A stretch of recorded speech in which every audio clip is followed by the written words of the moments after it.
So welcome everybody, those who are on YouTube. I hope the sound is coming clear on your side. Please let us know if the sound is not good quality, so we can fix it in case it's not. All right. I hope today we will get some Muslims here. Yeah, the name of our YouTube today is Happy Pagan Day. Muslim, may the moon God bless you.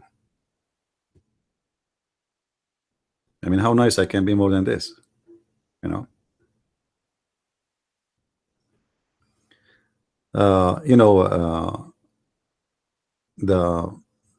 What his name? The Prime Minister of Malaysia. He said in his speech in the United Nations that why Ramadan is the month of peace, but yet there is more than 10,000 get killed in Ramadan.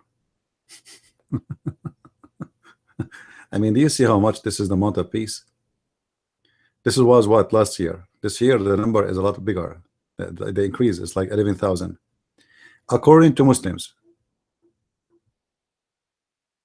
only. I mean, that's look how kind this religion is. I mean, only. I mean, don't you see those who say Islam and Ramadan is the month of peace? I mean, this is the month of peace.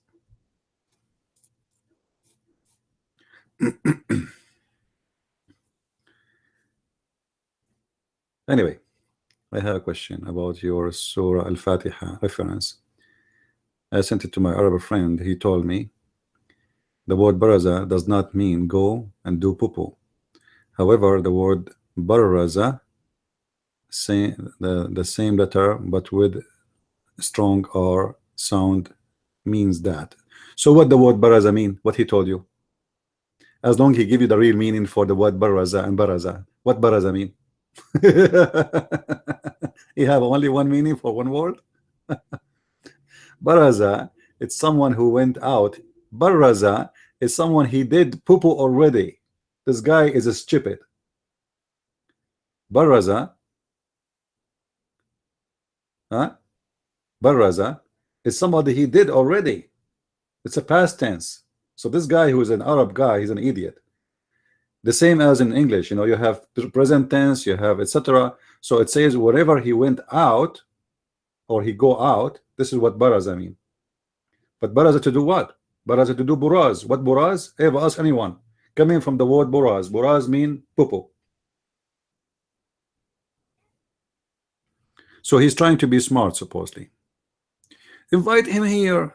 Come on, do me a favor. I will give you $5 if you bring him here. What do you say? Huh? $5. Deal? You see how much we are desperate to find a Muslim to debate us? Imagine Christian Prince, he will pay if every Muslim I want to talk to him, I will pay $5 to get him. I will go bankrupt soon. My friends, Muslims are the last one to know about their religion. Have you ever seen a Muslim he knows what even Allah? You see the name of our chat room? What is Allah and what is Islam? Until now we could not find the answer.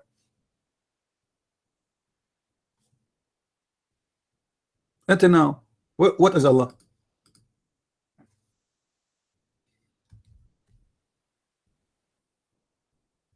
I don't know.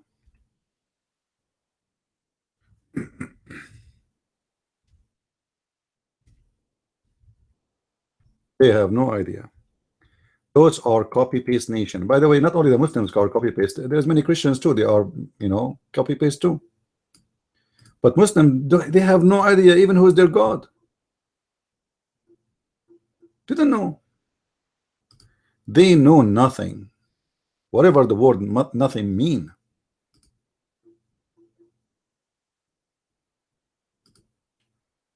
I never saw any Muslim he knows his religion. Each time, you know, how many times you hear Muslims here says to me, "Oh, this is the first time I hear this."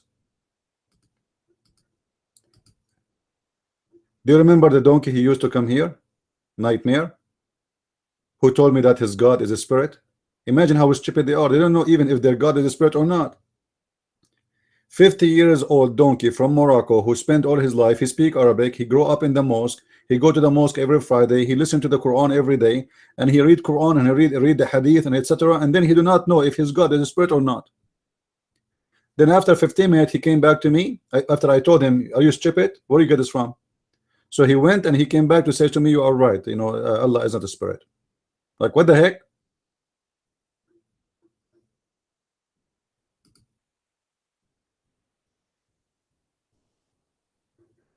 Those people, they don't even question, they don't even think, they don't even learn.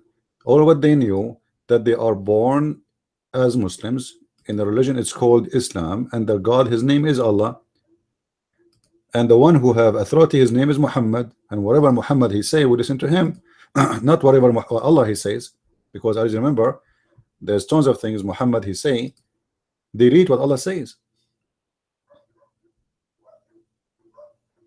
If Allah says something and Muhammad says something else, the winner is Muhammad, because obviously it's one person.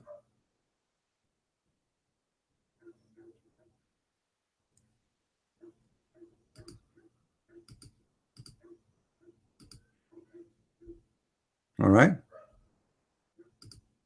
And you know, by this way, this people, they say Eid Mubarak. You see, I spend all my life, I never heard any Muslim say to someone Eid Mubarak. Do you believe it? I mean, where this is coming from, Eid Mubarak? I never heard a Muslim saying to a Muslim Eid Mubarak. Ever. Those things, they put them in the screen on the TV, you know, they're trying to be, let us say, classic, like classic language. But nobody used this language. What Eid Mubarak?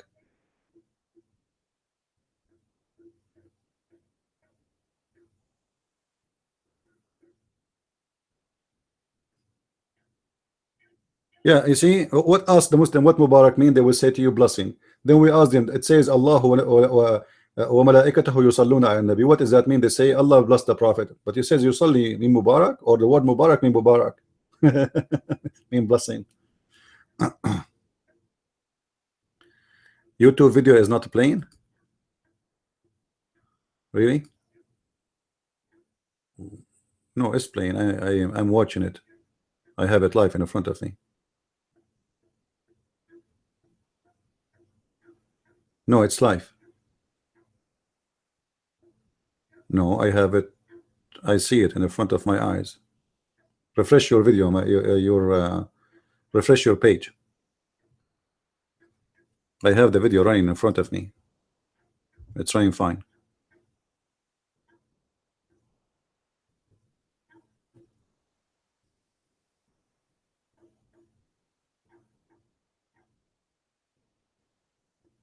And I know it's in front of me. I see it. You know, it's working fine. Guys in YouTube, is the video running? Do you see the screen? Do you see the chat room? Yeah, people, they see it. So look like maybe this is some people, they have a problem. It's okay. If you don't have if you cannot see the video, brother, read Quran. Read Quran. Always Quran will solve any problem. You know, I know a guy, his wife, she is like, she don't like to sleep with him. So what he did, he read Quran, and his wife, she became so horny like crazy right away. You know,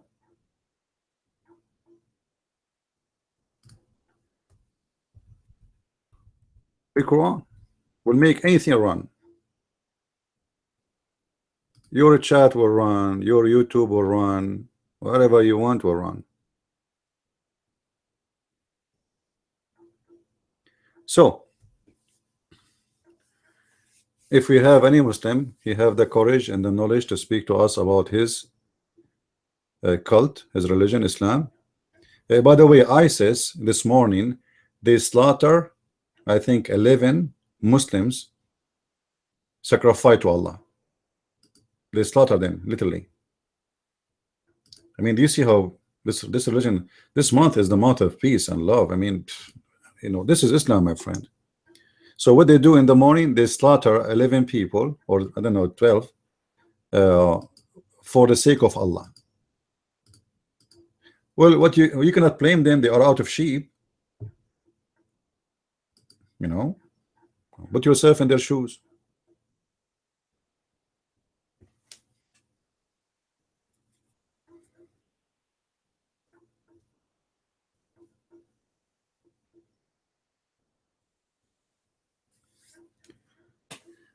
This is the most disgusting religion ever.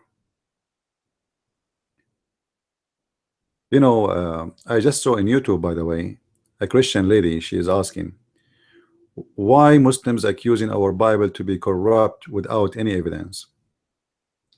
My question to the Christians is, why you are upset?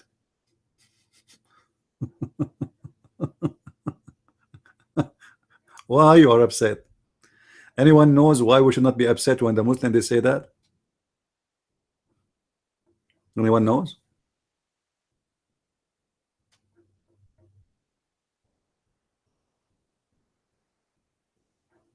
Because this is the book of Allah supposedly. So what's my business? You see, you wanna shut up a Muslim to show him how stupid he and his religion is.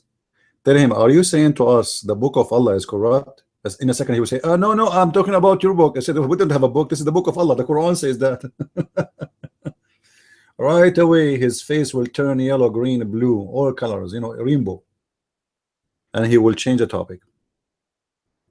Because what a Muslim trying to convince us that there is a God, his name is Allah, he sent a book, it's called the gospel, but this God, he took a nap, he was stupid, he was weak.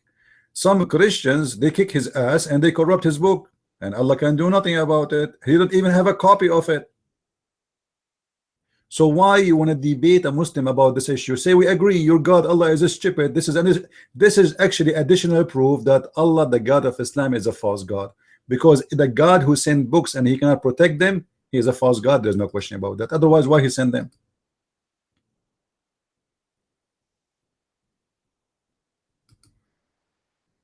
You know what I mean? You do not need to debate them about that. The second you mention this, right away they will change the topic. They don't want to talk about it no more.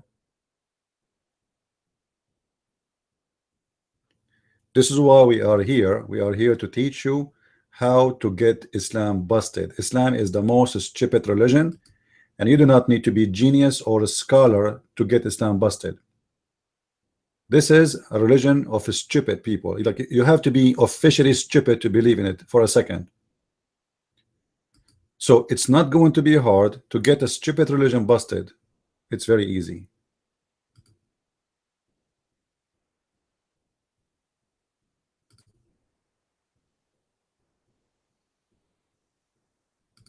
Very simple.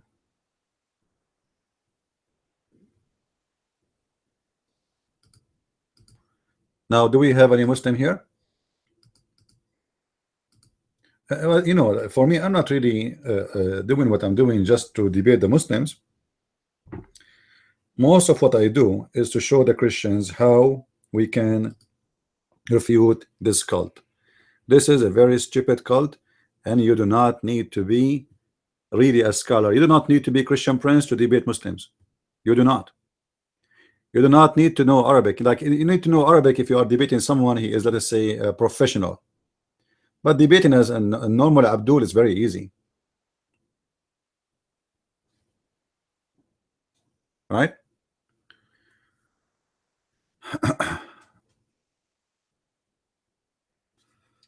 Well, Hafs and Warsh simply because the Muslim Muhammad, he said Allah, he sent him the Quran in 7 dialect, right? 7 dialect. As an example, in the Quran, in chapter 1, it says, "Wahdina suratul mustaqim." This is in the recitation of Hafs. In the recitation of Warsh, it says, "Ihdina dhurat al-mustaqim," but dhurat mean farting. Have you ever heard of God says, "Give us straight farting"? Guide us to the straight farting.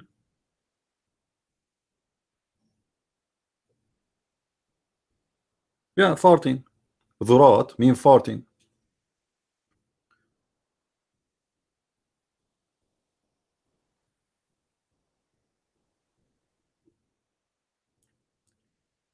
Anyway, we need some Muslims here to hear from them to see how good they are.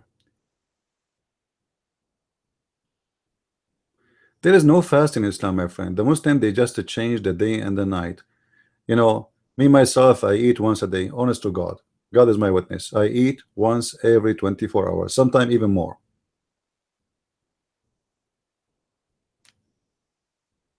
What the Muslims do, they sleep all day, watching TV, laying down in the bed. You know, just to show you, Muhammad, he used to suck the tongue of his wife Aisha when he was fasting. Is that true?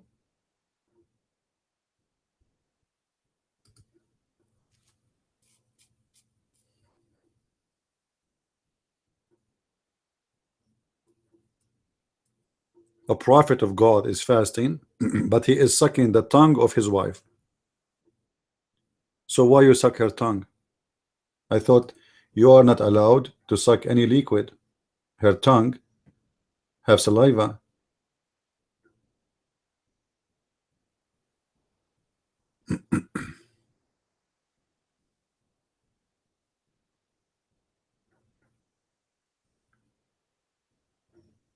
Do we have any Muslim here?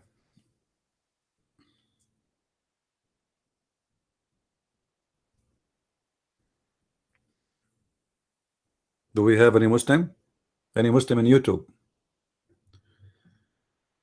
Please invite your friends, and if anyone have a question, please feel free, and we will be happy to answer you.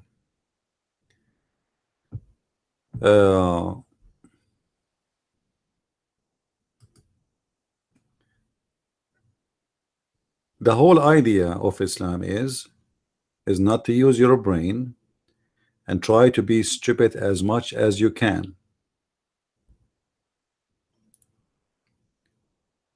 As long you are stupid, you are wonderful. The second you start asking questions, like, you know, we don't want to ask questions the same as the atheist. Like, you know, I saw a video of an atheist saying, hey Christians, I have 78 question for you. Is Mahatma Gandhi going to go to heaven? Abdul, you stupid idiot. Do you know that Mahatma Gandhi himself, he appreciated the Christ and he find that Christ teaching is wonderful? Do you know that Mahatma Gandhi himself, he have a religion and he think you will go to hell too?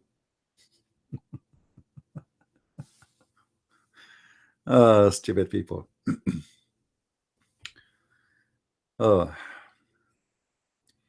We don't want to ask questions like the atheist, which sometimes is very silly. Someone want to prove to me that he is an animal. He's a cockroach and he became a human being. This is not what we are doing here. We are here to ask serious questions to Muslims about their own cult. They call it religion, no problem. But no Muslim have the courage and the knowledge to answer very normal questions like who is Allah? They don't know. They don't know.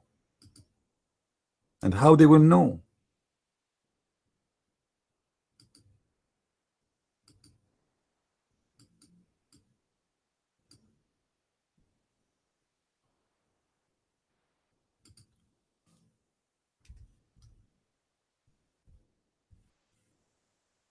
A Muslim and he know? That's weird. There's something wrong if they know.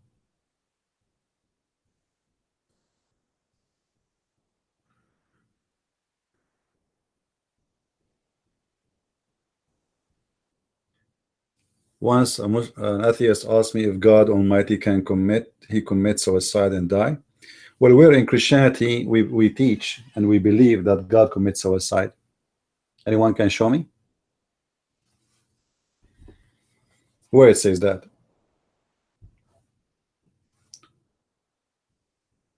Where? I want to see that. This is why they are stupid and they are naive and they are donkeys. So what they believe that God, he decided to kill himself to satisfy himself. This is not what happened. God, he knew what they will do. Our Lord, he knew they will kill him. Our Lord, he knew they will crucify him. Still, he did not run away. That's all what the story is about. He gave himself. He said, I lay down myself, nobody take it from me. So he laid down himself, but he did not kill himself. There's a huge difference. There's someone, let us say, I know that my enemy might come to my house and kill me. And somebody told me run. I say, I'm not a coward. I will not run. That is not committing suicide.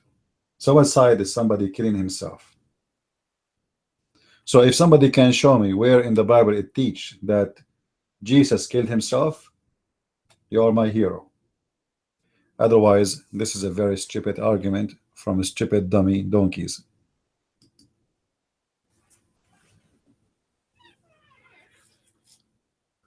Can CP read the comment here? Yeah, sometime I look, sometime I don't. So what the comment? What are we talking about? Do you have any questions?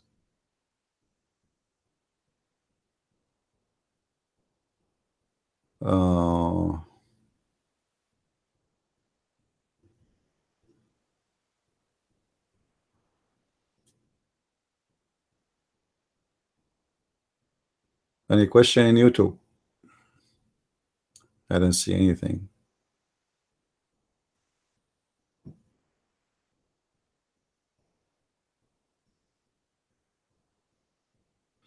You know about the word shirk, by the way, the Muslim they say shirk, which means associating God with other person. Well, the Muslims are mushrikeen. Can I convert to Islam by saying I believe in Allah without saying the name of Muhammad? Can a person be saved and go to heaven without saying the name of Muhammad side by the side with the name of Allah? No. That is shirk. We Christians, we do not need to associate the name of anyone with the name of God.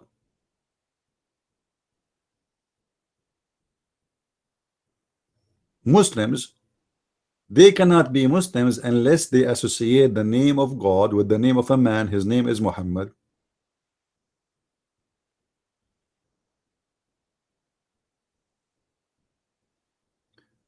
If there is any Muslim listening in YouTube, you would like to call me live, feel free. I can open my Skype and you can call me live.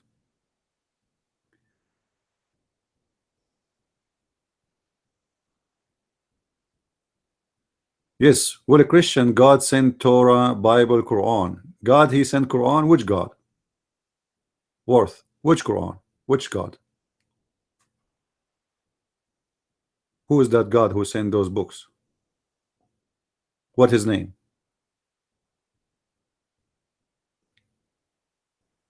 Worm.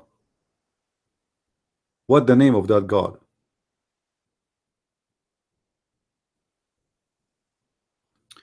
Hey John, how are you, my friend?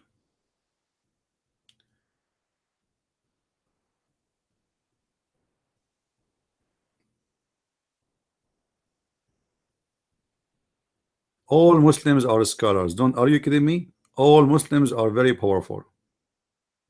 The same as yours. Worm, prove it. You see how you say to someone the God of the Muslim is the same as yours and I am the one who follow my God. You know my God better than me. I mean, how silly to tell me who is my God. What about you come to the mic, Mr. Worm, and tell me who is your God? Allah. You are pagan. Muslims are pagan too, so you are a Muslim. Go and get a black stone from the flea market and kiss it and go around it, and you are a Muslim. That's what is missing.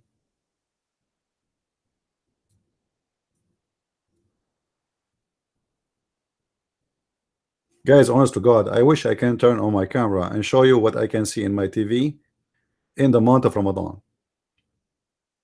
I was going to do that in the other day, but I said to myself, if I do that, they will flag my video for copyright. Belly dancing, unbelievable. You know, it's just very weird.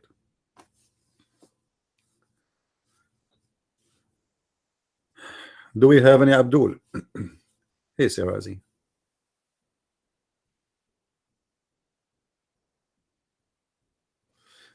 Worm, we like to do that for fun. That is not because of Christianity. We do it for fun. This is just like for entertainment. Do you have a problem? And you are a coward. You don't even dare to come to the mic to tell me what are you talking about. When you have the courage to come to the mic and speak to me as a man, let me know. All right. Until then, by the power of Allah, I announce you to be with red dot. You can go right now to India and you will be a wonderful Hindu. With my respect to the Hindu people. Do we have any Muslim here? This guy is just trying to seek attention. Why a stupid guy who don't believe in Christianity, who don't believe in God, coming to the Christian section? He hate the Christians. Why you are coming here? Go to the disco nightclub. What's wrong with you?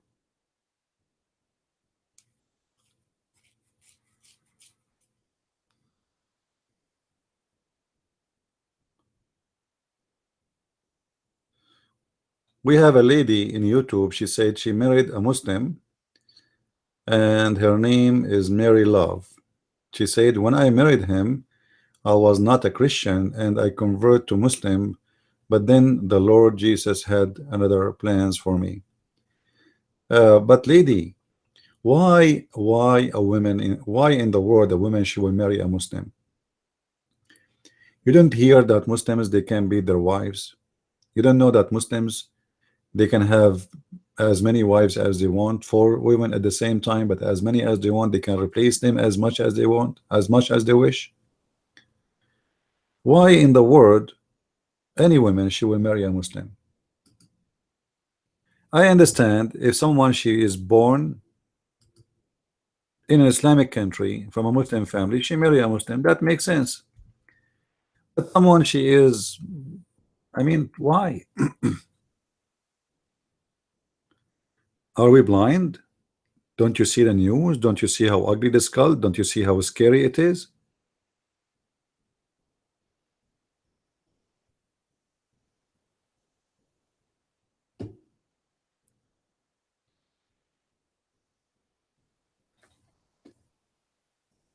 You know, I believe a human being sometimes is infected with a blindness.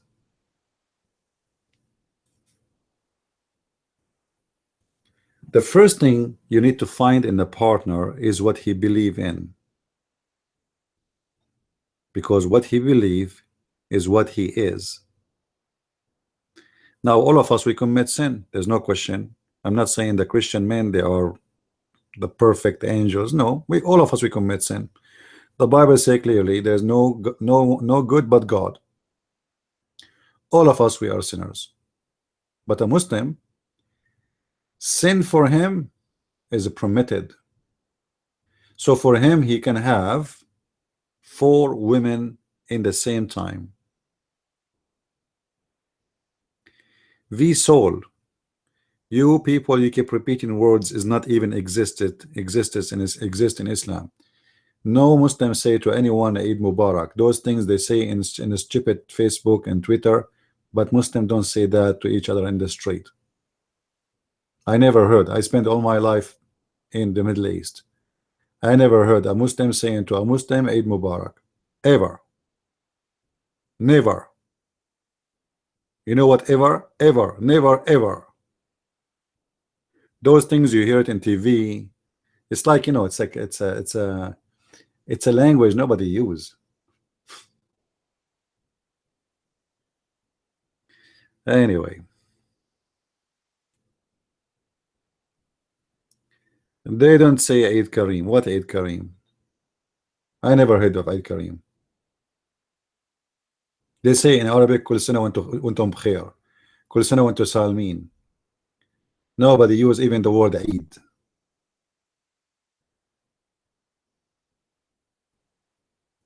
What Eid? Eid عود عاد وسعسع. Anyway, the whole world is copy paste. Don't you see around you? Everybody is copy paste. They saw Eid Mubarak, everybody copy Eid Mubarak. Anyway, happy pagan day. May the moon God bless you.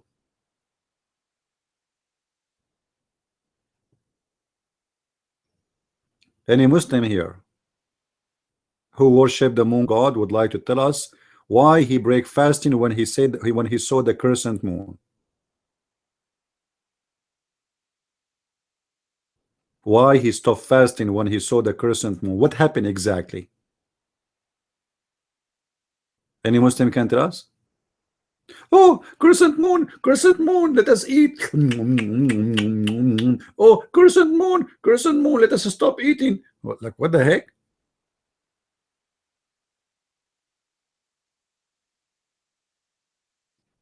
So what we will do if we don't see the crescent moon in Alaska? What we will do if we are living in the North Pole? There's no crescent moon there. We will never see it. So what, we will fast the whole year? What if we fast 30 days ago by the crescent moon, and then the crescent moon never show up again because of the cloud? The Muslim, they say, oh no, we count 30 days and then we stop.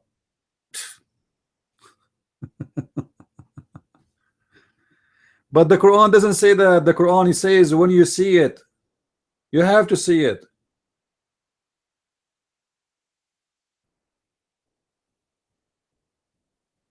They will never come here. So do we have any Abdul here would like to come to the mic? I feel today, I don't know, I have a feeling like I want to convert to Islam. I want to have a special relationship with the moon god. Imagine, guys, if your god is the moon god and you have 72 versions and they are naked in the land and the moon is in the top of you and all of you having sex together. Man, unbelievable. This is so beautiful. This is so romantic. And there's a river of wine next to us, a river of milk in the other side, and there is a river of a black label. I mean, why Allah he mentioned wine? What about the black label? Only, like, I mean, this is heaven and only there's only one alcohol drink, only one, and it's wine. There's many kind of wine. Now once I was saying to myself, Allah in the heaven, he promised me a couch, he promised me a pillow. I like pillow, by the way. I bought a pillow just last month because my neck is hurt. I have a pillow, it's like 20 years old, since I was 70 years old. So I changed my pillow finally, and now I feel better. You know, I was just being cheap like Allah.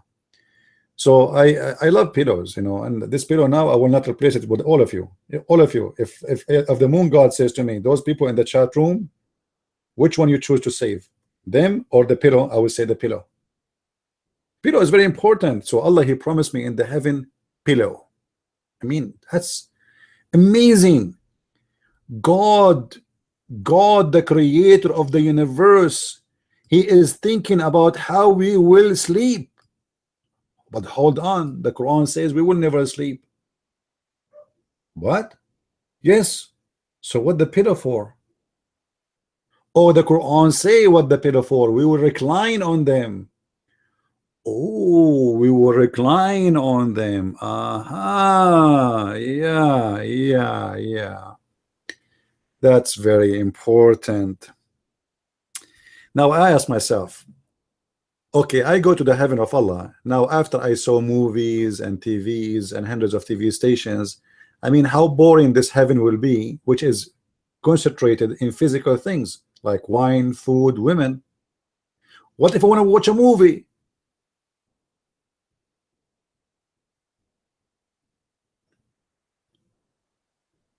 If Muhammad he knew about TV stations, trust me, he will promise us a lot of movies. He will give you free Prime from Amazon. He will give you free subscribe for eternity from Netflix. He will say, he will make a chapter, it's called Netflix. And what do you know about Netflix? It is nothing but a net and flex full of bex and sex. And like then the heaven will be like, wow, I want to go there, man. We will watch movies, and then he will say to you, I will say, Muhammad, do you know that there is something that's called a 3D? 3D what? 3D, like you can see in three dimension. Three dimension? Yeah, dimension. Like you see, I have no idea. But anyway, I will promise that Allah will give them three dimension. Allah, he just informed me that all of you will get a three dimension. And the Arab around him says, Prophet, what is that dimension? The Prophet, he says, I don't know. Allah knows best. What? Allah knows best. I don't know. He will give you 3D. Okay, what is a 3D? Allah knows best. How I know? And this is exactly, actually, by the way, what happened in the time of Muhammad. Muhammad, he copied from others, but he did not know what he's talking about. So they asked him, what is the meaning of this? He said, look what he said. Each time they ask him a question, he says, خُذُوا الْقُرْآنَ عَنْ أَرْبَعَ. Take the Quran, which means the Quran and its meaning, from 4. But you are the Prophet. Why do you want to go to the 4 when you are there?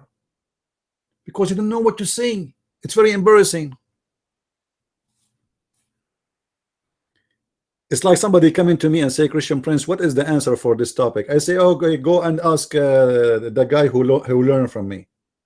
And then you go to the guy who learned from me. He says to you, I never heard him giving the answer for that. Allah knows best.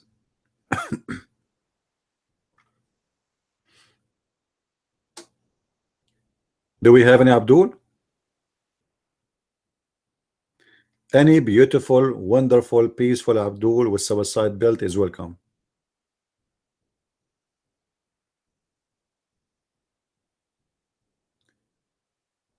There is yesterday I saw in the news a suicide bomber from ISIS. His friends were teaching him how to do it. So he said, I do that. I do that. I hit this. Boom. He killed, I think, 40 of them. They are teaching him how to do it, you know. So I said, okay, I should do this, and he you know, he's gone, and his friends.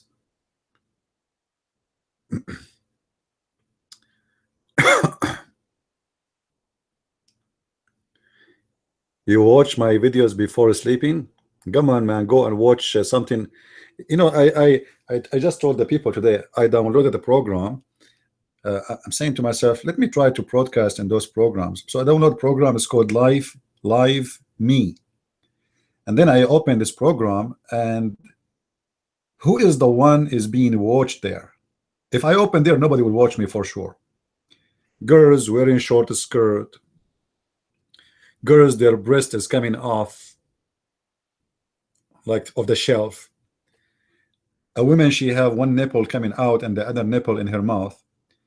A girl, she is looking for her cat under the couch, but she is bending over and she's wearing a very short skirt. I mean, this is what people like to watch. Here, nobody want to watch us. We are boring. 10,000 people watching a girl wearing a short. You believe it? 10,000 idiot.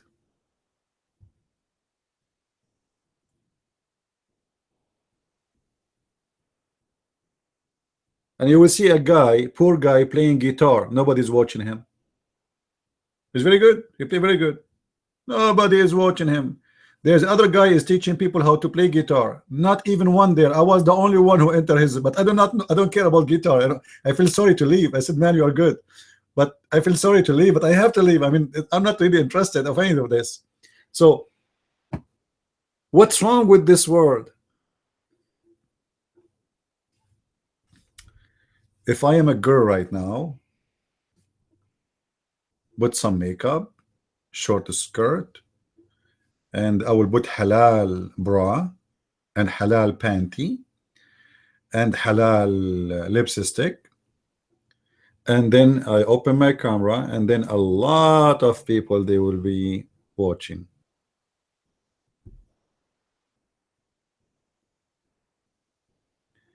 I don't know why it's not playing in Europe. Why is that?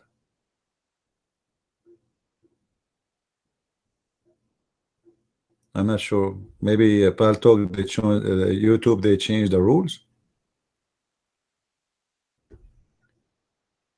How many of you guys are here in Europe? Is YouTube working?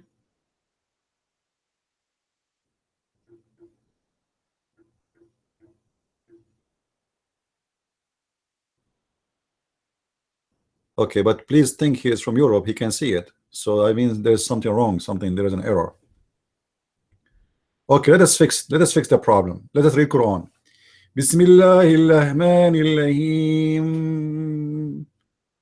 Shish kebab mim mim. Amin. Just say, just sing it and make a sound like Quran when people they say Amin with you. It doesn't matter what you say because they don't know Arabic. You remember, right? When I played for the Muslim the Quran which we made in Arabic. The Muslim he says there's nothing wrong with it.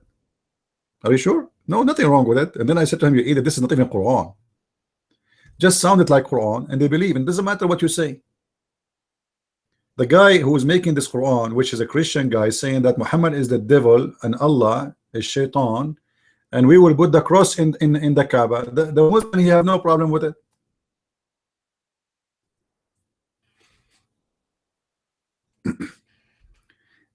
They are like the cobra. You know the cobra? The cobra is deaf.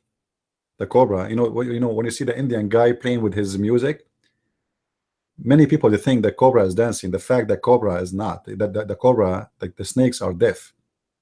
So what the cobra is doing, the cobra is following the stick. No, he's following the stick. That's why he moved the stick. He moved the stick. She follow. She's alarmed. So people, because they are naive, they think the cobra is dancing. Now the Muslims are the opposite. They are the same as the cobra, but they are not deaf. But they are deaf in the language. So they hear the sound, but they don't understand the language. They are moved by the sound, not by the language. They have no idea what it says.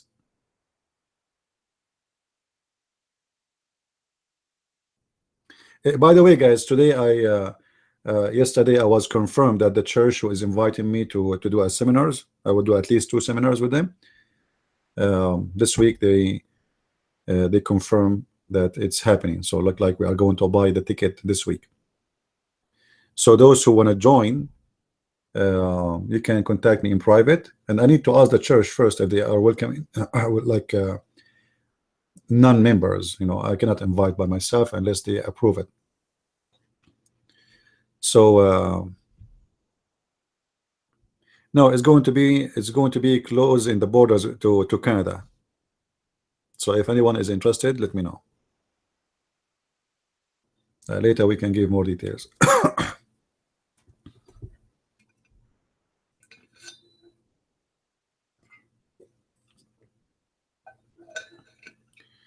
Yeah, that's what I'm saying. So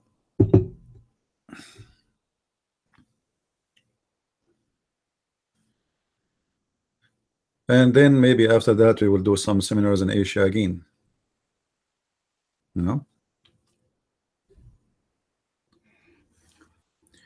Anyway, always we have our seminars open here. Right now we have just in the chat 100 people.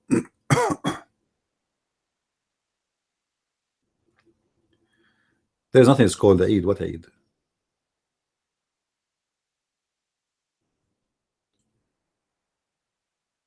Uh, See, Josephine, she's saying, as soon Christian Prince he start reciting the Quran, my YouTube start working again.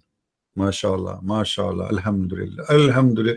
Thank you, Moon God. Ooh, ooh, Moon God. Thank you, the Moon God. I am waiting for this coward, the guy who is named Imam Tawhidi, to accept to debate me. But he never answered even a word.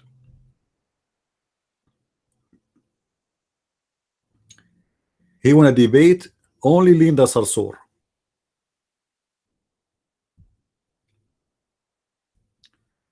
Only Linda Sarsour.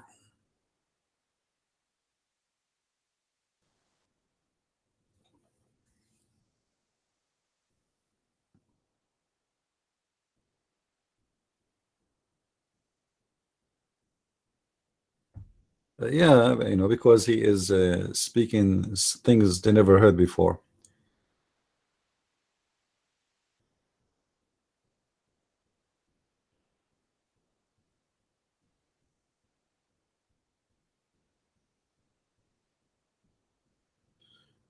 So, do we have any Abdul?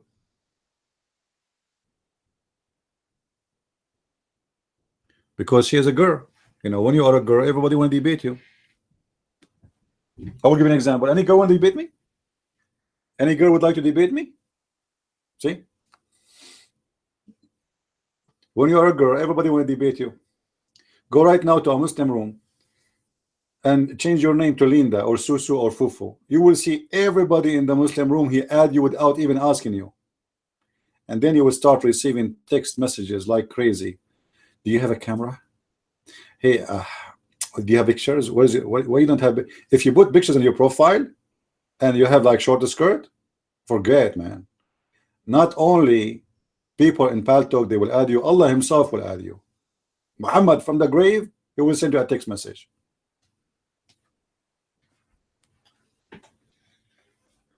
VSOL, the mic is yours. Go ahead.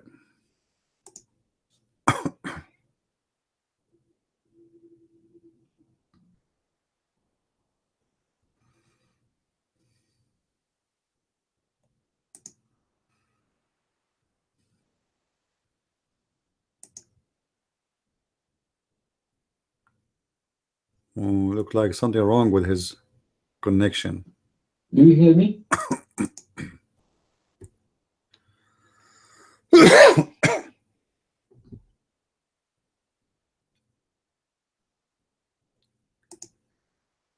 My friend, don't leave the mic. We heard you saying, do you hear me? Is that everything you want to say? Continue talking.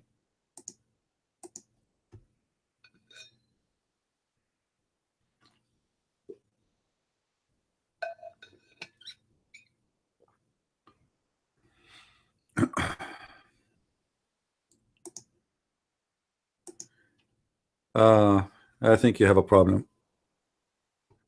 It's okay. Let me know when you are ready.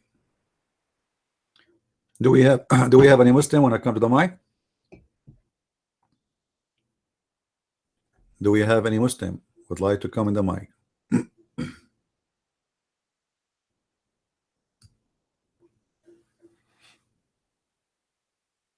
Not even one.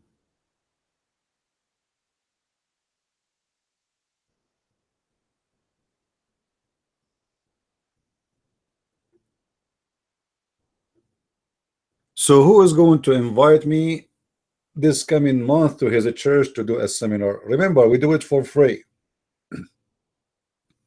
For what? For free.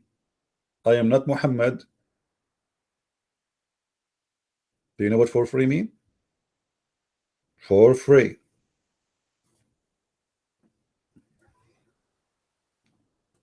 So if you like to invite me to your church, speak to your church, or even if you have an organization or whatever you call it, association.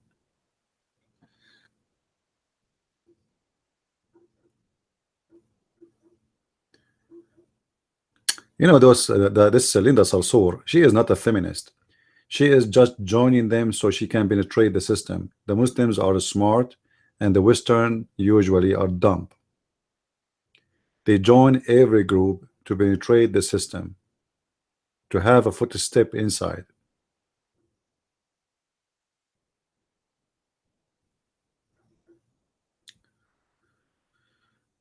No problem, Tundra. Still there is people who they are good, right? There is people who they are good and they will be happy to have us. And those are churches who don't want to say the truth, they are not churches, leave them.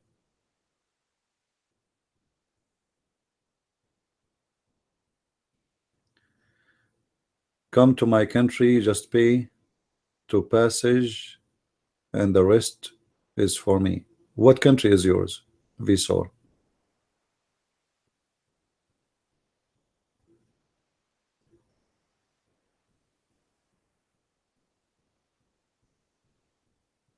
Maritimes Island. Okay, do you have a church?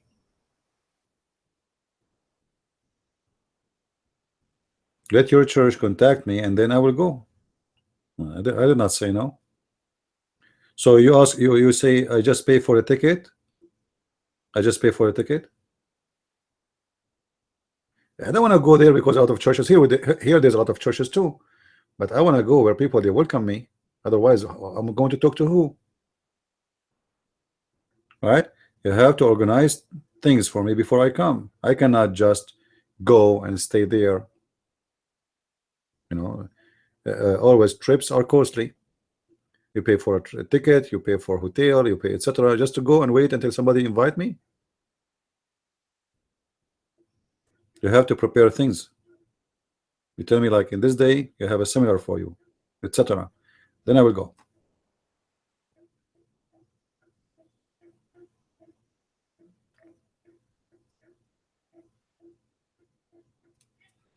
Everywhere there's a lot of churches, but this is not the question. The question is you need to invite.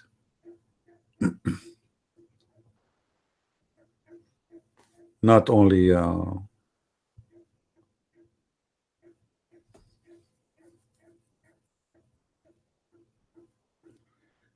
Jehovah's Witnesses are not the churches, are not the Christians.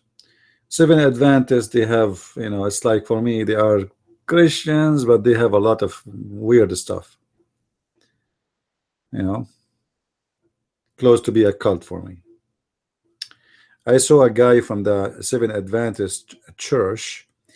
He is supposedly one of their leaders. He was saying that Islam made by the Catholic, and Khadija herself, she was a Catholic nun. I mean, when a scumbag become a leader of a church, what will happen? Khadija, she was a Catholic nun? Are you sure? Are you sure? And everybody in his church is listening. The video is on YouTube. You can go watch it. This guy, he go on TV. Supposedly he is like, he is a scholar. He knows everything. Lord have mercy.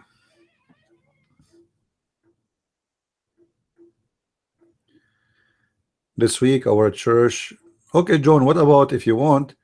You guys, you can invite me to your church even without going there. We can do it online. If you want to do a study about Islam online with a smaller group from a church, I will be happy to do it.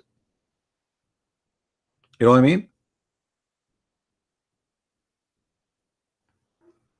So if you have like a small occasion, you want me to join you in it, we can make a private,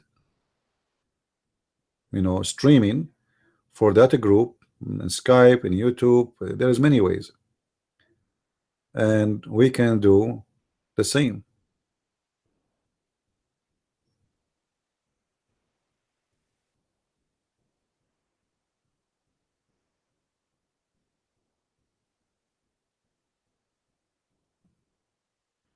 Yeah, be careful from those who say lies. Like they say lies to you that if the answer is yes, I will pay for all your expenses and I will have you to stay in my humble. Okay, John, I will be happy to go, but contact me in private. John, contact me in the Patreon website. Let us talk in Skype. Guys, I'm willing to go anywhere. Just prepare things for me. I don't want to go to any place and there's no need for me. And trust me, when I am in the present is a lot more funny and a lot nicer in the present. If I play the videos for you, you will not believe it. People, they were dying from laughing. You know what? Dying literally. You know, when we were in the Philippines, you know, there it's a humid, it's hot, the air condition is on, but it doesn't work really. A lot of people in this big hole, and people are laughing badly, crazy. So you will see people are sweating. People, they are like, what the heck? What, you know, what's happening here? So in a present, it's really a lot nicer, a lot better, and people love it. And I never did any seminar in any church, and that a church regret. As an example, we went to a church, and supposedly I will do one day. At the end of the day, they asked me to do it tomorrow again. I said, sure. So I came second day. At the end of the day, They asked me to come tomorrow again. I came the third day. At the end of the day, they asked me to do it tomorrow again. I came to the fourth day.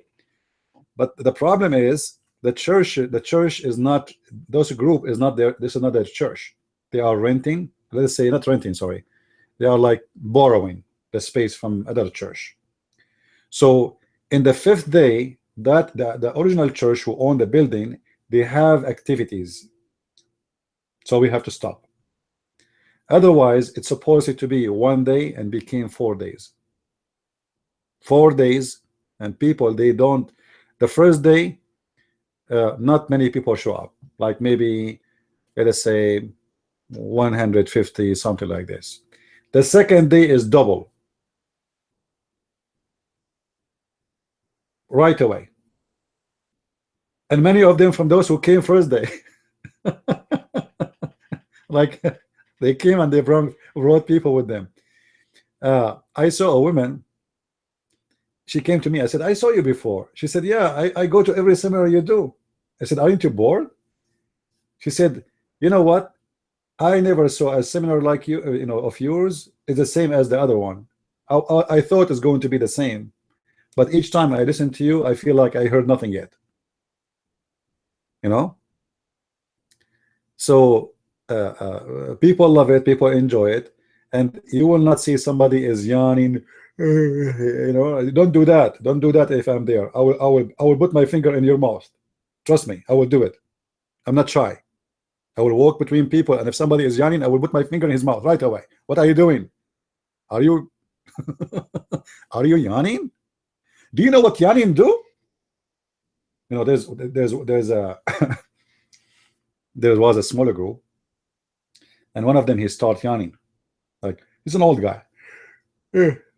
Hold on, what are you doing? He said, what? Are you yawning? He said, yeah, sorry. I said, I was tired. No. Do you know that Allah, he hate those who do yawning? People, they said, what? So I make from a simple thing happen a statement, and then I show them how stupid Islam is. So people, they start laughing, and this guy who was yawning, he don't do yawn ever again. He will never do it again. Allah, he hate the one who do yawning, and Allah, he love those who do sneezing. This is why I'm trying to go. I might do some seminars in some cold countries in the winter season, so we can sneeze, and that will make Allah happy, even though we are talking about him in a bad way. This is the only God who get happy if you sneeze, and this is the only God who get angry if you are yawning. Someone asking me in call, did someone from Germany invite you? Actually, there is somebody from Germany invited me, but looked like as a church they were worried about having me, so they changed their mind. You know what I mean?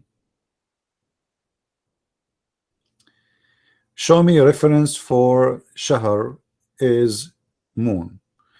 That's easy. Somebody is saying, show me the word Shahr mean moon. All right.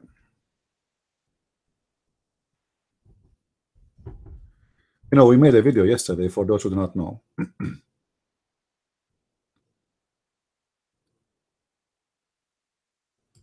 You can see even in the Hebrew,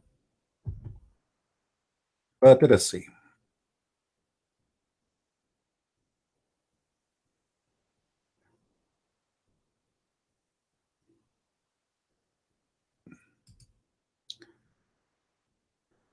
All right, here we go.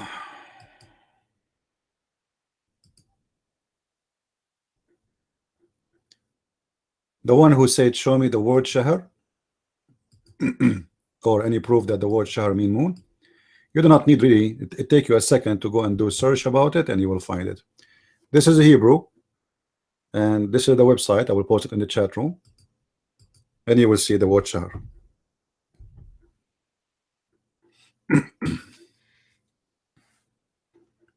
All right. Are we good?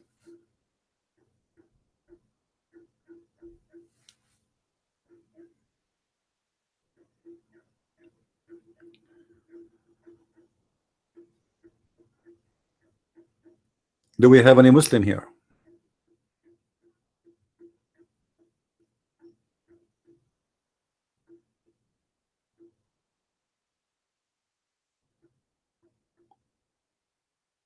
Any Christian have a question from? We are in the Christian section, so if there is any Christian have a question about the cult of Islam, let me know.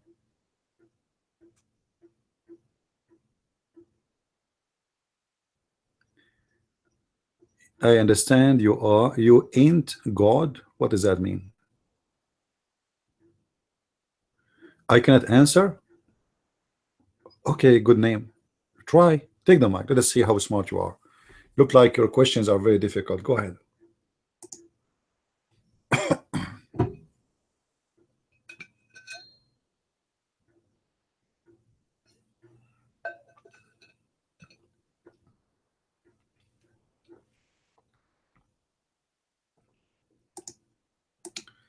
So you will not talk, but yet nobody can answer your question. I mean, this is true because you never asked the question, so how we can answer it? I have no time for a stupid talk. Good human, you are here. How are you? What do you want to say, good human?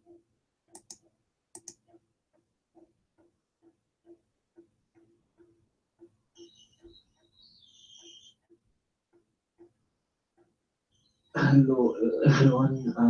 First of all, I would like to congratulate everybody on the occasion of Eid al-Fitr. Ramadan is over, actually, and we broke fast today. The whole month of Ramadan was a fantastic experience. I know only 11,000 people get killed. I mean, fantastic. Let me ask you, good human, why you start fasting when you see the crescent moon and you stop fasting when you see it again? Can you explain to us your mind?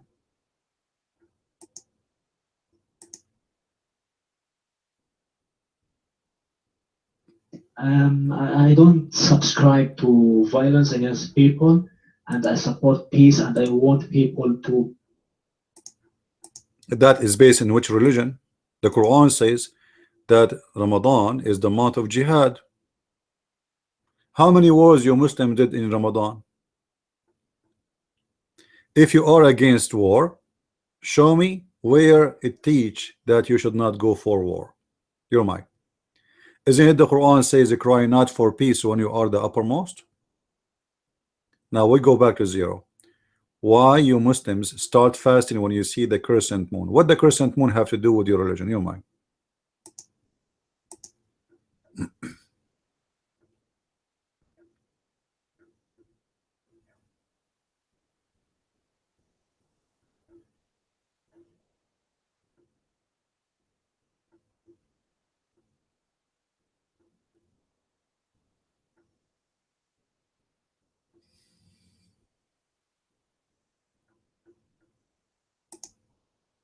Hello? Why you Muslims you are associating God with the crescent moon? Why you Muslims associate everything in your religion with the moon? What is the problem?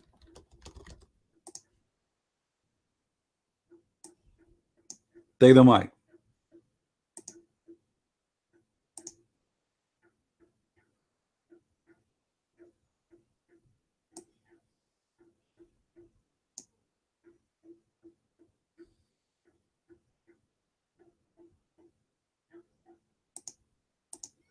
No answer.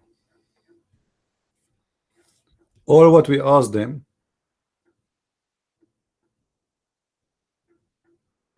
why they are obsessed with the moon. Who is the moon? The Muslim, they deny that the moon is their God. The moon God is their God, not the moon himself. So why everything in your religion is based on the moon?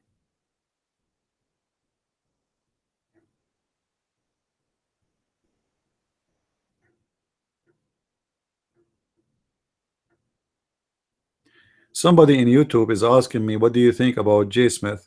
I believe he's a good guy. I don't agree with him in some stuff, but I believe he's a good guy. He is doing his best, working hard to study the skull, and he did a great job. But I believe he is missing some education about Islam.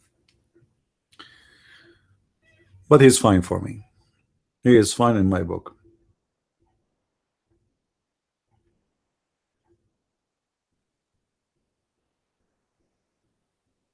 No, I don't cut them off quickly. I don't like stupid talk. This guy, he will tell me we experience amazing things. Like what? Like what you experience in Ramadan? You get fat? You ate too much and the poor, they could not afford it to buy food because you were buying so much food? Is that what you experience? Because this is what happened in Ramadan. People, they go bankrupt. You know, guys, now the coming 2 months, the coming 2 month or 3 month, depending on your situation, the finance situation, you will be paying for the debt you have from the month of Ramadan. Because in the month of Ramadan, what people do, they borrow money so they can invite people to, because they have a family, they invite each other, and you have to do the same. The one who invite you have to invite him, and that guy who invite you, he is rich, you are not. So you know, you have to mix equal food, you have to buy meat, you have, but the price goes so crazy. So in order to practice such a thing, how you can do it? Your salary is limited. 99% of the people in the Middle East and the Muslim countries are poor. When I say poor, I mean it poor, poor, poor. Don't look at this Dubai. Those are not even 1% of the whole total Muslims in the world. The vast majority of the Muslims, more than 99%, are very extremely poor. So the month of Ramadan is nothing but destruction to their finance and to their life. Because the price of food, even if you don't, let us say you don't want to eat much, let us say you don't want to eat fancy food, the price of food go crazy in this month. So the poor person, he will be in debt anyway. Go right now and search in Google about skyrocketing price for food in the month of Ramadan. Skyrocketing. Why? Because Muslims, they don't fast in Ramadan, they eat more. So good human, why you fast by the moon and you stop fasting by the moon? What is the relationship between your moon god and the moon? Your mind.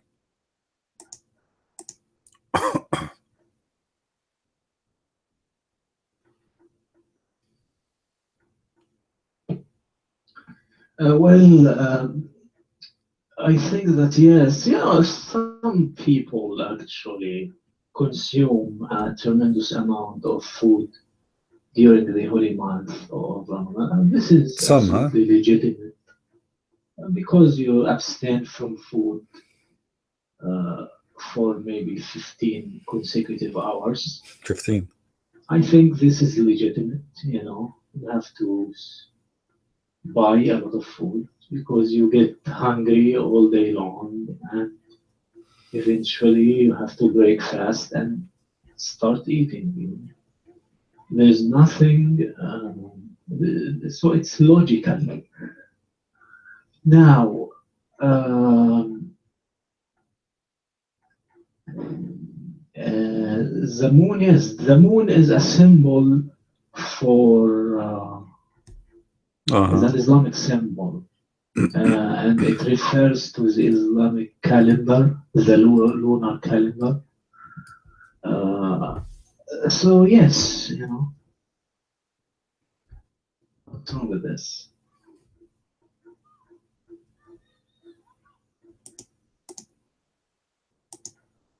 So what if it's the Islamic calendar, but everything you have is based on the moon? Your prophet, when he see the moon eclipse, he go crazy. He start praying like crazy. Why? Why each time he have an, you Muslims, you have a prayer, it's called the prayer of the eclipse. Is that correct? Your mind?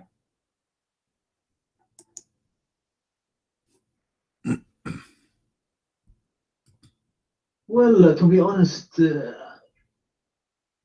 um, it is mentioned in the Quran that the sun and the moon are nothing but Allah's creatures. You know, Allah created them. So it's illogical to say that the Prophet or Muslims worship the moon.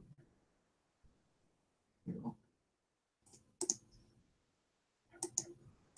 I did not say you worship the moon. I said you worship the moon god, not the moon. Guys, did I say the moon god? Did I say the moon god? I did not say the moon. The moon god. The moon god, which means the god of the moon. Why you act certain way when you see the crescent moon? Because the moon god, he have sex with the sun god in that day, and this is the horn of Baal, or the horn of the moon god. He's horny, so his horn appear, and now he's having sex, and now he is in the top of the sun god, which is a female. And then later we find in the Quran that the moon god Allah, he have three daughters.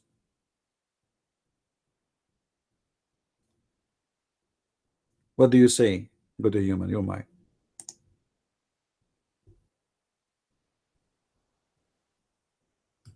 Well, I don't think that there is a difference between the moon god or the god of the moons, because ultimately the god who created the moon is the same god who created all other creatures, including the sun and orbits and human beings. You know, so it doesn't make much difference. All right. Do you have to have do you have to sacrifice money or property when there is an eclipse? Do you have to do that, good human, as a Muslim? When an eclipse happened, do you have to sacrifice something? Yes or no? Property, something? Your mic? No? Guys, he said no? Okay, this is the hadith in Sahih Bukhari.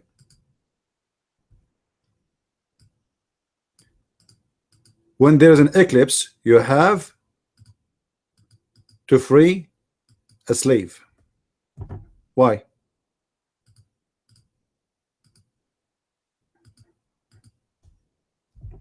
What exactly happened between Allah and the eclipse? Why? Your mic.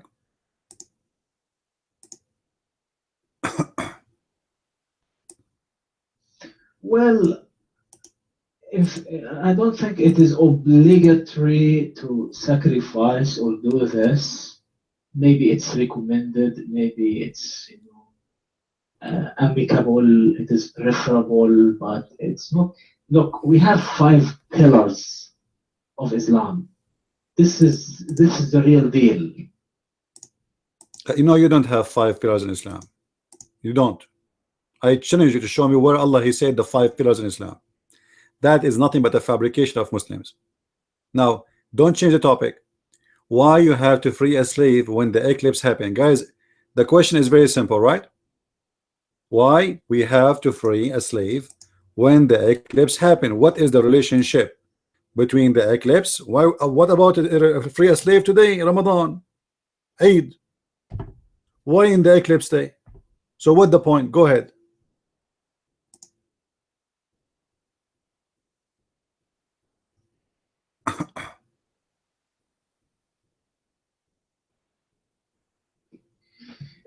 Just so you understand,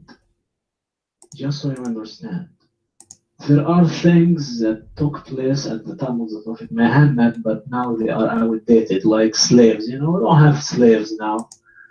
You know, so why should you free a slave?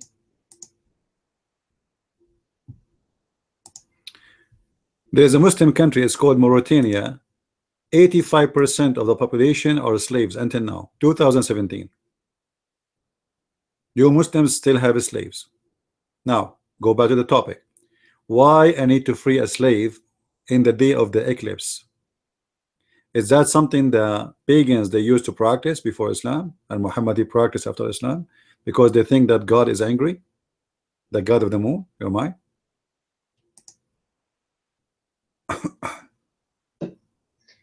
Now let's go step by step here. Okay. I know you are an angry debater, which makes it difficult.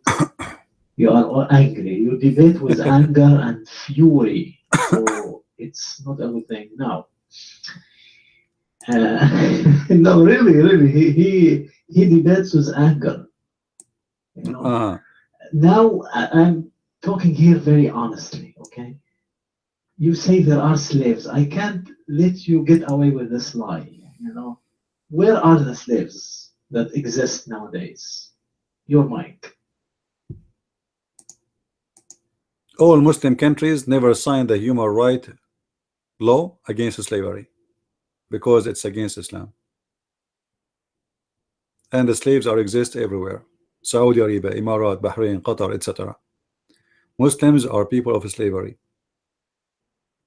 Just yesterday, a court in Belgium judged guilty against 8 daughters of the Sheikh of Emirat for human trafficking. You can go right now and get the news from Google. Most of the refugees are coming to Europe. Those are used to be slaves by the Arab in Libya. They capture them, they enslave them.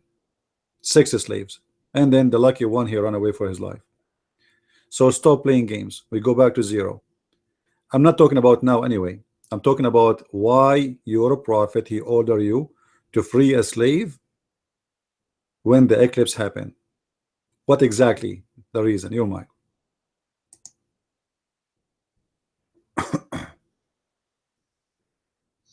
Okay, so now you admit that there are no slaves. You are talking about what happened in the past.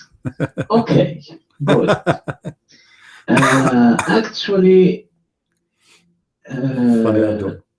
there was a reason for this, and in itself is to free a slave is a very good thing. It's a humane behavior, humanitarian behavior, and it is such a nice thing. It was the best ethical and moral thing to do is to free a slave at the time of the Prophet Muhammad. So, yes, I would say this. But he ordered you to own slaves. He ordered you to go and attack other people, so you enslave them. So why you enslave them if freedom is good? Why you enslave them? You are the one who enslaved them. They are free. They are born free. You are the one who made them slaves. The question is, Abdul, stop being stupid. Why you need to free a slave in the day of the eclipse? Why you need to free a slave in the day of eclipse? The year have 365 days. Why in the day of the eclipse you free a slave? You're mine. Yes, because we Muslims actually and Islam appreciates human life and to support freedom for people and for humans especially. Really? Where it says that? I cannot see it. The Quran says you are allowed even to rape them. وَمَا مَلَكَتْ أَيْمَانَكُمْ. You're a liar. Show me where it says that. You are freeing a slave because you know that you are a bad person. Because you feel guilty. So you are asking the moon god to forgive you. So look what I will do. I will free a slave because you know in your heart that slavery is wrong. But you own them, and your prophet, when he say free a slave, you have to go and buy a slave so you can free a slave. So your prophet is encouraging the slavery business, because how I can free a slave unless I have a slave? Let us say somebody says to me, you have to slaughter a chicken. So what I need to do? I need to go and buy a chicken and then slaughter the chicken. So that will increase the business of a slavery, because when you free a slave, you have to buy another one, because this is slave, you need him. Guys, do you know what I'm talking about? I free my slave, but I need a slave in my house. So what I do now? I go and buy another one. and that will make the market of slavery flourish. Why Muhammad don't free his slaves? Bilal al-Habashi, the Ethiopian, he was a slave of Muhammad, and Muhammad died and he never freed him. And then after his death, Bilal, he went to Abu Bakr, he said, if you bought me for the sake of Allah, free me for the sake of Allah. If you bought me for yourself, well, give me for yourself.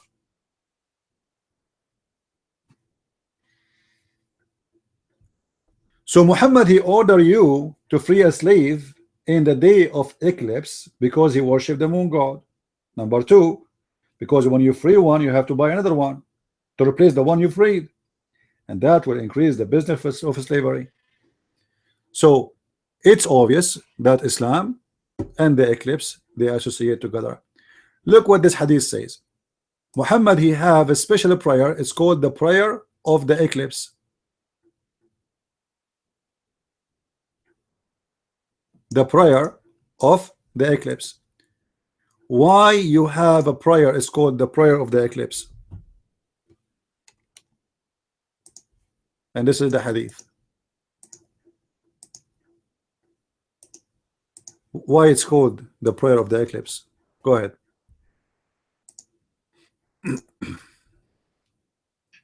Yeah, this is a nice question, and it's a very good opportunity to teach the people.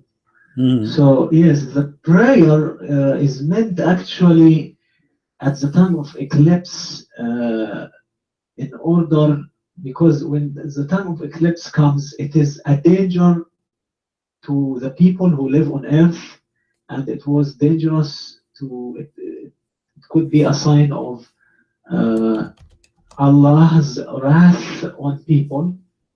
So you pray in order to alleviate the danger. Yes, yes.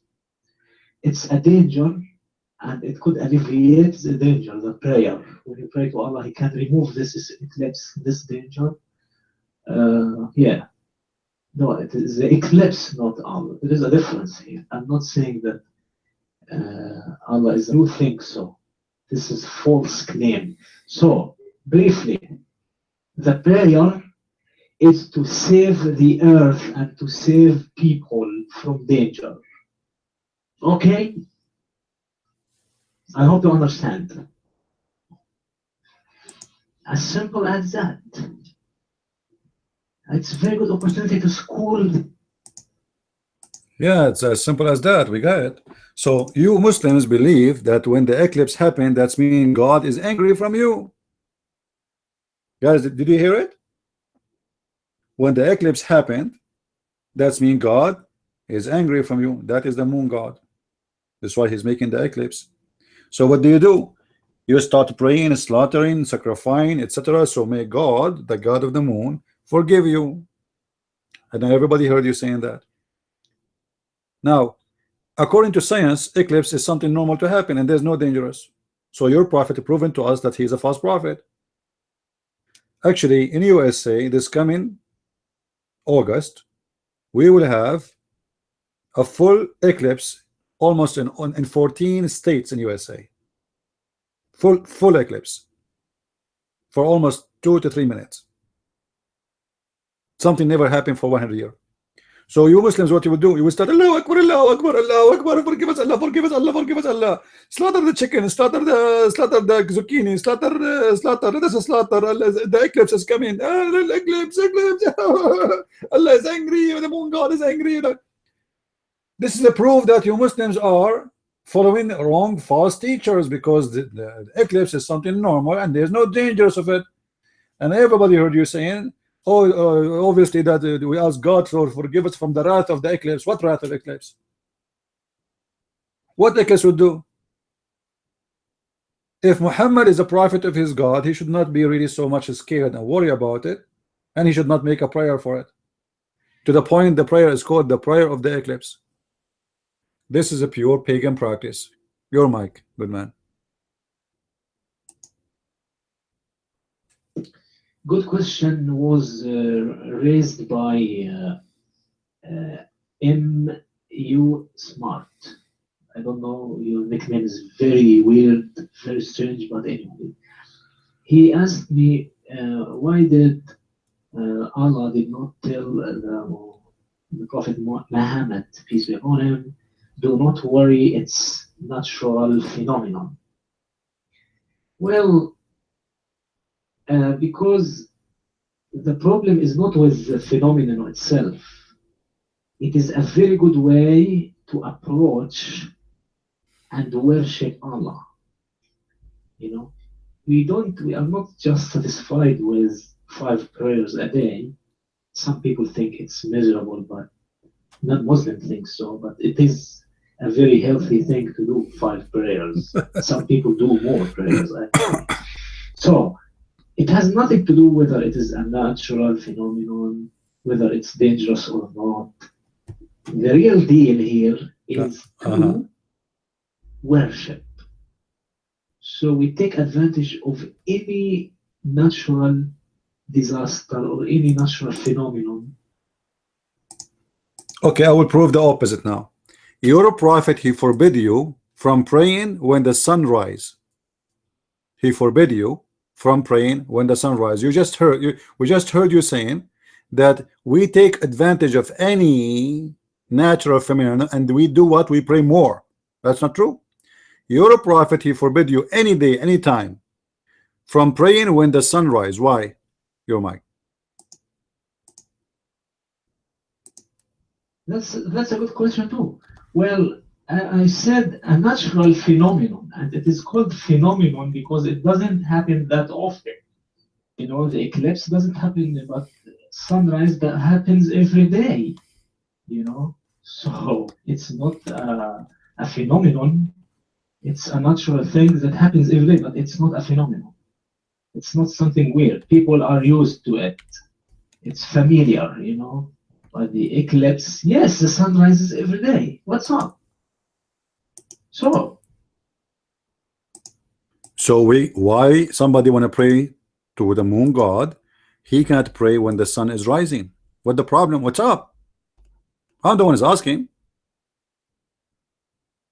What's up? Why you cannot pray when the sun is rising? Do you know?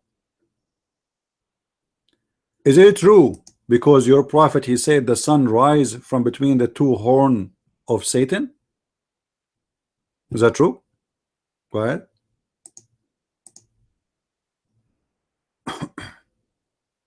I think I was very clear. Any natural phenomenon, okay? Phenomenon. You have to understand what phenomenon. You don't apparently you don't understand what phenomenon means. You know, otherwise you would. No, you are the Abdul who knows. We don't know. We are ignorant. No problem. Now answer me. Why your prophet, he said that the sun come from between the horn of Satan? Is that a phenomenon? Or this is a fiction of a stupid prophet who do not know what he's talking about?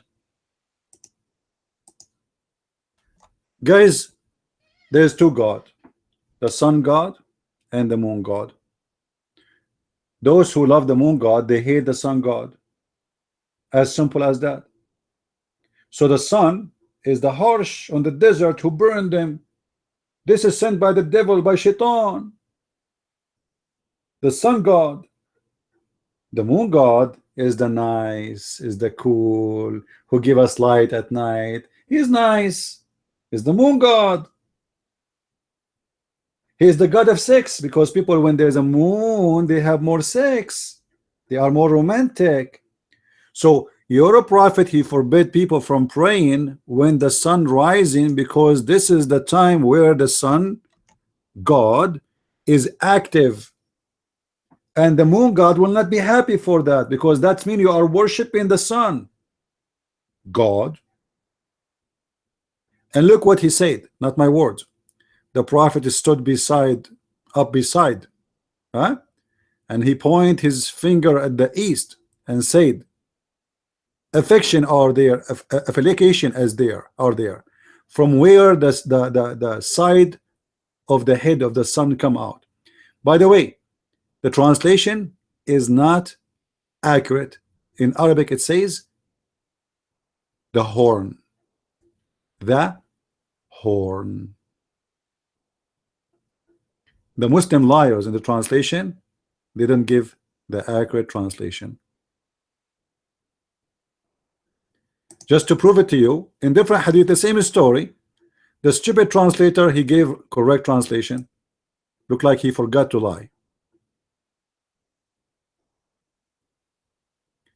According to Muhammad, only the Muslims who they are munafiqeen, which mean the hypocrites, they pray when the horn of shaitan is coming out, which is the sun.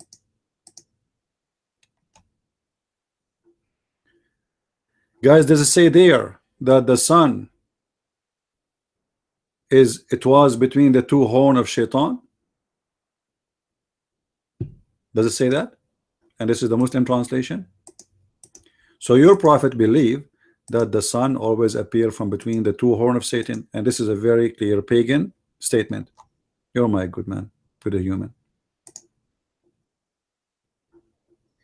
Okay, so this hadith, if the prophet really said so, okay, if he said that the sun rises from the horn of Satan, you know, if he really said so, I would actually believe the Prophet Muhammad, because he never lies.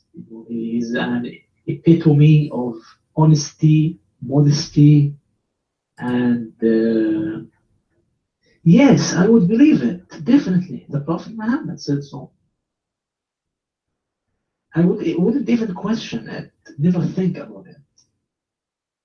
Take it for granted as an absolute fact. You know, if the Prophet really said so, unquestionable, you know, anything that is the Prophet Muhammad really said is true. He never lies. But there's something very important here. Maybe he meant it in an allegorical way. Allegorical. Of course, you will not see the sun rises from two horns. You know, we see it rise without horns or anything. But allegorically, it could be, yes, or metaphorically, who knows? But yes, There's nothing is called allegorical, because simply he is not giving an example of anything. Give me what the meaning of that. There's no meaning. He keep repeating many places that the sun, don't pray when the sun rise, because it's coming between the two horns of Shaitan. Shaitan is Shaitan. Sun is a physical star. When he's not talking about the sun all day, he's talking only when the sun coming from between the two horns of Shaitan. So good human, you are very good. You're very good. You know, I'm going to make you an admin here.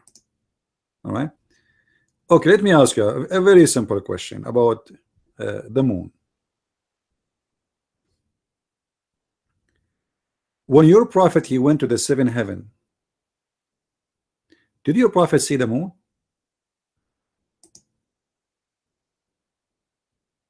When your prophet he went to the seventh heaven, did he see the moon or the earth from above?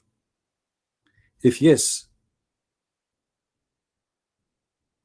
how it looked like?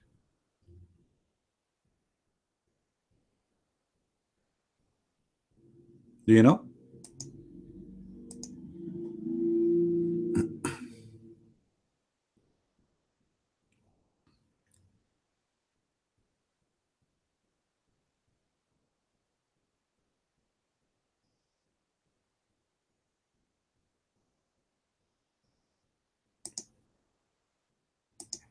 What happened with the human?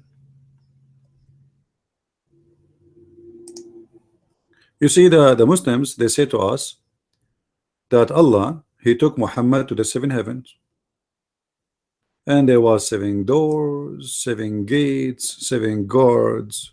You know, we know the story, flying on the top of a donkey. By the way, I have a donkey like those. but I cannot drive it in my city. They are racist because my donkey is an Arab donkey. They gave me a ticket in the other day, you know, and then I found that my donkey don't have a license plate. So when Muhammad he went to the seven heavens, did he went to heaven up in the sky or it was in the earth? Good human, are you there? Was the seven heaven up in the sky or it was in the earth?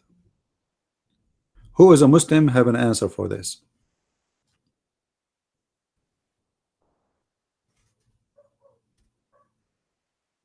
Any Muslim?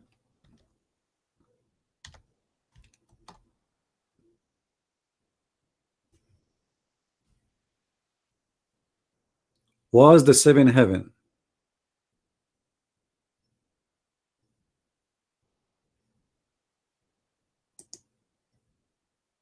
in the sky or it was in the earth?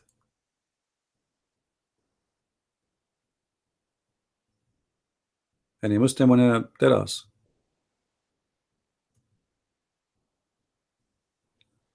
Good human, are you there?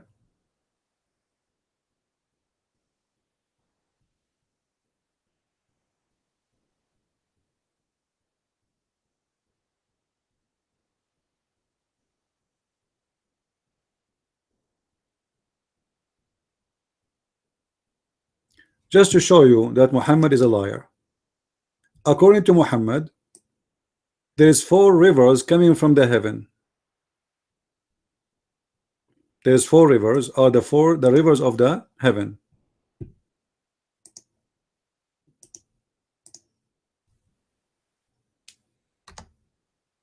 The messenger of Allah said, Sihan, Oxus, Jihan, Jaxtes, and Al Furat, Euphrates, and Al Nile, the Nile River, are all from the rivers of Jannah.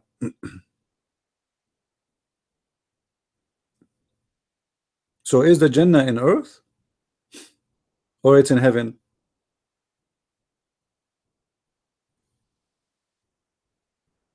Any Muslim can tell me?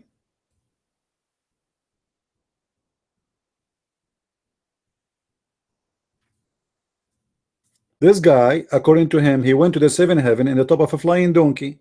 Oh, high in the sky. Hey, Muhammad. Prophet Muhammad is there. Guys, selfie, selfie, selfie, please. Selfie, selfie before he go.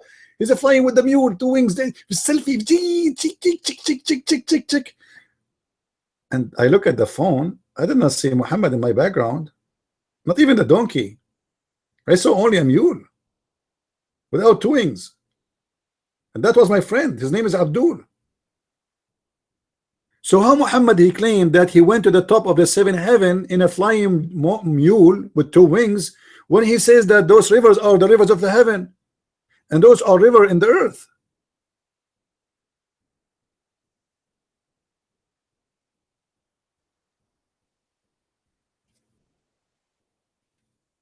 Any Muslim? Muhammad he think that Euphrates is coming from heaven and the Nile River?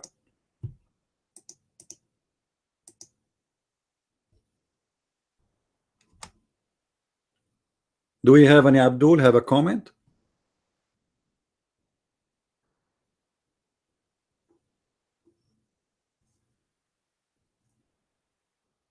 By the way, this is true. According to scientific study made in Japan, Japanese scientist, his name is Yama. I do fabricate science. Yama. He's very well known. You know, very well known. All Japanese they start with Yama. So, like Yama, Toyota, Yama, Yahoo. Yama, Yama. So Yama, I do fabricate science made by Allah. Yama. He said that it's proven by science that Euphrates and Sihan and Jihan and the Nile River, they are rivers from heaven. Ew. How this happened?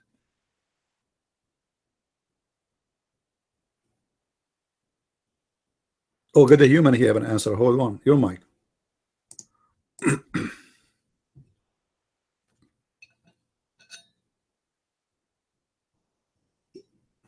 Well, owner of this room, I want to tell you that life is short.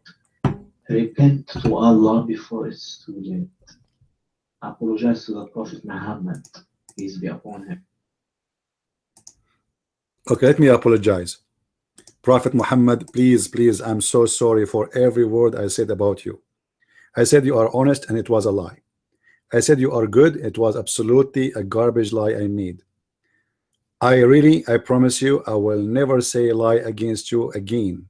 All right, because it's against you to say you are truthful, you are good, and you are not a rapist. Are we good now? Now answer the question. How your God, he claimed he went to the seven heavens in the top of a flying donkey, and then we find that those rivers are in earth. Look like your prophet here, he went to the wrong direction. He did not go to heaven, he went to Euphrates in Iraq, in Turkey. And he went to Egypt. This is not heaven. Actually, not Egypt, to Ethiopia, sorry. To the lake of Victoria. What happened? Your prophet, he took the wrong exit. Instead of going to heaven, he went to the exit of the Nile River. Your mind?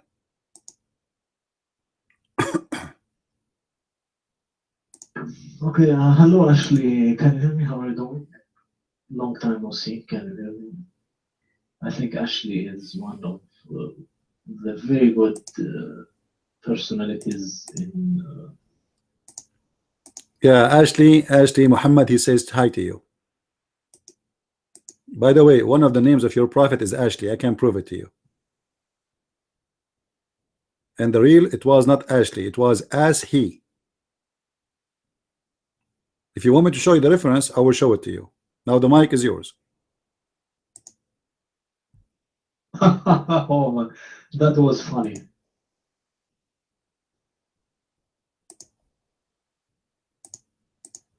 Well, don't change the topic. How your prophet, he claimed he went to the seventh heaven, and then we find him, he did not go there, he went to Egypt. What do you say? Huh? How this happened? Obviously Muhammad is a liar. He did not go to heaven. He never saw heaven. And he is talking about a river which exists down in this earth.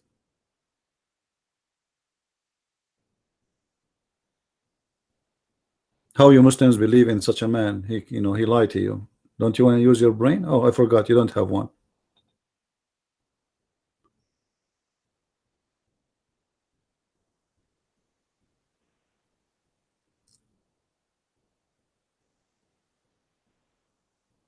Do we have any Abdul here? He have a courage and a knowledge to tell us something about his prophet, how he went to heaven, but he saw the Euphrates river in the heaven? How this happened?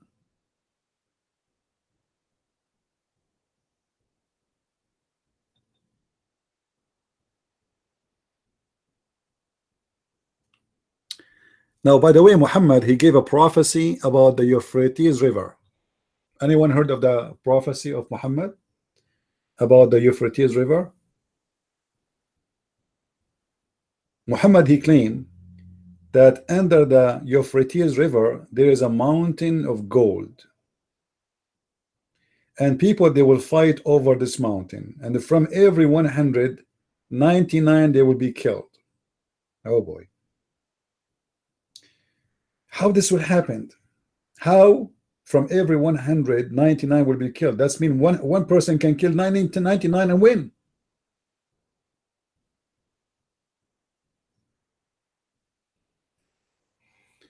There is a mountain.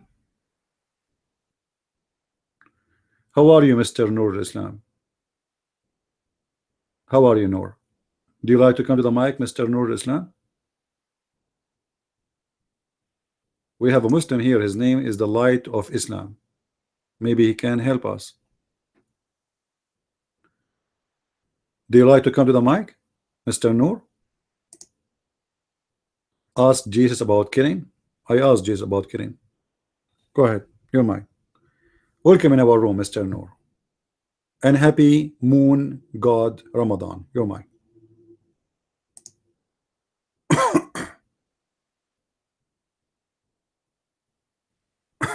All I know that you are all okay. Actually, this is my first time to get into your room. Actually, I'm a native Arabic speaker. I'm from Egypt. But anyway, I saw that your room. Hello and welcome to your room. Okay. And I saw that you are speaking about God, Islam, and about Jesus, and about Quran and such stuff, right? Someone said that, okay, that what is about Muhammad with killing. Actually, I have no idea about killing more than I know about the Old Testament when I read the verses. That God, the bloody God, when he really killed a lot of people, even he's sick, right? That he just killed babies, killed donkeys, killed cows, killed women, killed girls, killed men, killed old people, everything. Don't leave anything, all right? This is all what I really read in the Old Testament, which was ordered and instructed directly by God. Is it a truly God? Hold on. Is it true that in your Quran it says that your God Allah he ordered Noah here on to make a ship, and then God he killed everybody, the babies, the girls, the chickens, the birds, the blah blah blah blah, the blah blah blah blah blah. Don't you Muslim believe in the flood of Noah?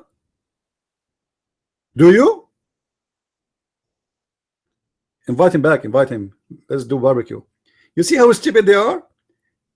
When God he kill, he don't kill, he take what he gave you. He gave you your life. He is the one take it. He did not order anyone to kill, he took it from you.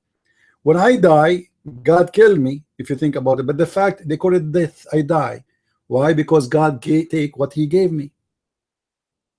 So why it's okay for you to believe in the flood of Noah? Let me add his name. What's his name? Let me add him and get him back here, the potato. Man, this guy will be a delicious one. Action. Add. Find. Add pal. All right, I will add him and invite him. What a coward. You run away right away. Let us invite.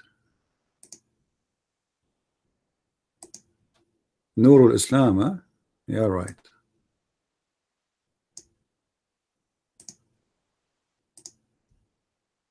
Oh, he accept invitation only from people in his list. What a coward. What a potato coward. The Muslims, they teach their followers that God, he ordered Noah to build the ship, and he killed everybody is alive in the top of the earth. When we say everybody, what does that mean? What does that mean? It's mean there is children too. Is that correct, guys? Is that correct? Because the only family is saved is the family of Noah. Even the son of Noah, according to the Quran, and his family refused to come with their father. So this is how silly, stupid. Do you see how we can get them busted in a second? Christians, are you learning how to get them busted? Where you go, Noor? Where you go? Noor, where you go? I'm really upset from you. I thought you are really brave and you will never leave until we finish our conversation. Please take the mic. I doubted you just for a second so we can have a conversation. We cannot talk in the same time. What I can do? Okay, let's have an agreement. If I say to you the mic, you give it to me. What do you say? Is that fine? All right. You said that the God of the Christians he ordered to kill, or he killed the babies, etc. Your God in the Quran, he ordered the flood of Noah and he killed everybody. Everybody in the top of this earth, including babies, chickens, potatoes, tomatoes, everything. So this is how hypocrite you are. When the Muslims they say to you, when the Christian they say to you about Muhammad killing, Muhammad was killing people who they are innocent. He was raping women for no reasons. He was killing just to steal. So take the mic. And by the way, our topic was not about killing. Our topic about your prophet. He saw 4 rivers in the heaven, and they are the Euphrates and the Nile River, as long as you are from Egypt. You're on a game?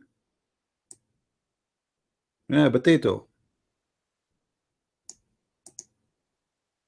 Just because he noticed how stupid he is. Cowards. Oh, so in your God, the Old Testament is clean everybody. Oh, opera. This is opera. I was making a symphony.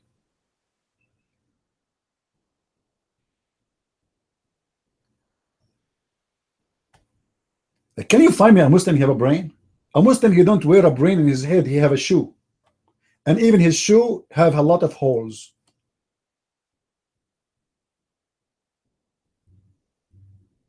By the way, just to let you know, according to study in Japan made by a Japanese scientist, his name Yama, there's no brain Yama, very well known scientist, he said that the Muslim brain is the most expensive brain. When he have an interview with the media, they ask him why. He said, as an example, a Jewish brain is almost for free. What? Yes, for free. American free brain, you can get it for $5. A German brain, you can get it for 15. Really? A Muslim brain is a priceless. What the heck? He said yes, because it's never been used. Never ever been used. This is why it's so expensive. Zero mileage. The wax is still there, like the versions Allah is making right now in the warehouse. He is working there. By the way, the hardest part for Allah in his warehouse, anyone knows? When he make those women the virgins?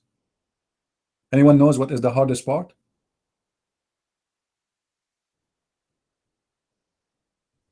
To make them virgins. Guys, you don't understand how God, the God of Islam, he made them virgins. All right. First of all, he created the women, then he created her vagina. Then the first time he installed a zipper. Okay, but the zipper still is not like, it's not, he put her in the bubble bathtub, he put like bubbles, and if there's any bubbles that's coming out, it means she's not a virgin yet. So he have to make a virgin. So what he do? He start putting coating and cream and etc. and put cement and etc. until he block it totally, and then he leave it dry and he put it in the oven, the stove for some time, and then he take it off and he look at the color. The color have to be like, you know, a certain color, you know, like it's not accepted as the color is not good too, because it have to be delicious. So then he put it in the bubble bathtub, and then if there's any bubbles that's coming out, that vagina will be sent down again to the manufactory, which is the manufactory Allah, a different shop, and he have to work in it again. So he have to test examine every vagina he create, and you can imagine how hard this process is. And the process getting harder after the Muslims they go there. Why? Because Allah will keep them virgins. I mean, look at this. A Muslim having sex with the women, she go and step in the line. There's a line for the manufacturer, the shop for Allah. Then she go, and then she have a chair. She sit in the chair and she open her legs. And then women, they come one by one to Allah. And Allah, he fixed their vagina one by one, and then he send them free shipping back to the husband. Imagine Allah doing that for eternity, fixing vaginas of women. This is how Allah is all merciful and loving. If Allah is not God, why he's so much interested in fixing the vagina? That's a proof that he's God. I ask myself, if I slept with my wife and then Allah he make her virgin, I mean, what the point? I slept with her already. It's like a cheating, isn't it? She's not virgin.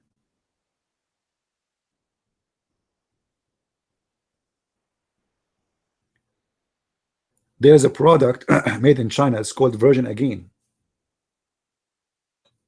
Virgin Again is used very much in the Middle East, because Muslim women, they go sleep around, and when they want to get married, they want to make the husband believe that they are virgins. They never have sex. So the husband, when he take off his pant, she say, Allahu Akbar, what is this? I never saw something like that before.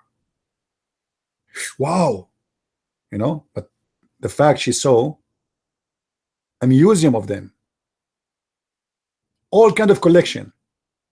But now it's time to be virgin again. So what they do, they buy this Chinese product. She inserted in her private part, which is will make like a blood. I don't know how it's made. Anyway, she inserted there. So when the husband he have sex with her, a blood will come out, and the husband will be so happy, so satisfied. Allahu Akbar, my wife is a decent woman. She is virgin. She is virgin.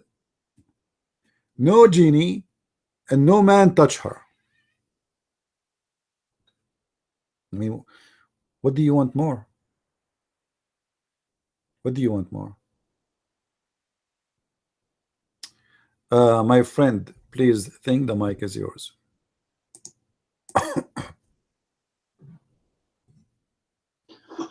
Hello guys, can I be heard? Can I get one?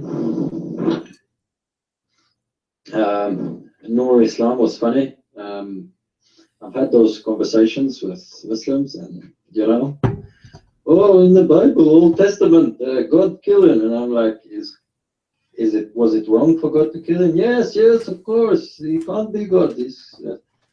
And I said the same thing as soon as the guy said that. I'm like, well, what about the flood of Noah? It killed every living thing, essentially. So, and one of the things is I don't like to use the word God killing. God takes a life. God doesn't kill. God takes a life. Human life, the flesh. The body dies, the soul lives. God doesn't kill because the soul ceases to live. It's just the body that dies. It's a bit like the seed, you know. It grows up on the plant, it falls on the ground, the plant has died, but the seed in the ground will grow again. So it's the same thing. That's like that. So the soul doesn't die. What I wanted to ask actually is, do Muslims have a percentage that they have to give to the mosque? CP? You know, do they have a percentage that they have to give, like, you know, to give to the mosque? Because like the Muslim people that I know, that I hang around with, you know, they're always talking, especially for Ramadan. They are talking, oh man, I have to give these money. My mom has to give money to the mosque. They have to give this money, and I'm broke at the moment, and stuff. So my point is that this does put people on a very difficult position, because people do not have money. And if there is a percentage of your income that you have to pay, let's say, and I think there are some churches that say that you have to pay that 5% or some stuff, which I completely disagree. But if you're asking somebody to pay, say, 5% of your income, and then whatever they pay, you essentially know what their income is. You know, people don't want others to know what their income is. So why should somebody automatically know what my income is? If I'm paying 5%, you can do the calculation what my income is. When it comes to buying the food, they have people over every now and then. So there's a lot of expenses. This whole Ramadan thing, it actually causes so much bad about the Muslims. Also, I've met loads of Muslims where at home, when they go home, they pretend they're fasting, but when they're outside, they're smoking and doing all this because they can't do it. So I could imagine these people are going at home, having to be different. They can't be themselves because Muslims are scared they will be judged. So this is what Islam is, really. That's what I wanted to talk right at the beginning. And also, what I wanted to say is the guy, I think it was a good human, he was saying that there is no slavery at the moment. Now, you could use different definition of slavery, but for example, in Saudi Arabia or even in Dubai and Qatar and them, when people, workers, they go there, they take their passport. So when somebody takes your passport, technically you're a slave. You know, it's only when that person wants you to leave, you can leave. And what's happening is they got no human rights. So what does a slave have? He has absolutely no rights. So that's a slave. You can call slave on a different level. He may not have been bought as a slave. You can call him a servant, whatever it is, but that is simply slavery. So he's all over slaves. He's all over in Saudi Arabia at the moment, and all these countries, and that's what it is. Whether somebody want to call it slavery or not, but these people have nothing. And also these kings and rulers of Abu Dhabi or wherever they are, they're Saudi Arabia, they have all these slaves with them, the cleaners and all of this. These people have absolutely no right. They can't leave, they can't run. Where are they gonna go? They have no passports. They're lucky if the owner will let them go, and that's what's happening. Slavery is something that Islam is basically pushing. Still the only countries, the only people that do slavery is Muslims. So yeah, that's what I wanted to say really. I watched the video of you talking about the Ramadan. It was quite interesting. And it was absolutely crazy how these people believe in this stuff. They got no idea where Ramadan comes from. And they do all this fasting, thinking they're doing service for God. You remember the Bible says that they do the killing, thinking that they will kill you, thinking they're doing service for God. And these people are actually fasting, thinking they're doing service for God. But they're among God. Anyway, so I'll pass the mic. I hope any Abdul will come here and they will come and debate. They're always text terrorists. If it's on Twitter or Facebook, they're text terrorists. But when it comes to debate, when you're challenged, all they do is run. Where are the Muslims? Why can you not defend your religion? So this shows that if you can't defend your religion, when it comes to preaching your religion, then how does your religion flourish? It only flourishes because you kill people and you force them to convert. So it's just the same as Muhammad. Anyways, I'm not going to stay too long on the mic. You can go and grab a tea, I think. Mic is free anyway. Thank you.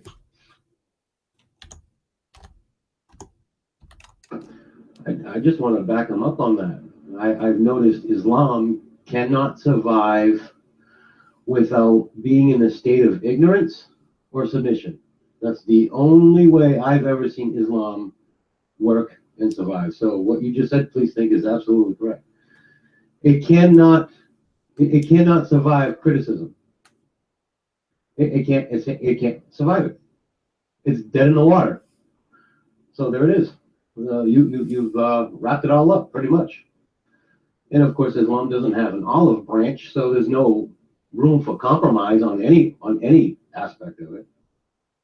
Really, there isn't. There's no olive. I can't find an olive branch. I've been looking. I've come to this room to here. I go other rooms to here. There is no olive branch. If you have to ask yourself, there's no olive branch, then the war goes on. If there are people who don't want to compromise, who are not Muslim, who are not them, then there is no end to this. They're not allowing the end to it. Because remember, it's all about submission.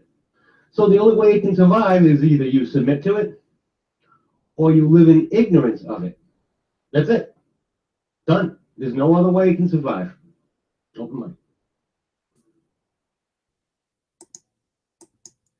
My friend, Islam survive because we Christians are not doing our job.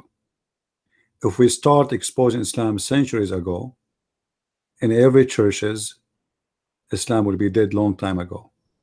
The problem is our Christian churches, sadly, they turned the church to be a club of praying, singing, whatever, or social club. It's not a place of teaching no more. You will see someone, he claimed to be a minister of a church, but he buy a book, it's called How to Minister. And that book, it shows you a pre-printed, ready article to read in the church, which is not even his own words. They are not even speaking to you. They are reading for you an article written by someone professional to fool you. We need teachers. Enough is enough. Every day I see in Facebook a Christian speaking about the Arab as they are the Ishmael sons. They are the son of Ishmael. Why? Because we don't have teachers. We have copy paste. Somebody somewhere sometime said Arab are from Ishmael. Everybody copy paste. So the problem is not Islam. The problem is the ignorance of mankind. You see, before, people, they used to die from a very simple disease. Why? Because of their ignorance. Is that correct? Ignorance. Ignorance can take you to death. There's no question. And that literally true, not metaphorically only.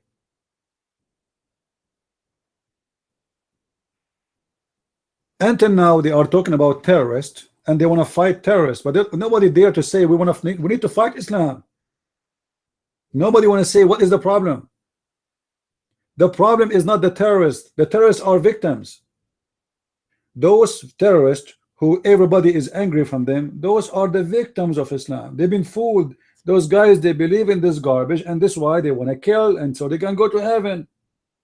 So before you fight somebody, ask yourself why he became like that.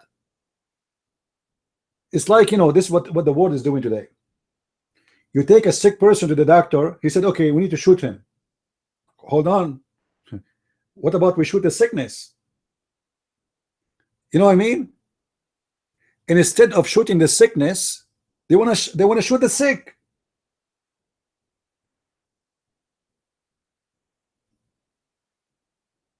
The disease is the problem,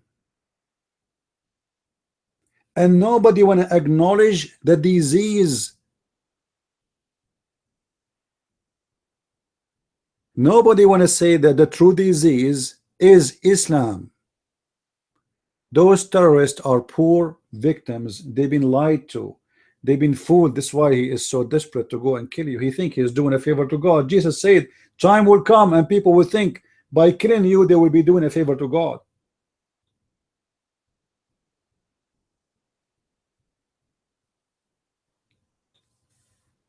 And the Christians, they help Islam to spread. How they do that?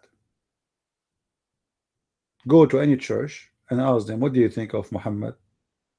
They will say to you right away, they will start saying this. In every religion, there is bad people and good people, they blah, blah, blah. I did not ask you about people. Did I ask you about people? Did I ask you about a guy, his name is Potato Tomato? I'm not asking you about a human being. I'm asking you about this religion. What do you think of it? Oh, in every religion, you know, you never heard of the crusade. Like, what's wrong with you? Why you cannot give me an answer? What do you think of Islam? They don't want to give you an answer because they are cowards.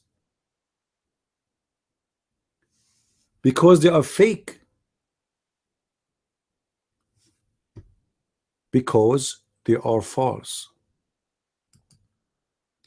Any church, the minister of that church don't dare to say Muhammad is a big fat liar and he is an enemy to God, he is no priest.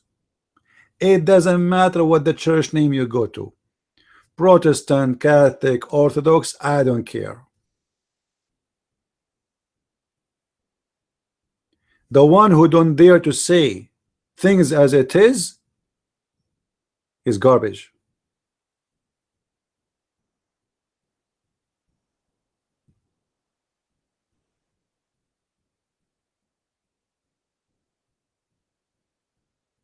My friend, a person who claims speaking the truth, he should speak the truth. Very simple method.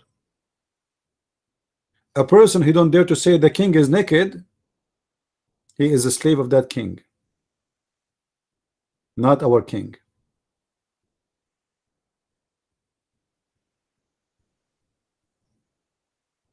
This is why I advise everybody, any church you go to, ask the minister certain questions about his belief.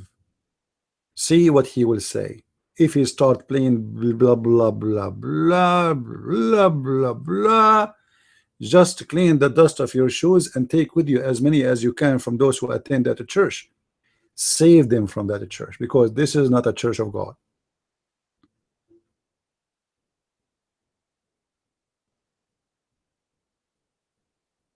We need to be truthful, we need to be strong, and we should kill fear in our heart. I fear no one. No one. I will say things as it is.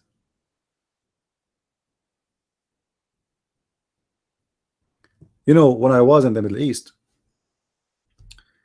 many people they ask me, don't you know what can happen if things turn upside down on you because of what you say? You know where you live? I say, I have no fear.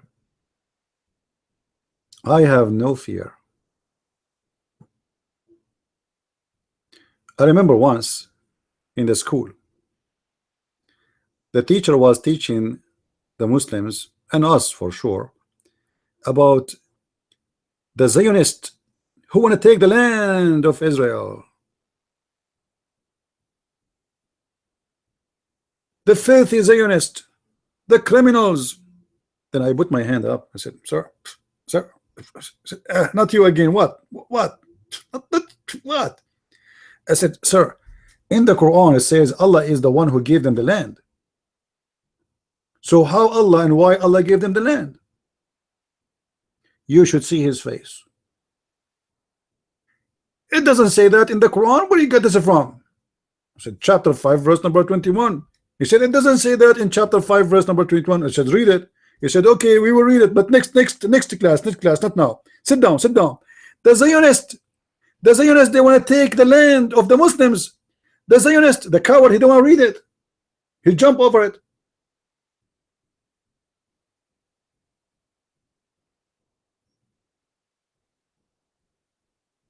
When you are a coward, you have no voice.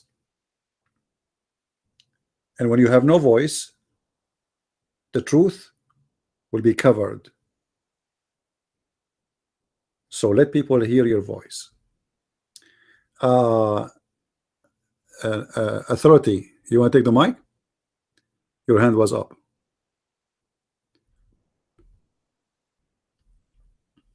You change your mind? All right. Please think, the mic is yours. Yeah, your hand was up. I don't know. I saw it. It was up. Go ahead, please think. I fully agree with you, CP. What has happened, especially, I mean, it's all you got to do is look at England, right? England 50 years ago, or so 60 years ago, maybe, if I'm pushing it, used to be what I call a Christian country. 70% of people on Sunday used to go to church. 70%. And what's happened is we had two problems. There's been two problems. One is we had an attack from atheists and liberals, and two is the church leaders are still using Windows 95. They never updated. They never kept up with time. They don't teach in the churches about Islam. I've been to many churches. I never heard church leader talk about Islam. Never. And even if when I talk to Christians sometimes, you know, they're like, oh, look, I don't bother with that stuff. I don't bother about Islam. I teach the Bible. And this is the problem it is. Because, for example, the flood of Noah, God warned them. So Noah was warning them about the flood. You know, so what happened? People, they ignored the flood. And then boom, the flood came. So you got to know about the surrounding. It's a bit like cancer. If you go quickly to the doctor, if you go early, you know, you have a very high chance of being cured. If you leave it too late, what's going to happen? You will die. So this is what has happened, is we don't have church leaders And I mean that. We don't have church leaders. There's a lot of churches, all they care is about the money, and these are not Christians. These are just people trying to milk people out of the system. I know churches here in England who used to be God's churches. They have history, like the churches with history, like 200 years history. For example, we got I know a church which is actually that's the only church that is the church John Wesley opened it up. 200 years history. These things. But now it has been taken over by businessmen. You can't. They would never say that Muhammad is a pedophile, because that's what he is. Offensive. Look what happened to the church leader who refused to let the person read the Quran in the church. I've read an interview that he did. He actually seemed to know what Islam is. He was talking about Islam. And I was thinking, yes. The only reason why he refused the girl to go and read the Quran is because he knew what Islam was. Because the guy, when he was doing the interview, he knew what he was saying. He was saying the right things. And what happened is, they got rid of him. And the woman goes there, reads the Quran, telling the people in the church that Jesus is not God. How can you let such thing like that happen? And this is what's happening. I mean, I would like you to come to England, but my point is, which church do I go to? If I go to a church and ask them, about you, as soon as they read your book, I've given your book to people, and they're like, "Ooh, this guy, But and I'm like, is he telling the truth or is he lying? No, he's telling, but he's a bit, he's too extreme, I said, what is extreme? Telling the truth, So that's what it is. That's what people are. People get offended. That's not what Jesus taught. Jesus turned the table upside down. Jesus preached the truth. He told the rabbis at that time, or whatever you want to call them, you serpents, you serpents, you vipers. This is what it is. So I urge people here, or wherever they are, to teach about Islam, to tell the truth about Islam to your children, to your nieces, to your nephews, to your friends, to people, to tell people about Islam, because people don't know. So you need to tell people what Islam is, how evil it is, how dangerous it is, how stupid it is. And unfortunately, it is the Muslims who are victims in this. Which Muslim can leave Islam? You can't. Even in the West, a Muslim cannot leave Islam. He has to run away. He has to find a new house. Why? Because a community will be beating him up. We have it here in England so many times. They burn it. They throw in bricks at their house. They break in their door. They burn in their house. This is Islam. If there was no apostasy, Islam would have been finished long time ago. But these people, in order to leave Islam, they have to run away from their family. And this is what's happening. Even in the West. Never mind in Middle East. In Middle East, bloody hell, you'd be gone. You'd be hanged from a tree.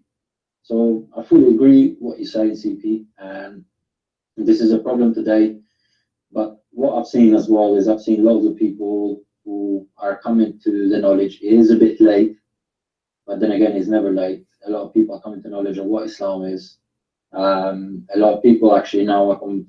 I've been telling people for a few years now what Islam is, and they were laughing at me. And now they're like, "Oh yeah, they're the ones who are talking about it." But only a few years ago, they were laughing at me what I was talking. I thought I was a stupid guy. But I asked people to teach their children, their nephews, to tell people what Islam is, because these people can get indoctrinated into Islam, that believing that Islam is a peaceful religion and all this stuff that is crazy. Anyway, so I'm not going to hold on my mic's free. Thank you.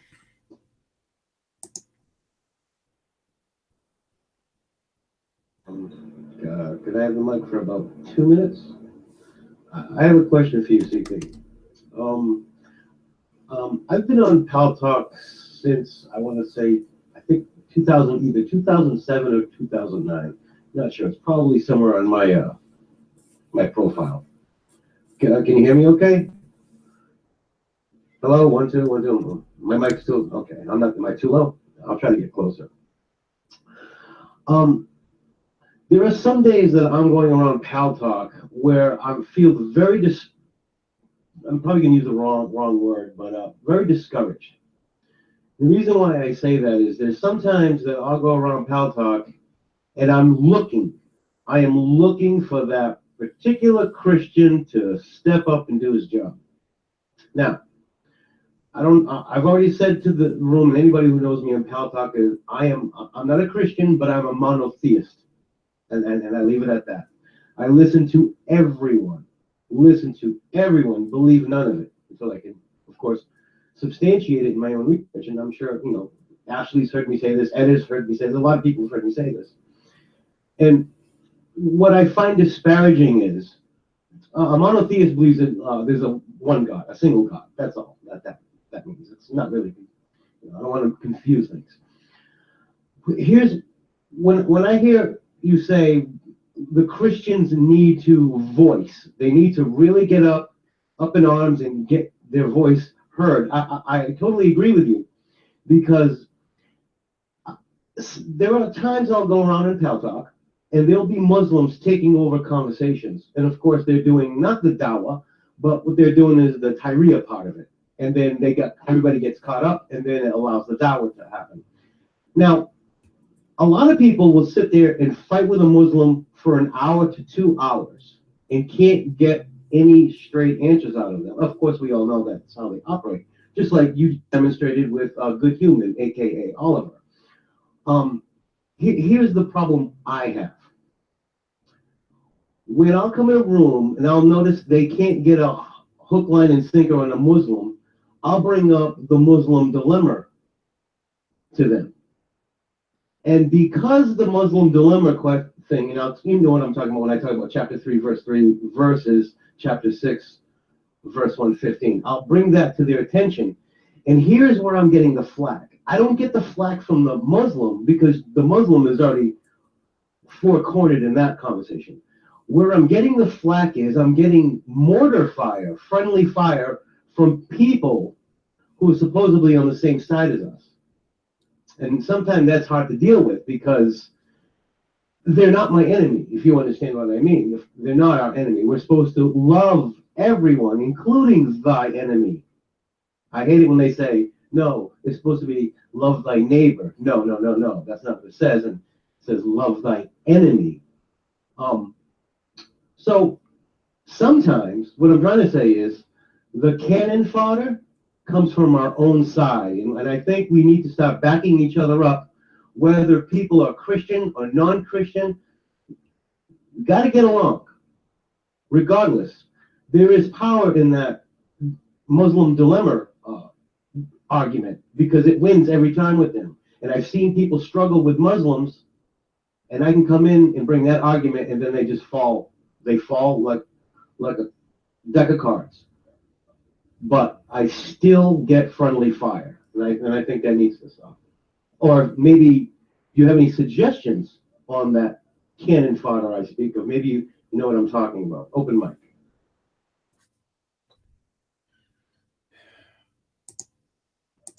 All right. Well, education is needed for everybody, not only for a certain group, not only for Christians, Jews, Hindus, doesn't matter. That's why I'm always happy to teach everybody, and it doesn't matter who, because for me as a Christian, I have a duty to serve everyone. And Christians are actually, Jesus, he said, I came for the sick one. So we have a duty to serve the sick before the healthy. Ashley, the mic is yours.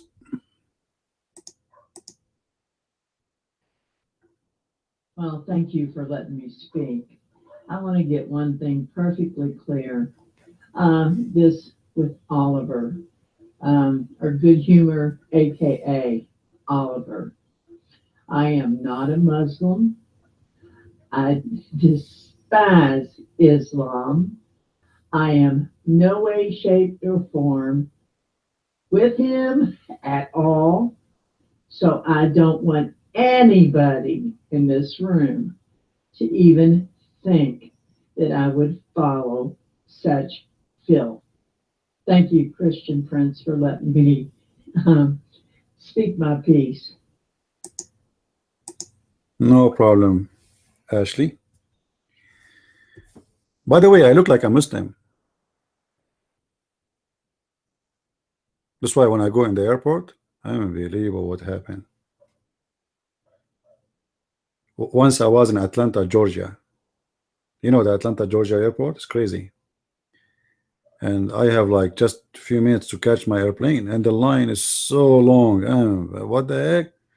So I took my phone and I start speaking in Arabic. Assalamu alaikum. Alhamdulillah. The security guy right away came to me. Actually, it was a girl, I think. She came to me and said, sir, she put a circle around my ticket and she said, can you go there? Right away, right away. Special inspection. It took me a few minutes and I was in the airplane. That's the best way to do it. Seriously, you know. Before 9/11, I used to ask, please, can you put me in the window? Like I want to sit next to the window. After 9/11, I am always in the window. There's no question. I never took a seat unless it's I don't need to ask for it. It's automatically is going to be next to the window. Actually, once it happened, it was not next to the window because the 3 seats was open, like empty, which means I slept in 3 of them. So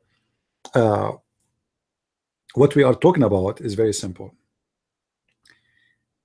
Look, I am a Christian and people still get scared of me even though I'm a Christian. I'm wearing a cross on my neck. Still they think of you Muslims when you speak Arabic, but yet nobody of them dare to say Islam is the religion of terror. Like why people get paranoid when they see a Muslim if Islam is good? Why you don't say what you believe? You know what I mean? Even those who defend Islam, they will not be comfortable to sit to next to someone who is reading Quran in the airplane. So why you don't say why you are not comfortable? Why you put it in your heart? Why you are coward? Why you are potato? Say why you are not comfortable to sit next to this person. People, they want to say you are discriminating. No, not discriminating. A Muslim, he is the one who discriminates himself. He is the one who says that I am above all mankind. You are dirty, you are pigs, you are monkeys, you are najis, you are kuffar. A Muslim, he is the one who points his finger at everybody, calling us names.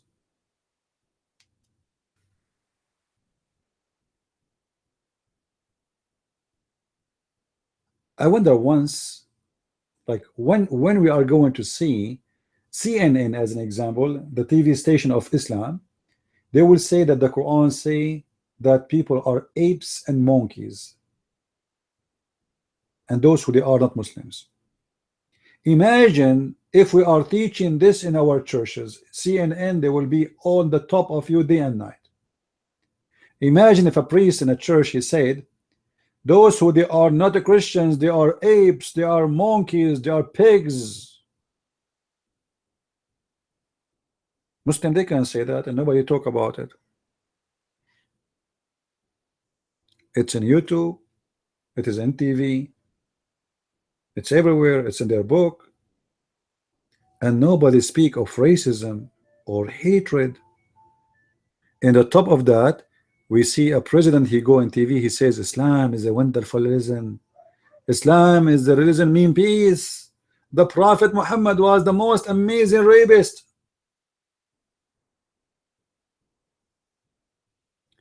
The hypocrisy start from the top, go down all the way to the bottom.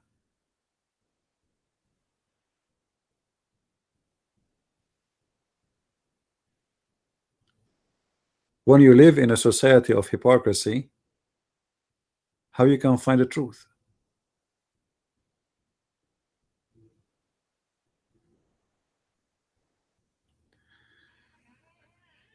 Do we have any Muslim here?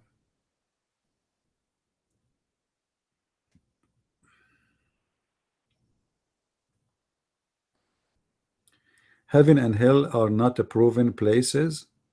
Okay, God mad. God made junk. Okay, there's no heaven and there's no hell. And how I can help you? I mean, isn't it stupid of you to say it's not proven? How you can prove it or disapprove it?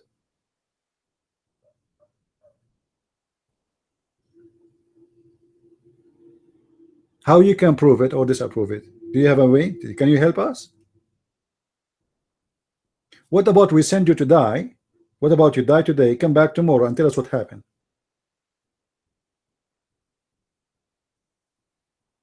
Don't change topic. People are weird.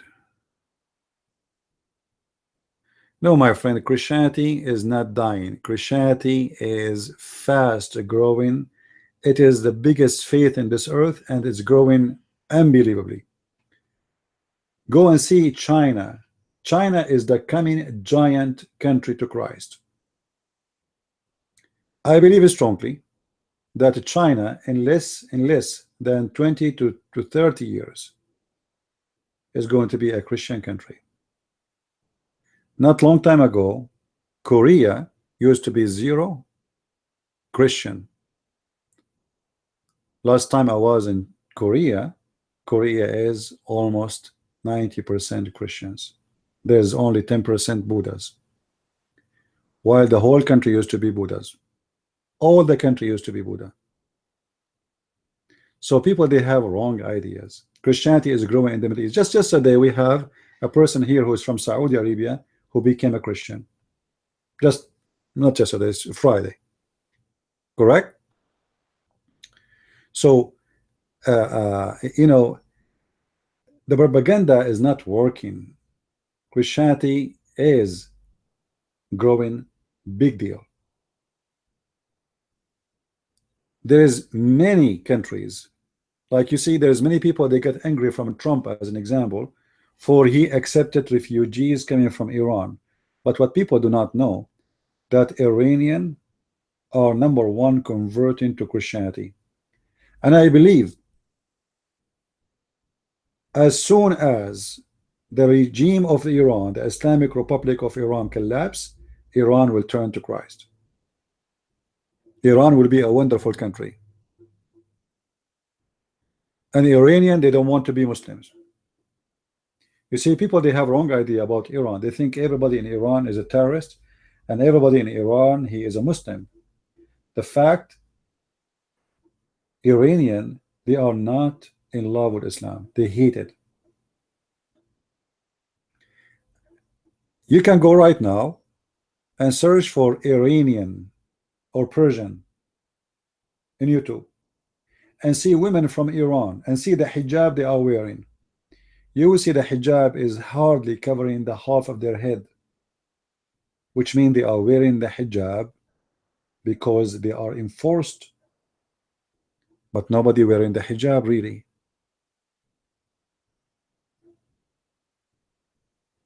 Freedom, my friends, freedom would destroy Islam. And if freedom is going to come, it doesn't matter how much they try. Just have patience. Anyone remember the Soviet Union? Maybe some of you are too young to remember it. The Soviet Union was the biggest beast who scared the hell of everybody. And nobody ever can imagine that such a beast will collapse. It collapsed overnight.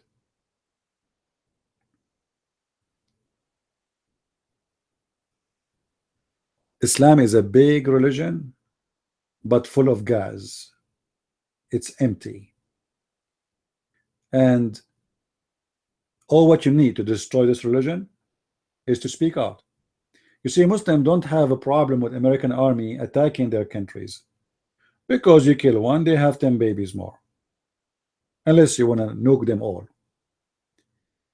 But they fear big time somebody speak about Islam.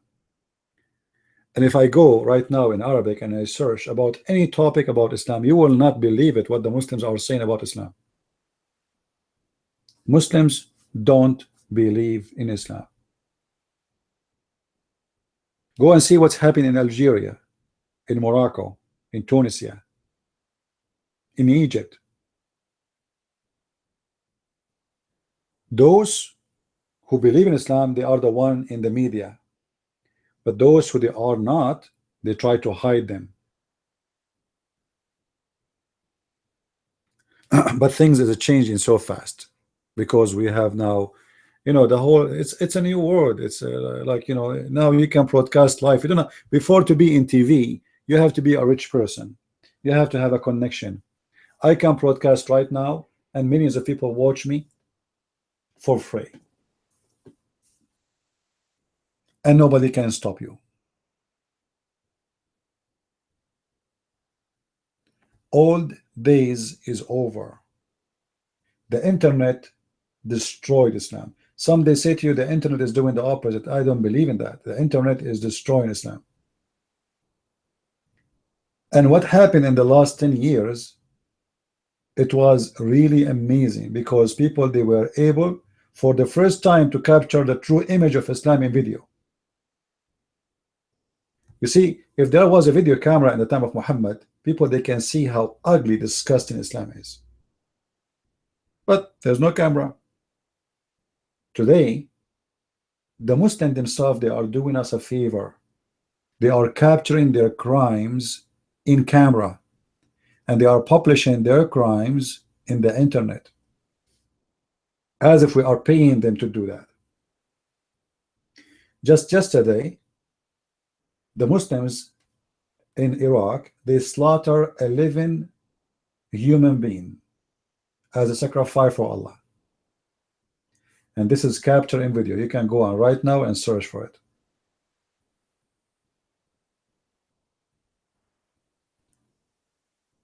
So how anyone can deny what Islam is about?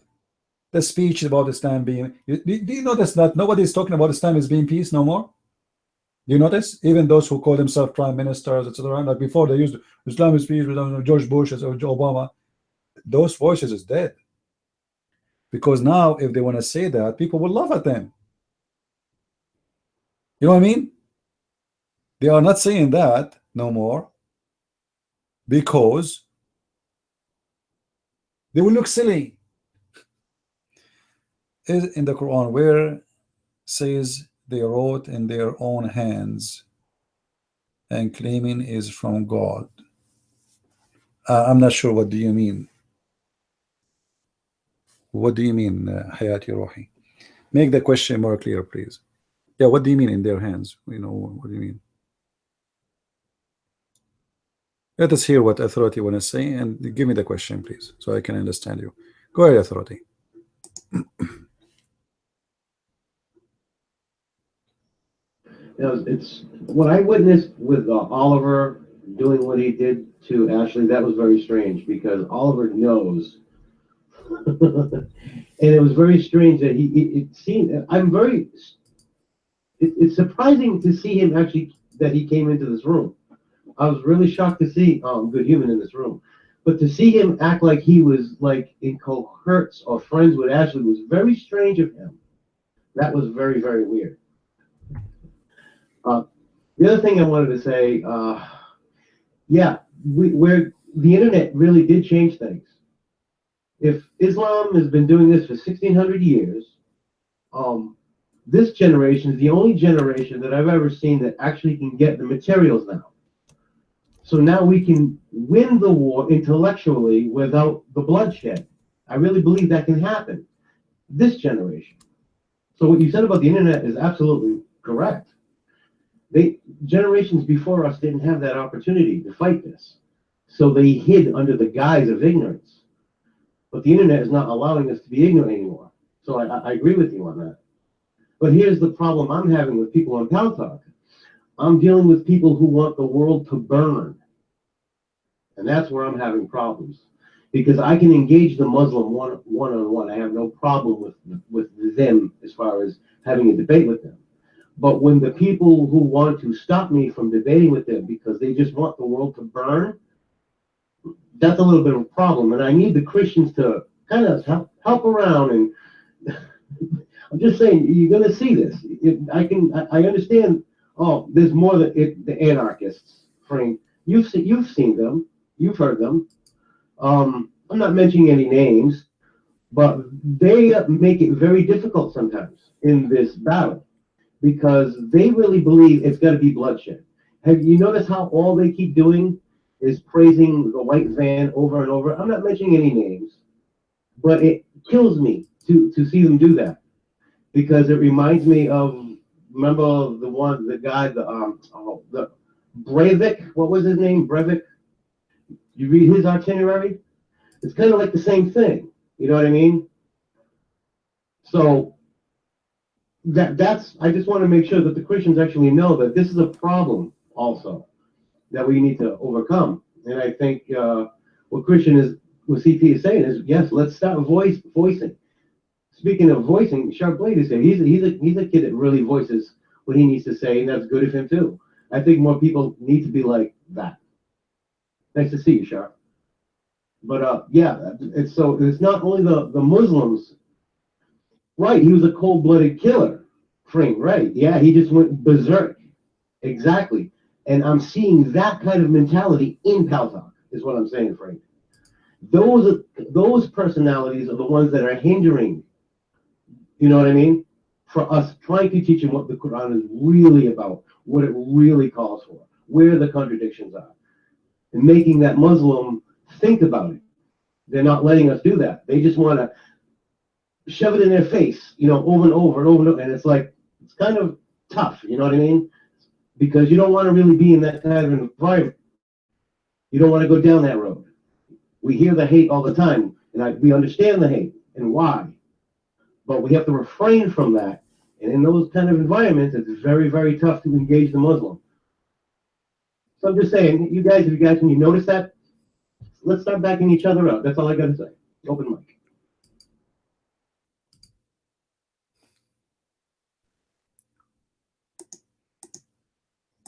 No problem. Thank you. Well, it's not about backing up. It's about every one of us have a duty to do. If everyone says it's not my business, then it's going to be the business of who? Until the bad things come to your house.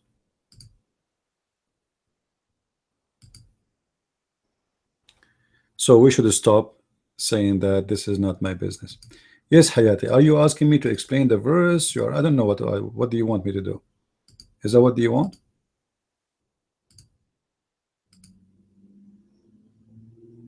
Yes. Well, for sure, every Muslim, he give you different interpretation for this. If you read the verses before it, you will see that some of them, they knew nothing but a book, but little. But yet they are writing with their own. Now, according to Muslim, this is speaking about the Jews, who they are writing the book of their own, and they are giving it their own interpretation. So what he's talking about, not the book, not the Torah, he's talking about the interpretation. So they are giving interpretation of their own, but it is not really what the Quran, what the book saying. So what it says, so it is like God condemning those who writing the book with their hands, which means those who write the book of interpretation. And look like it is the same as if you are talking about the something like the Talmud, a book which is written by the hand of the rabbis giving interpretation. So Muhammad is not in agreement about the interpretation of the Old Testament. It's not about really about the Torah, it's about the interpretation. And if the Muslim, they want to say this is not true, it's about the Torah itself, then the Muslims, they have to ask themselves or have to answer why Muhammad, he took an oath by the Torah. Do you remember the story where Muhammad, he said to them, bring me the Torah, and then he placed the pillow under the Torah, and he put his hand on the top of it, and he says, I swear by thee and the one who sent thee. Now, if the Muslim, they want to say the Torah is the one is corrupt, then they will have a big problem, because how the Torah is the one is corrupt, yet Muhammad is swearing by it. Only hypocrite false men would do that. Like imagine Christian Prince, he swear by the Quran, but Christian Prince don't believe in the Quran. He believe the Quran is a false book. So how he do swear by a book he don't believe it's true? However, remember, the Muslims, they are disconnected from their religion, which means the Muslim, they do not know really anything about Islam. If you go in the video I just made yesterday, actually today, which is like early morning yesterday, night yesterday, the guy, his name Nightmare the Potato, he was saying, if we go in the video there, let me show you. He was saying, he claimed that what I am saying about the word shahr, it's mean month. It doesn't mean moon. You know what I mean? Let me go there. Hold on. So why he is saying, why he's saying that? Let me copy and paste what he said.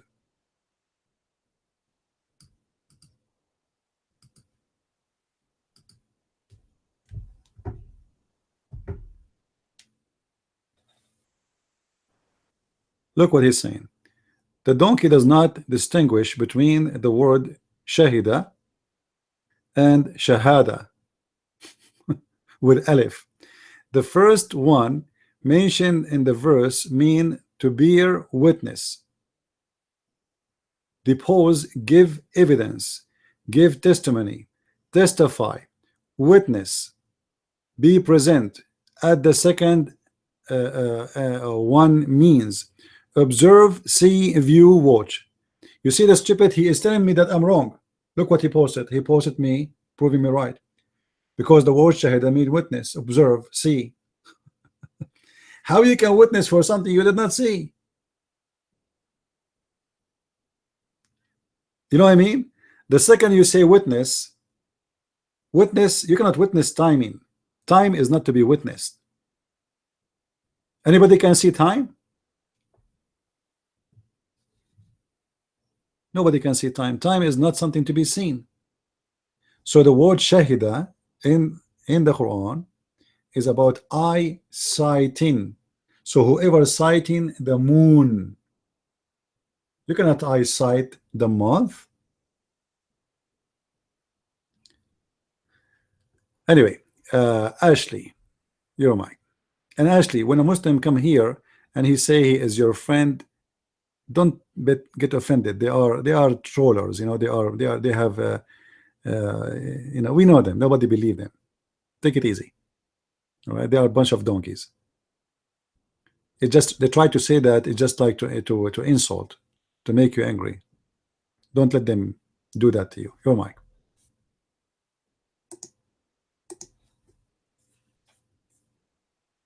Well, thank you very much for that. But it did make me angry. I just wanted to make that point perfectly clear. There is nothing Islamic about me. But I do have a question, and maybe you can answer it, or maybe you can tell us people a way of dealing with it, I guess. Because of the fact of our governments. I believe our governments are letting this happen because they're letting all the Muslims come in. And I don't think they're that dumb to not know about Islam. Now, the only way you can, okay, I can understand going to a church, having your minister talk about Islam. Okay, because, well, for the most part, that's only a small group of people. But with these politicians, these people in the government, they control us all, basically. And for them not to think that this is evil, because I remember the young Bush saying that Islam is peaceful. Well, I would have loved to have been face to face to him and ask him to show me one peaceful thing about Islam. Show me the love in Islam. Those would have been the questions that I would have asked him. But my question is, how do we get it across to them, or will we ever be able to get it across to them how concerned we are? Because remember, they work for us. We don't work for them. And they, to me, are letting this happen. How do we stop that? That is my question. And the mic screen. Thank you for letting me speak. You know, Ashley, if you don't talk, nobody will know. So those who work in politics, they are businessmen. They do serve, as you said, right? So if they didn't see that the majority of the people who they are voting, they are speaking like you, then they will not care for what you say. But when your voice became the voice of majority, then they will know they will lose the chair. They don't do what you want because they care for you. They do what they want, you want, because they want to win the chair. They are businessmen. So we need to speak out, and we need to join with others who want to speak. They have the same voice, so we can be heard loudly, and people, they can know we are exist. So you speak to your friends, tell everybody how to vote, speak out, post on YouTube, post on Facebook, etc. Gather more and more people, let them understand what's happening, and then those who work in politics, they will become like puppies. Those who work in politics, they are very cowards. If they see that the majority is for something, they go with it. Like, you know, as an example, the last election, everybody was thinking that Trump is going to lose. Is that correct? Everybody, with no exception. Actually, me myself, I thought he would lose. Because this is what the TV says, this is what the media says, this is what the search says, this is what polls say, everything said that he will lose. Big deal. Still, I voted for him. This guy, wherever he go, he was listening carefully what people want. He was what? Listening carefully. People, they give him requests. So he said exactly what they like to hear, and this is why he won.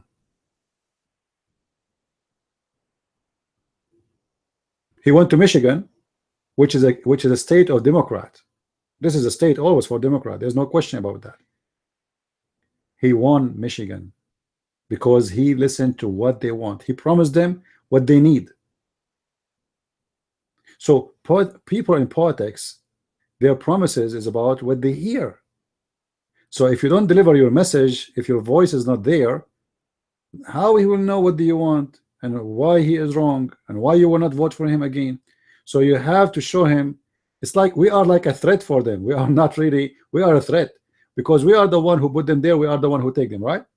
So unless we speak out and we show them what we want, how they will take care of what we want, because not because they like you, not because they are nice to you, but because they knew they need you to vote for them. And what happened with the election of Trump is a very great sign that America is changing.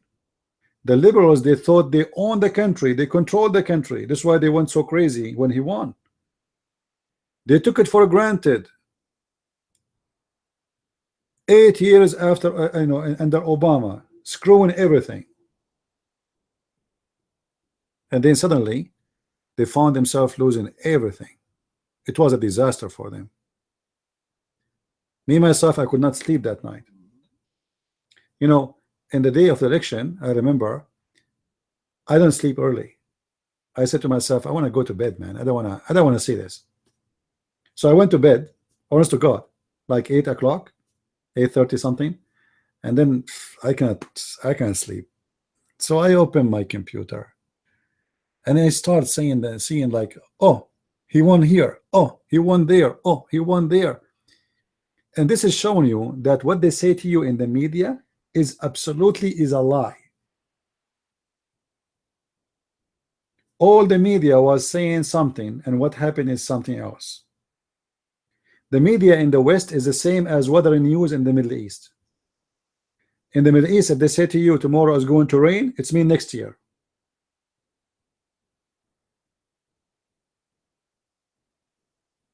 Don't ever trust what the media say, because all this media is paid by somebody.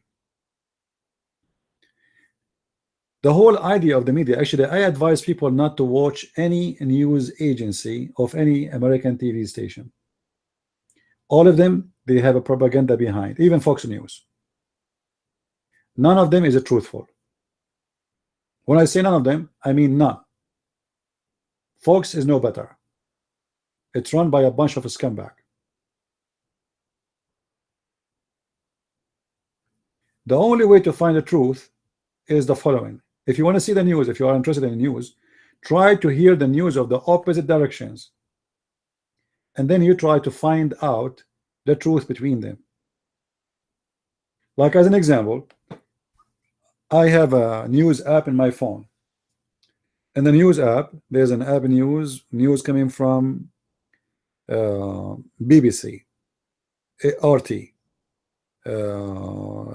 Hezbollah TV, you believe it? Even Hezbollah, Saudi Arabia, Egypt, etc. Reuters, all the great big agencies too. Then I look at the news, and then I look at them. There's differences. It's the same incident, but everyone have different title. You know, the same thing.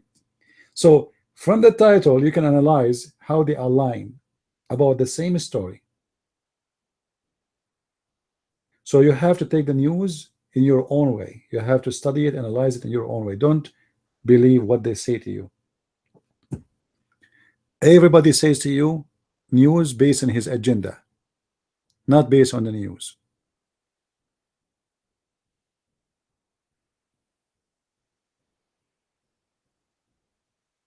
As an example, Fox News, they made a kid, his name is Aslan. What's his name? Raza Aslan. They made him famous overnight. And I believe this was a planned. Who is this guy to come and make him interview with him? And supposedly they are attacking him in the interview, and suddenly his book became #1 sales in Amazon. And then he was hired by CNN. You know, it's a plan. Who is this guy? This guy's an idiot. He have no idea what he's talking about.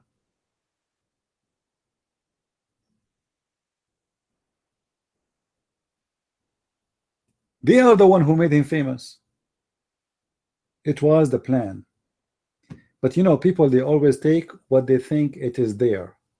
As an example, right now, if you open CNN, Fox News, they will say to you that the Assad, he's a dictator, all of us we know.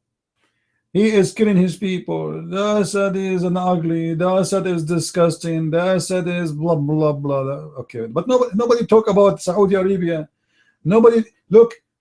Trump, he went in TV and he said that Qatar is sponsoring terrorism, but America will not do any attack on Qatar. Assad, there's no proof ever that he did sponsor any attack abroad his country. We have thousands of proofs that Qatar is sponsoring Al-Qaeda and ISIS, and none speaking about it, and none is asking the president to do anything about it. But all of them, they are asking him to do something against Assad. Why? Because there's somebody behind the scene. They want the public to move in that direction.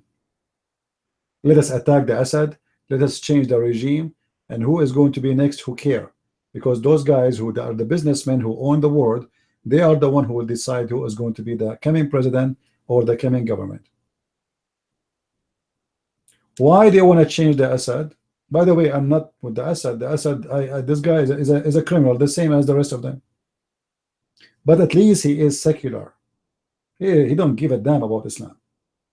Women in Syria, they can go and wear a skirt. They can swim in the beach.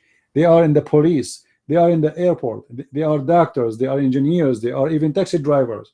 So why you want to change the regime from such a thing to a regime which is ISIS or Al-Qaeda in the best scenario? For the benefit of who? The benefit is we want to divide Syria, and they found unlimited source of oil in Syria and gas. Scary. Syria, it might turn to be number 2 or 1 in the world in oil. So the whole plan now is, even if the Assad is going to stay, who is the one will control the area where is the gas and the oil is going to be?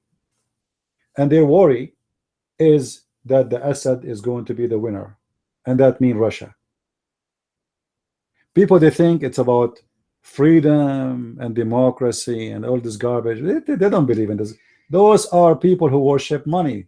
They create wars to make money.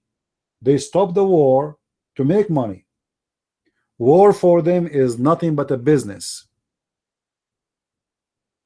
Nobody care for democracy. What democracy? In the Middle East you will have democracy, or we are in Afghanistan for more than 20 years, and until now women getting beaten in Afghanistan. What democracy? So people, they go by the outside, but not by what is behind the doors. The outside is the Assad is a dictator, but the truth is all our friends are dictators, and nobody talk about it. Who is the king of Jordan who everybody praise? This guy is the biggest scumbag ever. Who dare to speak about him or his family in Jordan? He and his family will disappear in a second. What about the king of Bahrain?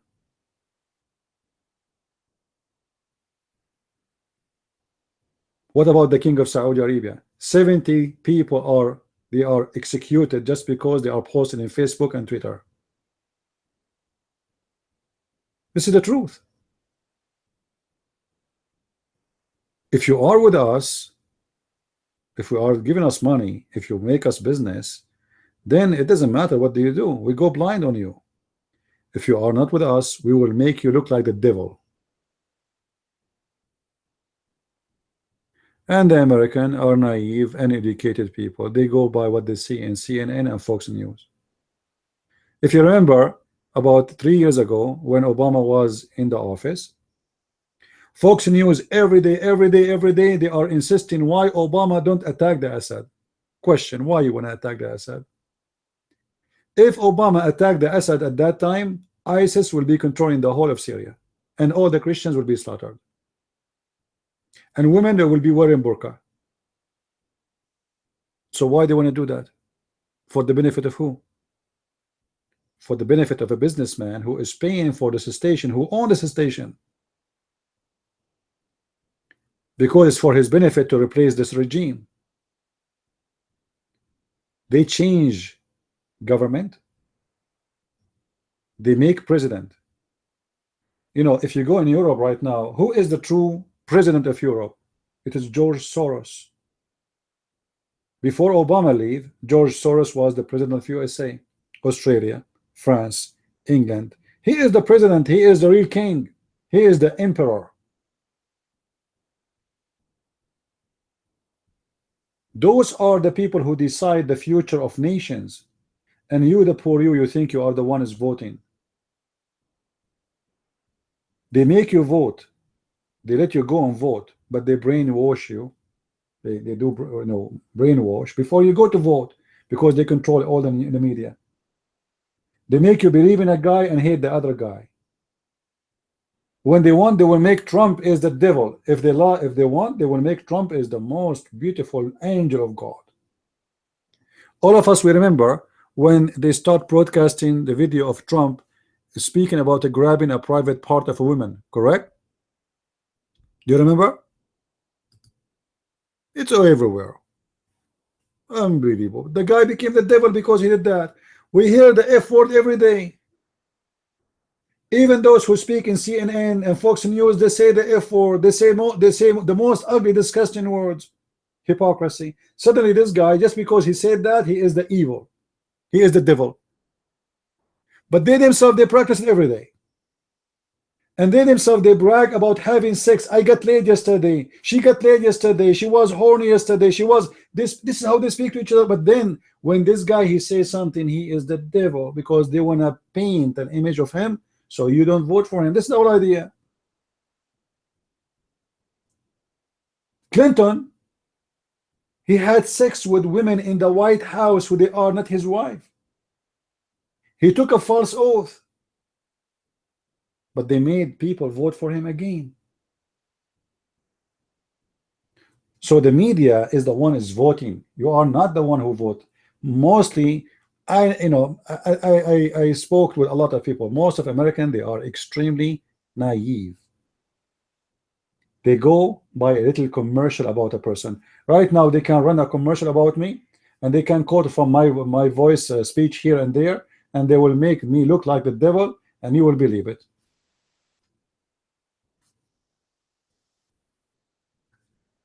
Don't let them control your brain.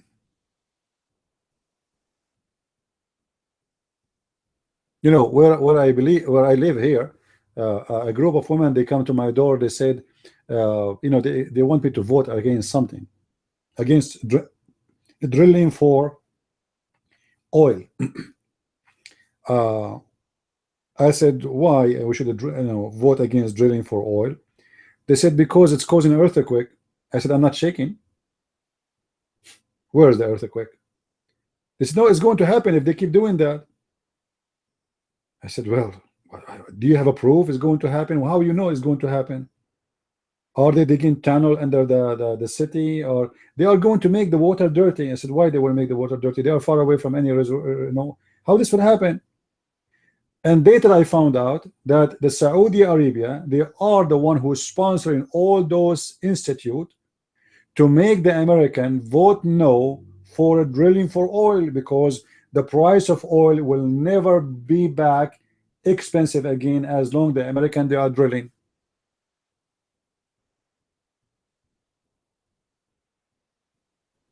If we can convince the American to say no to oil in USA, the price of oil will go up to 70 and 80 and $100 a barrel every day.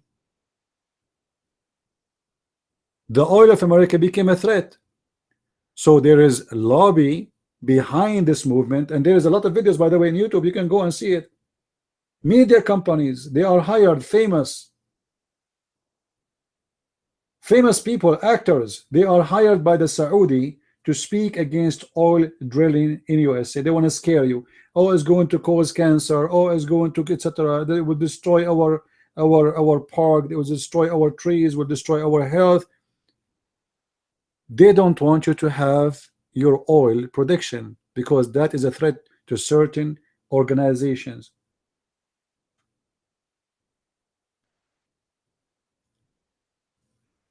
You need always to use your brain. They always try to control you. The same as when they speak about Islam. Like now, Fox News, they say to you, the radical Islam. What radical Islam?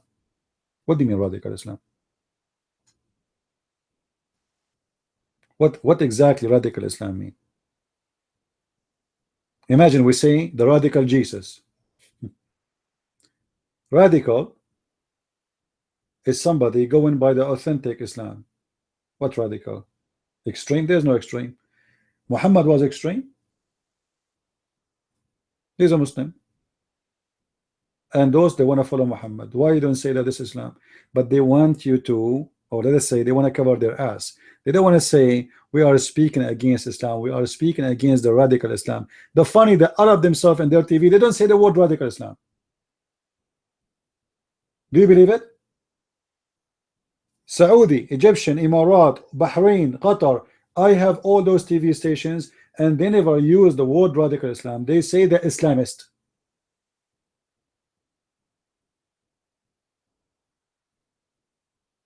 The Muslim themselves don't use that term.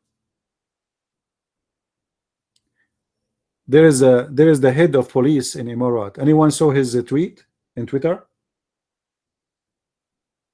He said, if I am Trump, I will ban all the Muslims from entering USA. Not only 7 countries or 6 countries. He said the Muslims are a threat for everybody. He's a Muslim. He is telling you we are a threat to everybody. Why you want to blame him for banning us? Look what we are doing. The head of the police in the Emirat.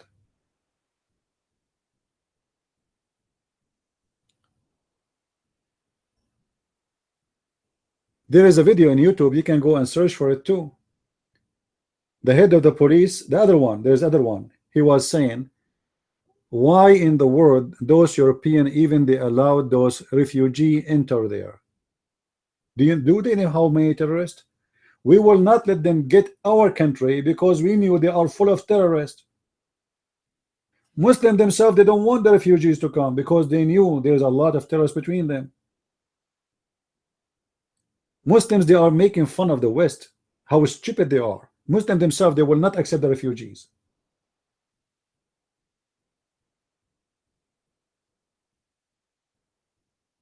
But if you say we don't want refugees, they will say, oh, he's a racist, he is a hateful person, he is KKK.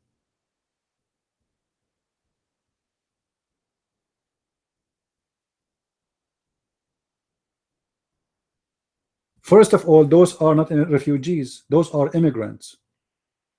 All of us, we knew they will never go back. You see, if those government, they have little intelligence, even if somebody is a refugee, what about changing the law that the one who is a refugee, he should go back to his country as soon his country go back to its normal life? He will not be allowed to have a citizenship. He will not be allowed to stay here forever. But this is what will happen. I will give you an example about the stupidity of the West. Just we heard about the fire happen in a building in London, right? In the tower. All right. So now the government decide to give everyone who live in that tower a fancy apartment or a flat, as they call it in England, in the most fancy, expensive area.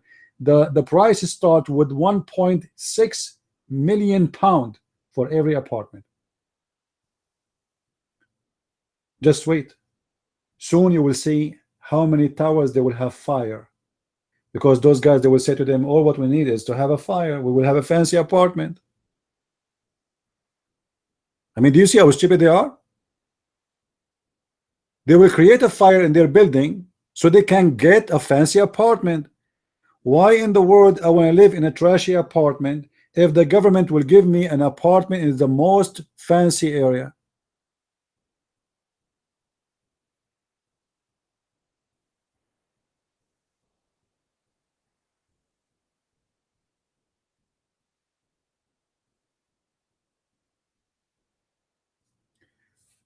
Anyway, my advice, don't ever trust what they say to you in any TV stations.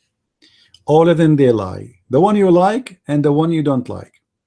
The one you think is good and the one you think they are not good. All of them, they lie. News media is not a news. They are cookers. They cook news. Did you see, guys, the CNN guy, the women, she was asking the Muslims who they are protesting, they brought them from their houses by the van. Anyone saw it? CNN, they brought Muslims from their houses by the van, and they give them sign to stand, and they are protesting against Trump. Or I forgot against what. Staged up news. Where is the news? Or the other guy from CNN who was doing news from the top of a air carrier, and we're in Philippines, but the fact he was in New York. He was in the top of the ship, and the wind, and there is a rain, and etc. But then we find out that this was a green background, a green screen, you know, and they place him in the top of the ship.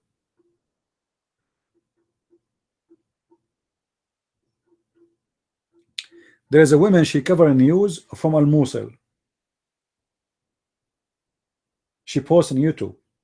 She said that the ISIS are saying that thanks Allah and thank to Trump for the Muslim ban day. So I said to her, I post in Twitter. I said to her, "Where do you get this from? Did you live with ISIS? You saw any of ISIS?" She never saw ISIS. She never spoke to one of them. She never been there, but yet she know what ISIS are saying. Okay, show us where ISIS saying that. If there's a video, if there's even a tweet. She was the only source for that tweet, and everybody copy paste, copy paste. So I challenged her. I said, show me where is the tweet of ISIS, or even where is the video of ISIS saying what you are saying. And she don't speak Arabic. It's a fabrication. Just they want to make Trump look ugly.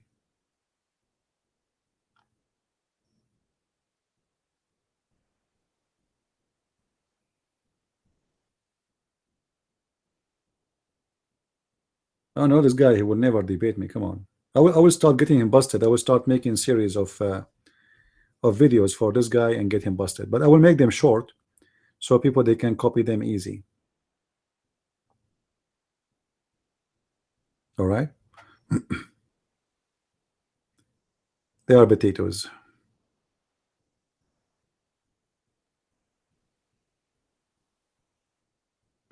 The same as the one who says to you, Islam is peace. You know, Islam is peace, but Muslims are killing everybody. Okay, why they are? I mean, they are so peaceful, man. To the point everybody is dying because of them. 11,000 people get killed in the month of Ramadan.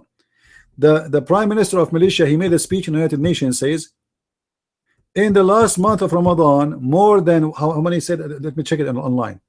Somebody guys search. I don't want to give a wrong number. Somebody search in Google that this guy, the Prime Minister of Malaysia, spoke about how many people get killed in the month of Ramadan. Muslims, and he said killed by Muslims. Muslims killing Muslims. He's talking only about the Muslims who killed by Muslims.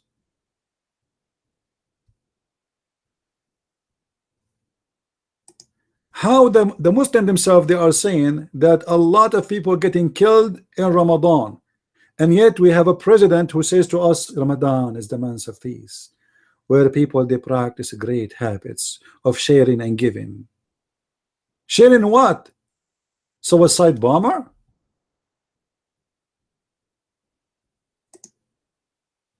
All the big wars the Muslims they have in their history happen in Ramadan. This is not the month of peace.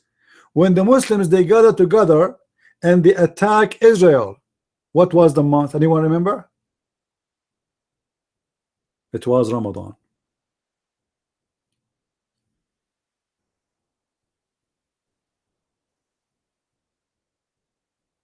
It is the month of peace.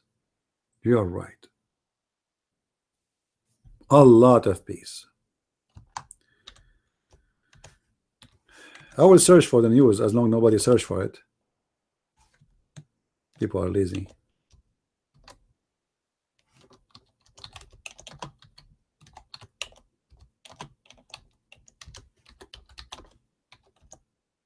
United Nation. Okay.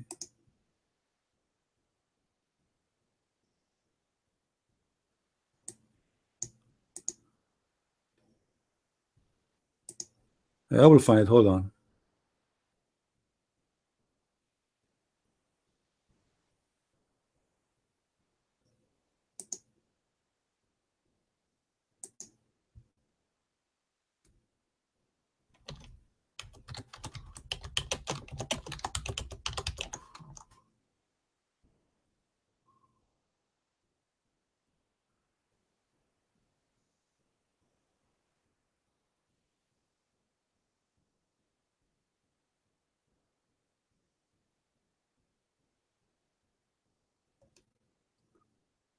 I will find it.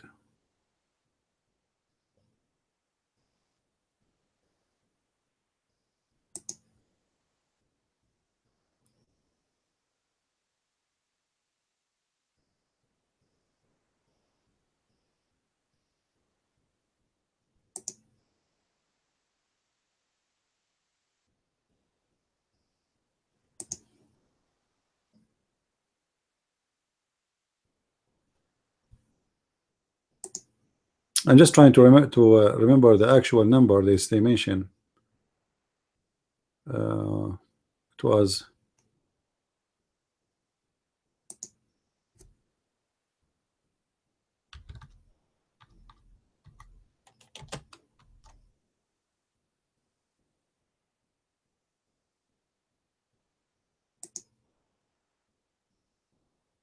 let us see.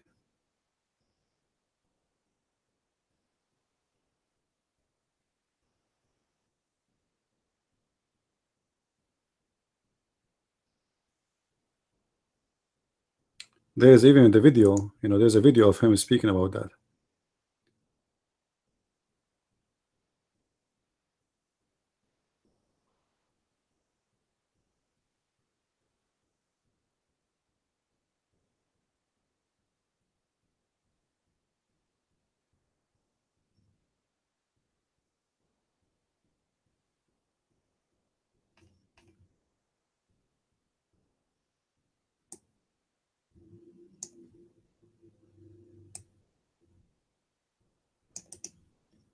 Anyway, I will find it. I made a video about it before.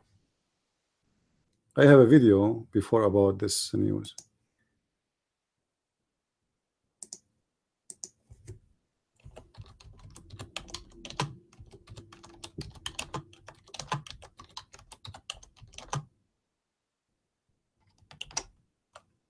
I need just to remember the title.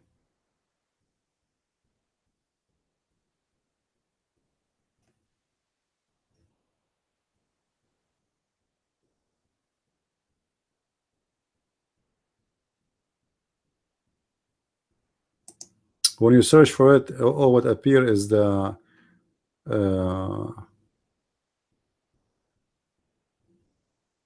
Myanmar news.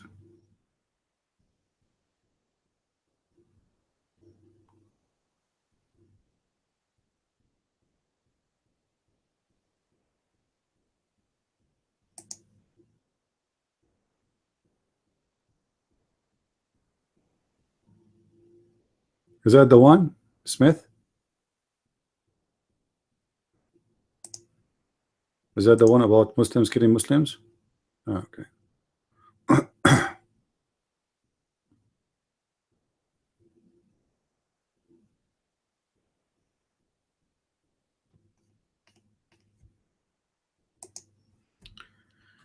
Anyway, do we have any Abdul here?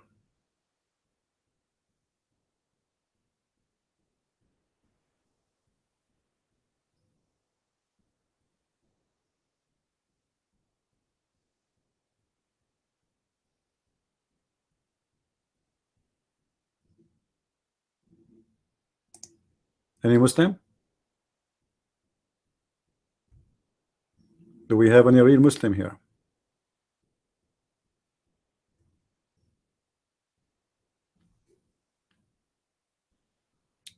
Who is a real Muslim when I come to the mic and debate me, and maybe you will win one of my books, so you can show it to your kids and be proud about it.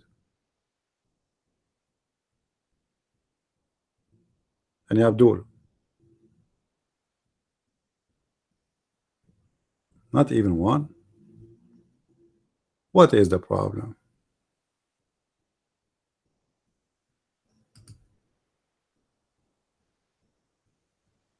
Yeah, but you didn't have a mic, Carl. You're a potato. So did you come with an answer about the contradiction in the Quran we gave you 2 days ago? There's a book I made. It's called Quran and Science. You should go and have it. You have a mic? Okay, take the mic then and tell us what happened. Did you search for the contradiction? Go ahead.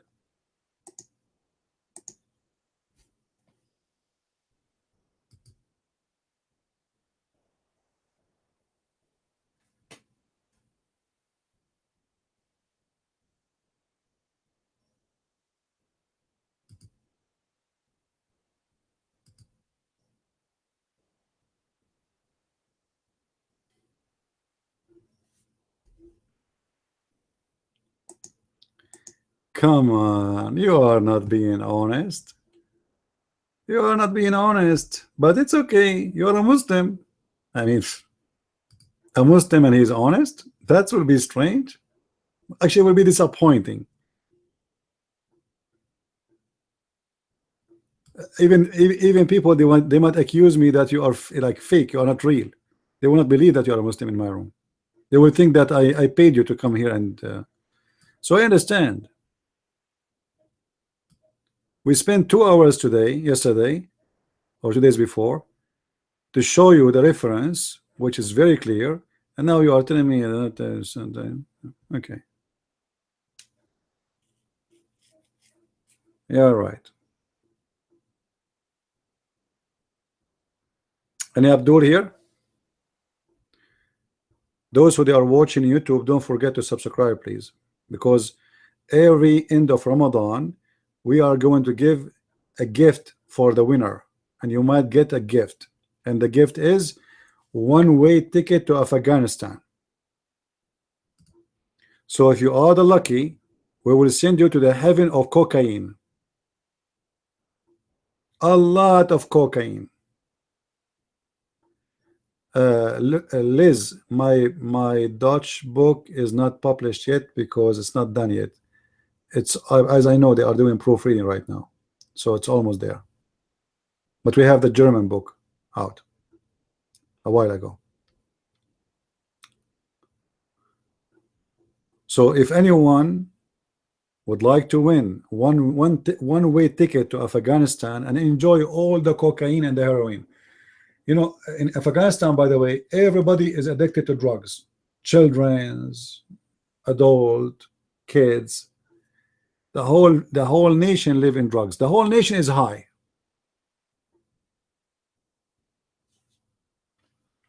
Somebody is saying he is already subscribed. Subscribe again, because that will double your chance to win 2 tickets to Afghanistan. So you can take one of your wives with you, or your mother-in-law. I'm sure you don't like to go far away without your mother-in-law. You know, you need to take somebody lovely with you. Do we have any Muslim here?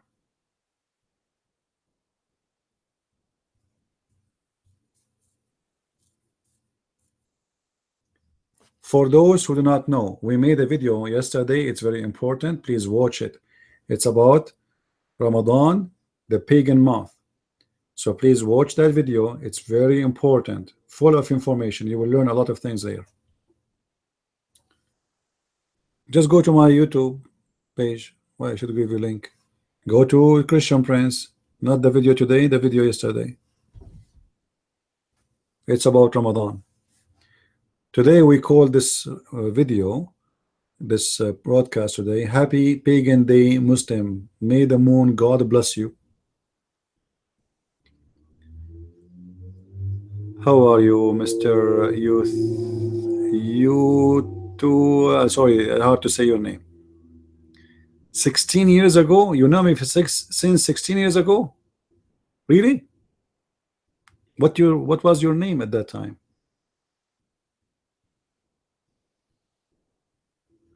You tried to get me to getting you a job at Family Radio.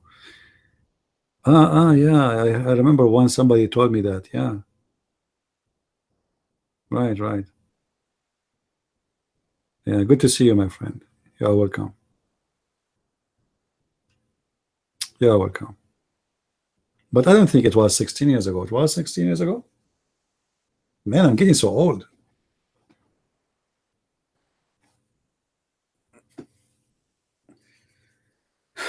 Do we have any Muslim?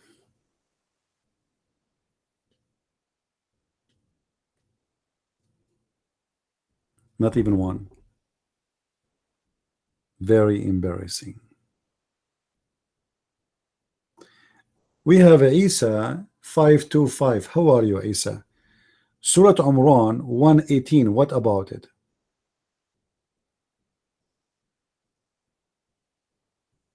Isa in YouTube. What about Surah Umran? What about this surah you are posting for us? if there is something special about it?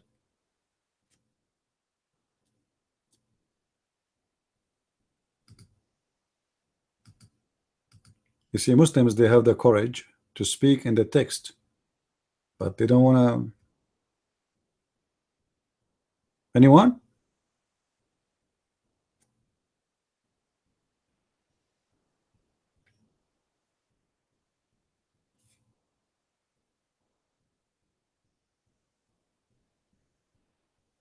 The second you mention the name of a Muslim, he die. He go dead. His tail will stop moving. His eyes will stop blinking. His nails will disappear. He will become like a turtle.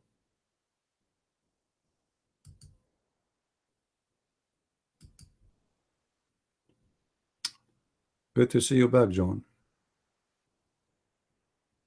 So Abdul, what about the chapter 3 verse 118? What do you want to say to us? What about it? I'm very disappointed of Muslims. I thought they are proud about Islam, and they will be really fighting over to show us how beautiful Islam is.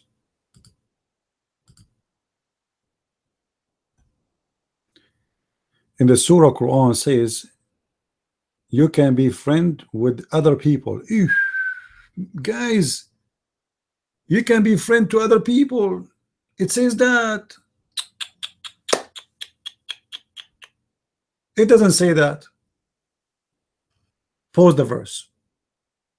It doesn't say that. You are a liar.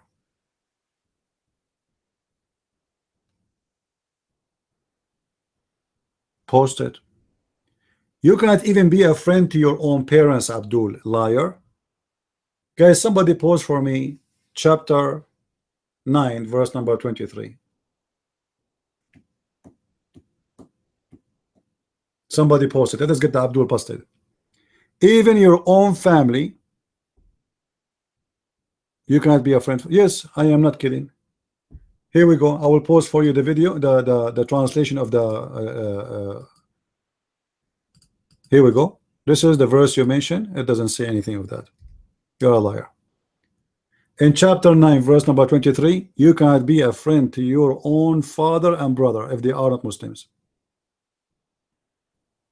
So how you cannot, how you want to tell me you can be a friend to other people, but you cannot be a friend to your own parents just because they are not Muslims? To your own brother from your blood?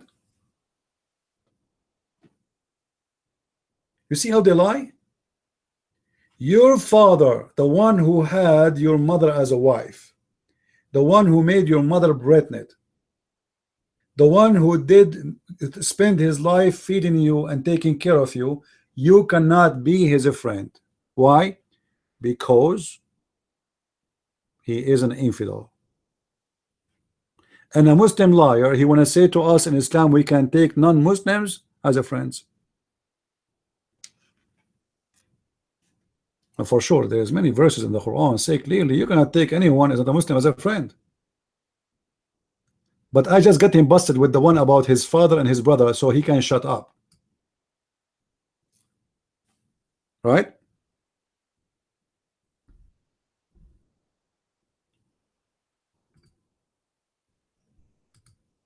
Otherwise, there's tons of verses.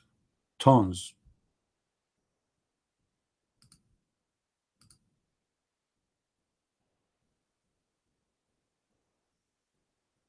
Actually, the verse he quote for us is saying the opposite.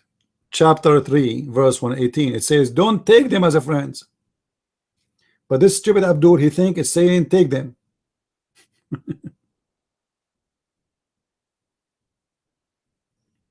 It says don't take them as a friends. He is quoting for us a verse. It says don't take them as a friends. And he is the one who's quoting it. Same you can find in chapter 4, verse number 144. Same you can find in chapter 5, verse number 51. Same you can find in chapter 5, verse 57. Same you can find in chapter 9, verse 23. Same you can find in chapter 60, verse number 1. And this little tiny Abdul, he is quoting for me a verse saying, don't take non-Muslims as a friend, to prove to me that in Islam you can take friends from others. He is the one who's quoting it. You believe it?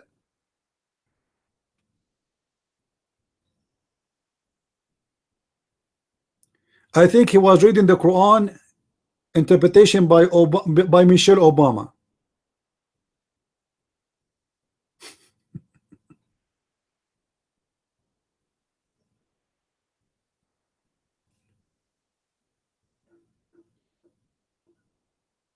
Do we have any Abdul here? I'm fine, my friend. I'm fine. Thank you, Lord. Do we have any Abdul?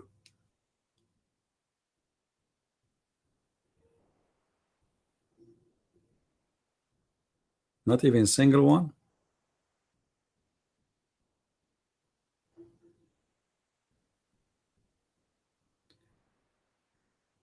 Show me the word of friend. It says awliya. Guys, show me the word of friend. Why you don't say that to your translators then? Why you don't say that to Yusuf Ali? I want to show the Muslims how stupid they are. How come you Muslims don't oppose your own translations? Aren't you the one who was posting for me yesterday, 2 days ago, from the translation of Yusuf Ali? Are you against Yusuf Ali now? Guys, somebody post for me chapter 5 verse number 51.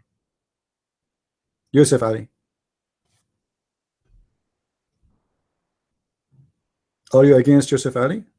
He's a false Muslim.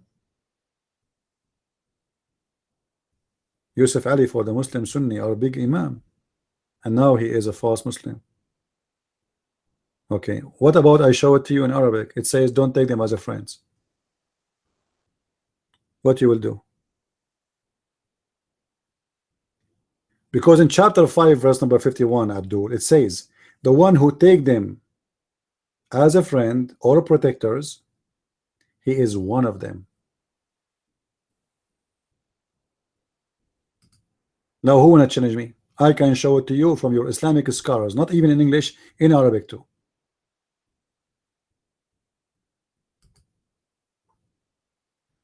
Anyone? Somebody post for me translation of Shakir. We have already Yusuf Ali says friends and protectors. Shakir. It says friends, correct? Okay. Somebody post for me Biktal. Biktal. This is the third translation. It says don't take the Christian and the Jews as a friends and protectors. Until now 3 of 5 they said friends and protectors. Let's go to Muhsin Khan. Muhsin Khan. It says friends and protectors and helpers. Muhsin Khan, he add one more, helpers too. So it is friends, protectors and helpers. Thank you. So this is 4 out of 5 they are saying the word of friends. Actually 4 out of 4, sorry. Here they have only 4 translations. So what you are saying to me, it doesn't say friends, show me the word of friends. All your Muslim translator, they use the word of friend. And you are asking Christian friends to show you the word of friend?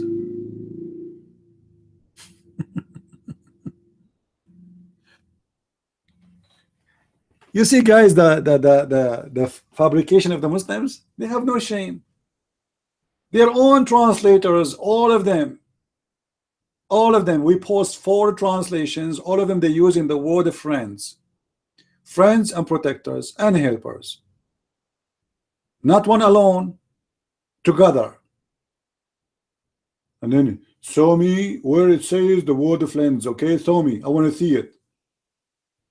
Brother Sitter, and the Quran chapter 15 chapter 15 says, first of all, if a Christian prince he said to you that the word awliya means friend, he's lying to you. The word awliya does not mean friend, it means friend, but not a friend. And there is 2 difference between a friend and a friend.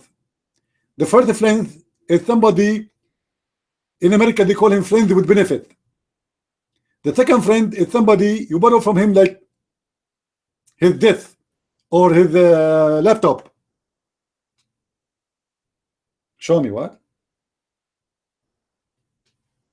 What a scam. You Muslims have no shame. Nobody of you said to Zakir Naik, show me. None of you said to Didat, show me.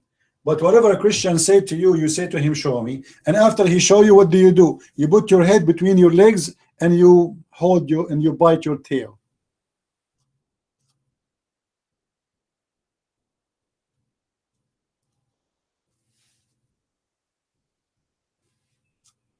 Any Abdul wanna show us? No, I did not do Zakir Naik. No, I'm not trying to play Zakir Naik. Zakir Naik speak differently. Taralan, assalamu alaikum. Wa alaikum salam. Brother, why we don't have a woman? She is a prophet in Islam. The question is, why we don't have a woman? She is the prophet in Islam. First of all, to be sure, to confirm that in Islam we don't have a woman. She is a prophet. The reason we don't have a woman, he is the prophet in Islam, because if a woman he became a prophet, he have to lead the congregation. If they lead the congregation, they have to bend over. If they bend over, everybody look at her ass. Thank you very much. Why a Muslim woman she can't be a prophet in Islam? Because if she became a prophet, she have to lead the prayer. If she lead the prayer, she have to bend over. If she bend over, every Muslim will start doing masturbation.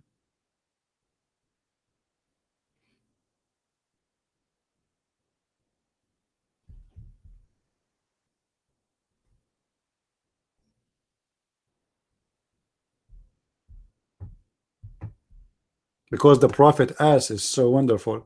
Actually, there's a hadith where a Muslim man who is a gay, he was seducing the one who pray behind him with his ass, and the Muslims, they said he is seducing us, he is tempting us. Question: how a gay can tempt you unless you are a gay? Correct, guys? How a gay can tempt you by his ass unless you are a gay too?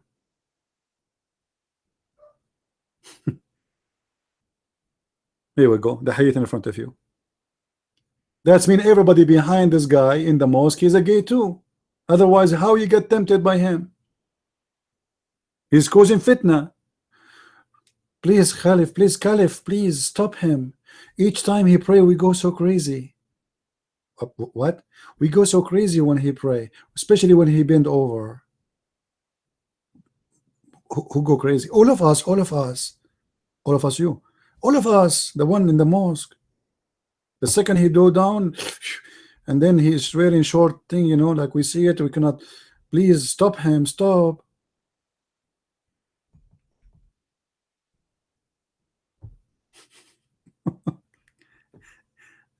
The people in the mosque, they got tempted by a gay because he is the imam and the caliph, he forced them to pray behind the gay.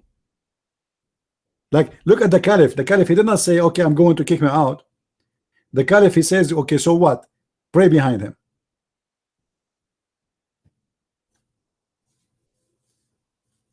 So what? So what if he's a gay?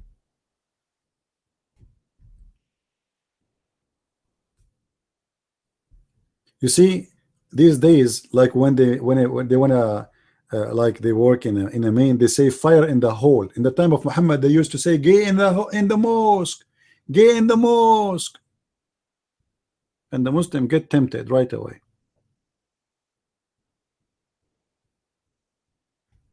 The second you say gay in the mosque, the Muslims go so crazy. They are so excited.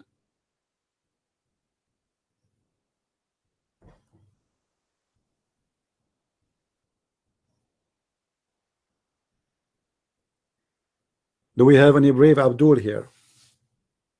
And you know the Muslim, they speak against gay when their prophet, obviously he was a gay. There was a website, it's called Al-Fatiha, and I think the Muslim, they forced them to close it down, to the owner of Al-Fatiha. Let me see if I can find it. Al-Fatiha.org, I think.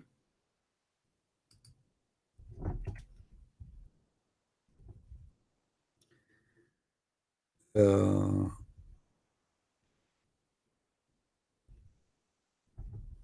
it's a Muslim website.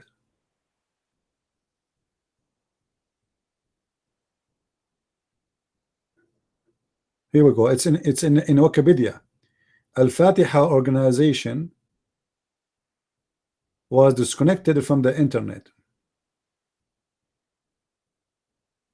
Look like they threat the owners of it.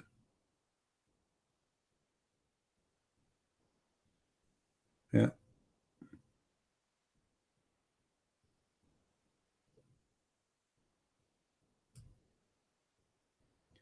There was a fatwa in their head that whoever will be found a member of this organization, he should be slaughtered. From Al-Muhajirin International Organization seeking establishment of a global Islamic caliphate, issued a fatwa declaring that the member of Al-Fatiha were murtad or apostate. So they closed their website. You see how they stop them from expressing their right as a Muslim gays? And by the way, in that website, now I know why they closed the website, because suddenly this website disappeared. Because they were proving in the website that Muhammad, he was a gay.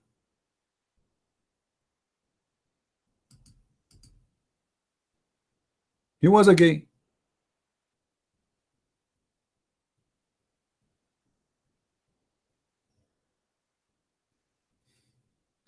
You see, if you go here in this web page, this website, you will see that this page was existed from the year October 12, 1999 until June 11, 17. Just this month they close it. This month.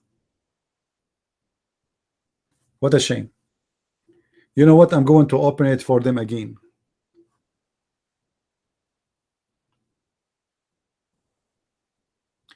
Let the Muslim gays express their rights and prove to us that Muhammad was a gay. Honestly, the whole page was showing you that Muhammad was a gay. They have tons of reference there showing you that Muhammad was a gay and he have a boyfriend.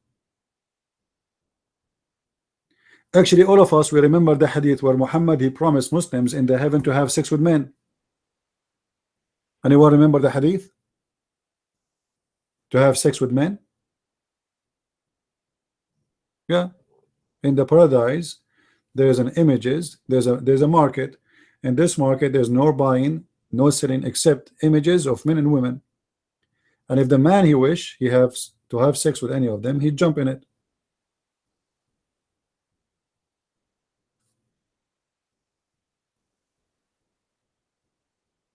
It's a weak hadith. No, it's not a weak hadith. Hold on. First of all, let us say it's a weak. Weak is accepted. Weak hadith is accepted. Don't you know?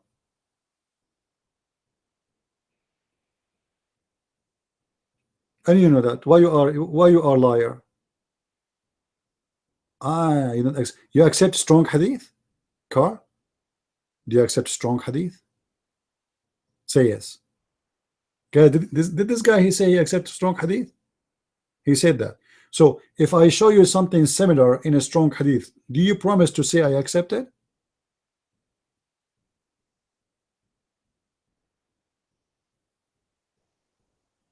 Do you promise? No, promise. Say I swear by Allah, I am going to accept it.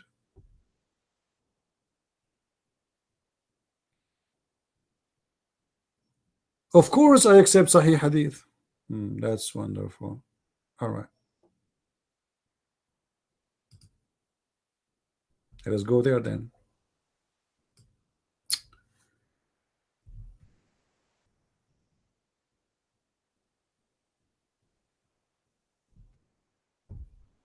What the word Ghulman mean, Carl? What the word Ghulman mean?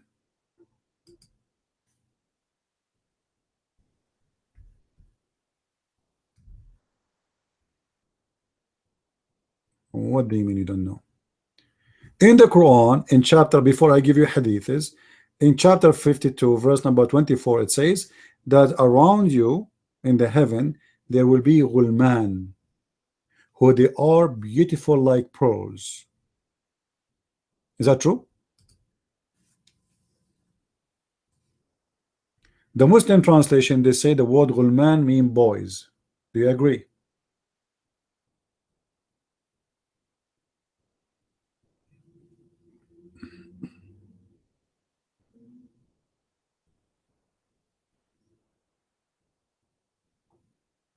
Okay, take your time.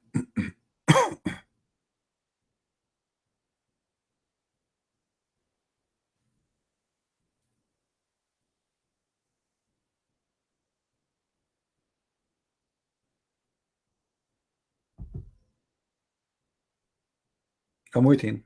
Don't take me wait for long.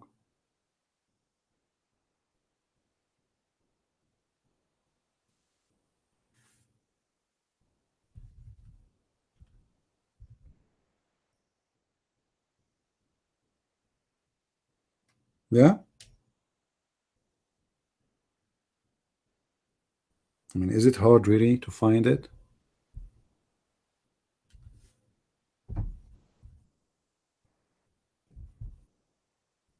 He accepted. So what those boys will go around you to do exactly?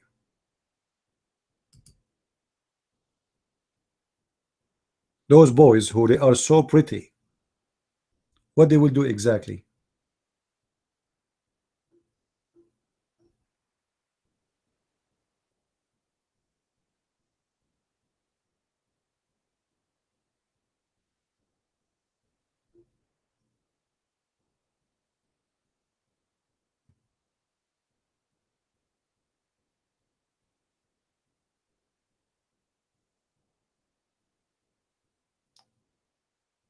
Serve you?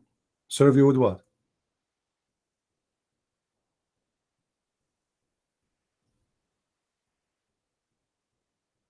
Serve you with what? Guys, anyone remember the video we played here, description of paradise, where it says if you just wish, something is going to be in front of you? If you wish to have a bird in the sky, is going to be cooked right away in a second in front of you. So what serve you? Your clothes will never go wrinkles. Whatever you wish will be in front of you. You will never get dirty. You never take a shower. You never change your clothes. You never change your underwear. You will not even wear one. So serve you to do what? Huh? Serve you to do what? Make food?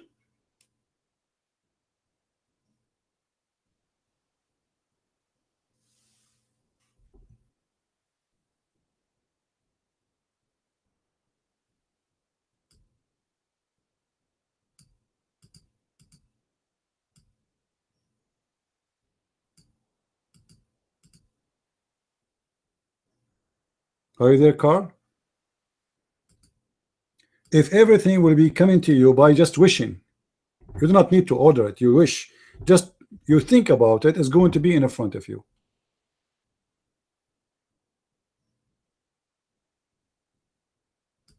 Now let us show you the gay Muhammad with his friend.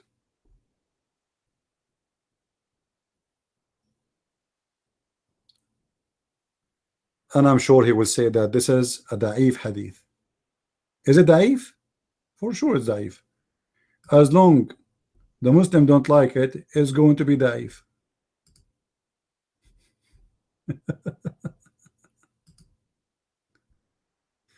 Guys, look at this hadith. The prophet going inside a shirt of a man, and there is nothing between his skin and the skin of the other man, which means two naked men inside one dress. The dress at that time used to be like wide. All right. So what Muhammad did with this guy, let us see together.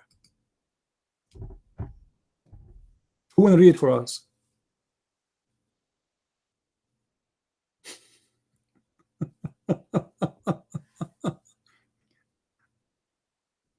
What Muhammad did? What exactly Muhammad is doing? He left the shirt of a man and he put his head there and he started kissing him and embracing him out of love for him. He asked the Messenger of Allah, What is the thing which is unlawful to refuse? He replied, water. Like what lawful and what refuse? And he is kissing him inside the shirt. Have you ever heard of a man kissing a man under his shirt? And now the guy is asking him about what is lawful, what is not lawful. Hold on, we are not done.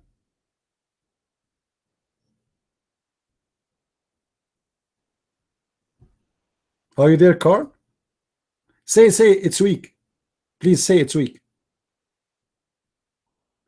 Come on, say it's weak. It's ضعيف.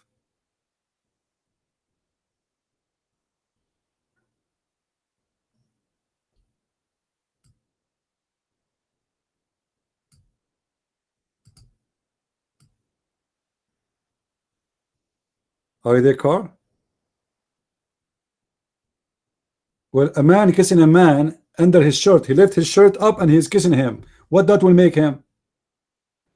Have you ever heard of a man kissing somebody in his body, his physical body, not his face, not even his he's kissing him down the shirt, man. He left up his shirt and he's kissing them there. What does that will make him? Do you do that to people? Do you do it? Be honest. Do you do that to your friends? You lift up their shirt and you start kissing them in their belly, their stomach, their chest. Do you do that?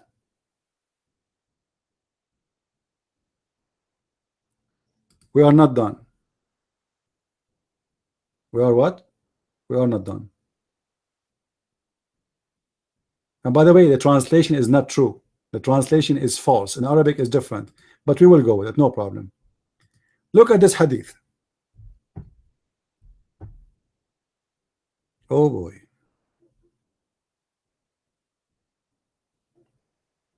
What Muhammad is doing with this guy?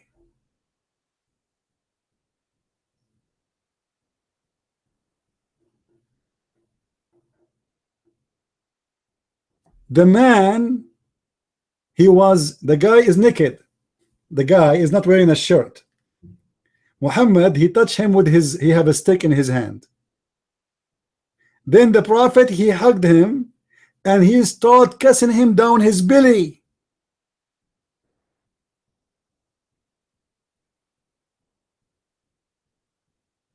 Do you see it, Carl? In the translation they say, then he kissed him in his side. What side? It is down his belly. Why in the world a man will kiss a man down his belly?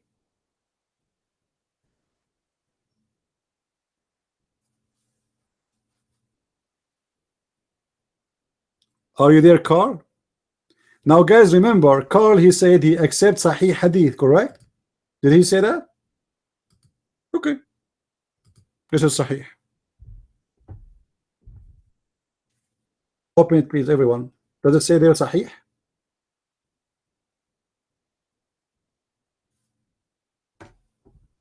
It is 100% Sahih.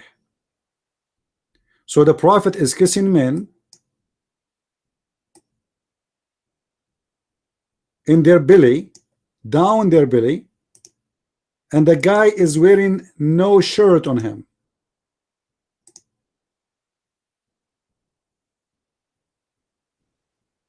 Hold on. Okay, so Muhammad lifted up his shirt so the man could hit him, but the man, out of love, Muhammad did not hit him. What mean don't let him? It says it's kiss him.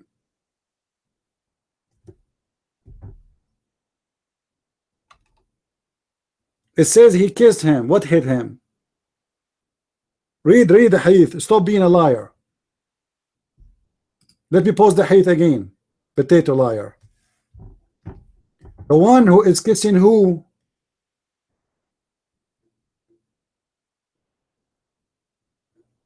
It's your Prophet.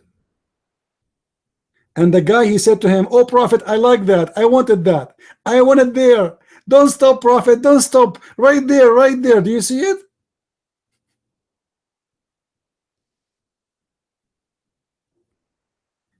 Okay, guys. Hold on. Hold on.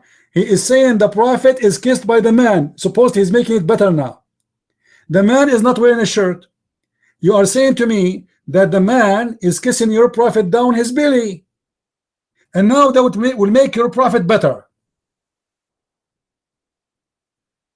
Do you see, guys, how stupid the Muslims? He's saying the man is the one who kissing the prophet down his belly.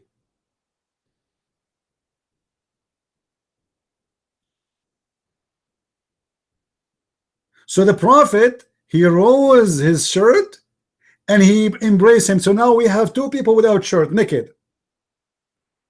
And then he started kissing him in his belly. The fact it says there clearly, so the prophet raised his shirt and the man embraced him. You know, actually it doesn't say the man, hold on. It says the prophet, he raised his shirt and he hugged him. The word there, the man, is a lie. You can take the Arabic text as it is to Google and you will see it doesn't say the man.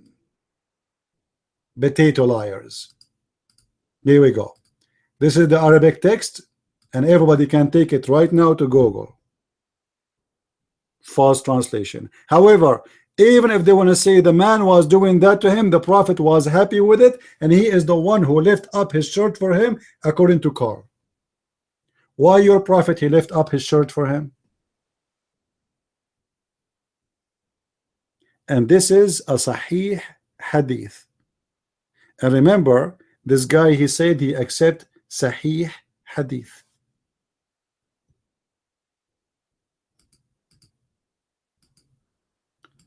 It's very clear that both of them, they are gays and they are kissing and hugging each other in a sexual way. What kind of men they do that to each other? Do you respect two men doing that? Especially Muhammad. Muhammad is not a young guy at that time, guys. Muhammad, he announced himself to be a prophet at the age of 40. Is that correct? So we are not talking about something Muhammad he did when he was 17 or 21. You know what I mean? Like when you are a kid, maybe like you are young, you do stupid things, you know, whatever. But we are talking about a guy, he is 40 years old at least. Because we don't have details about when this happened exactly. It might be when he is 41, it might be when he is 50, it might be when he is almost 60. It doesn't matter. He is a prophet of God and he is kissing a man in his belly. And he lifted up his shirt and the man have no shirt. So now we have two men with no shirt. And what the man, he says to him, oh prophet, don't stop. Right there, right there. This is what I want. This is what I want exactly. Stop, don't stop. Do you see it? Don't stop, prophet.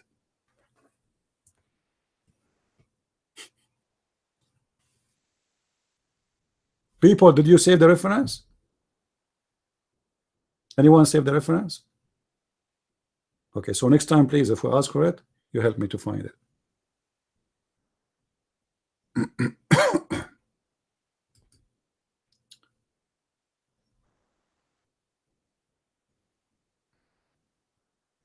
Do we have any Abdul here? We can prove so easy that Muhammad is a gay. Muhammad, he put eyeliner 3 times. Muhammad, he said, I never received Quran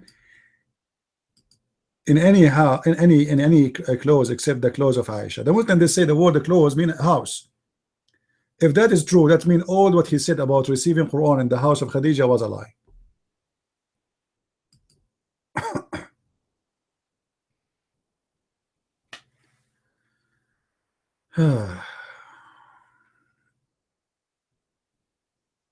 What you are posting for me, Mr. Carl, proving to me that you are a stupid, because you just showed me that people, they are worshiping Jesus.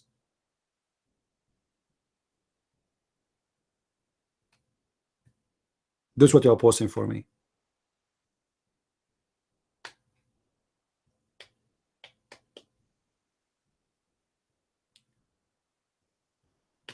And remember, you are the one who said you accept the Sahih Hadith.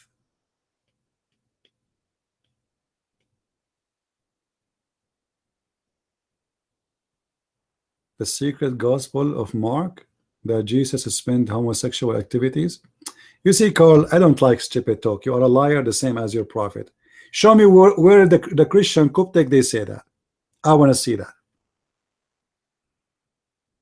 Otherwise, I will never let you enter my room again. Is that fair, guys? Show me where the Coptic they say that. You said the Coptic. I'm not a Coptic. Show me where the Coptic they said that Jesus. What he said? Hold on. And what are the Christian Coptic telling us? The scholars are saying the secret gospel of Mark that Jesus suspended homosexual activities with Partimos. Okay, show me that, Carl. Otherwise, you are a scumbag like your prophet. I want to see that. You see, when I say something, I show proof. If you don't do that, you are a scumbag like a prophet, and everybody will spit at you. Show us.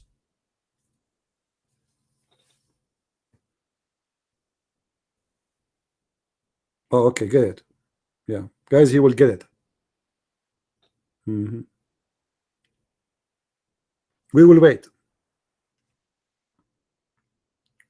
We will give you 10 years.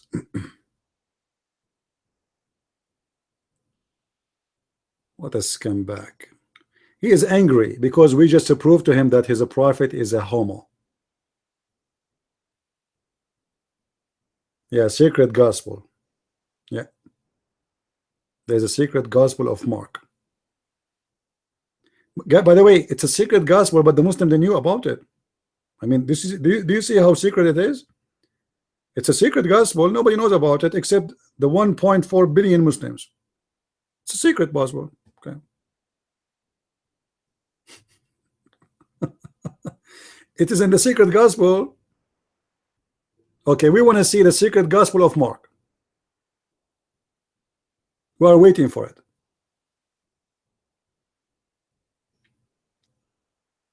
Okay, no problem. We are waiting for it too. Do we have any Muslim can take over until the secret gospel of Mark appear?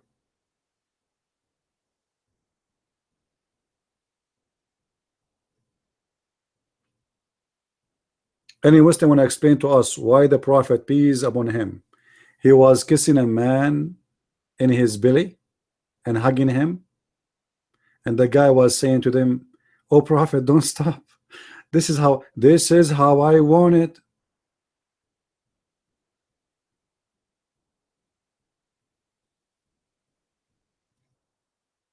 This is a prophet of God. And you know what was painful for Carl? He said he will accept any hadith, it is sahih, correct? He said that, and this says it clearly, this is sahih. So now what you have to do? You have to start talking about Jesus. Right away he jumped to talk about Jesus. You see, this is how much they are burning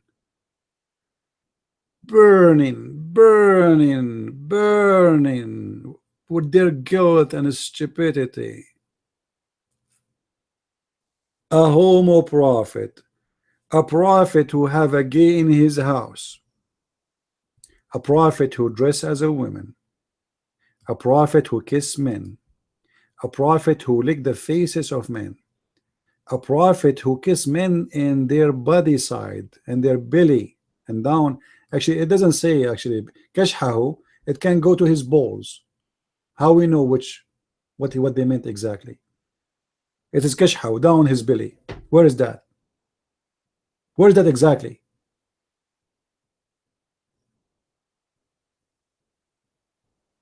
Carl, are you? It's taking you too much time. Well, I understand it's a secret book. I mean, it's not easy to find the book.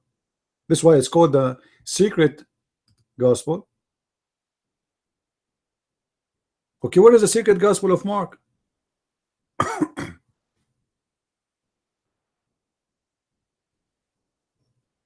Come on, post it.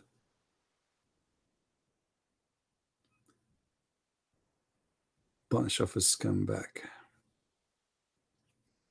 Do we have any Abdul?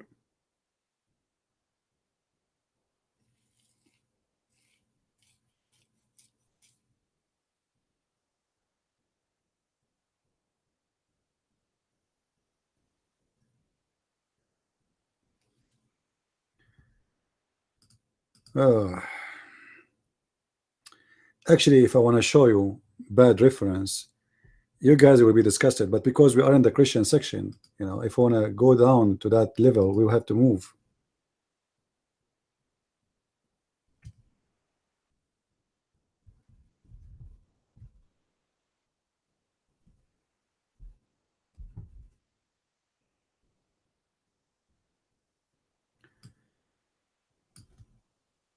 You know, imagine somebody enter our room and then he find us speaking about Muhammad and his stories and the sexuality.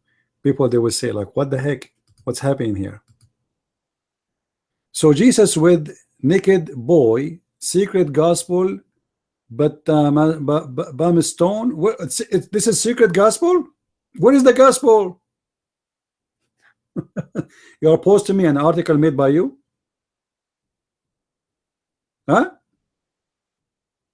Secret gospel, guys. Do you see between two bracket? Secret gospel. Carl, you're a stupid idiot, like your prophet.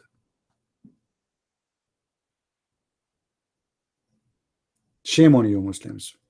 You Muslims have no shame. Scumbag like your prophet.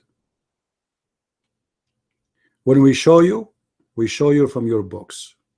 You don't go and make an article and you post there, you idiot. Everything I am showing you is from your books. Not even one word is written by an article making a speech. I can make an article, accuse Muhammad with everything. If I don't give a proofs, people will laugh at me.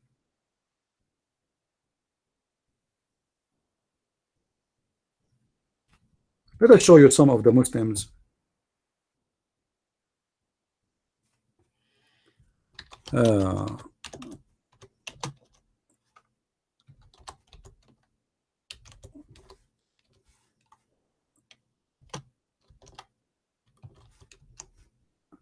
Madness.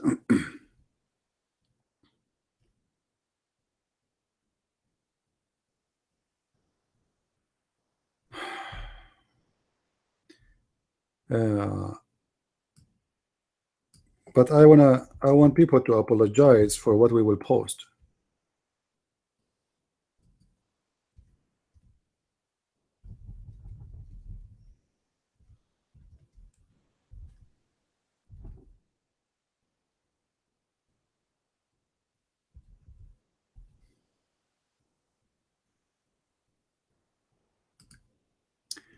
Let us start. And you will notice here everything we say, it's based on reference. Based on reference. We don't make speeches. We don't fabricate. We don't make news. So let us go and see together. All right.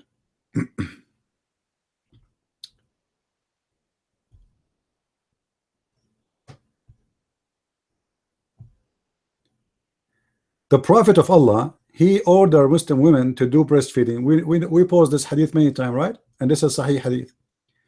Breastfeeding for adult. We know that, so we do not need really to talk about it. But let us see this. In the book of Sunan of Abu Bakr al-Kashani, page number 587. Oh, sorry, hadith number 587.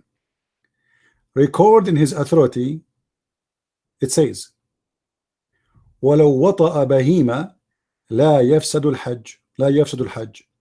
And if a man he have the if relationship with an animal, his hajj is accepted, will not be avoided.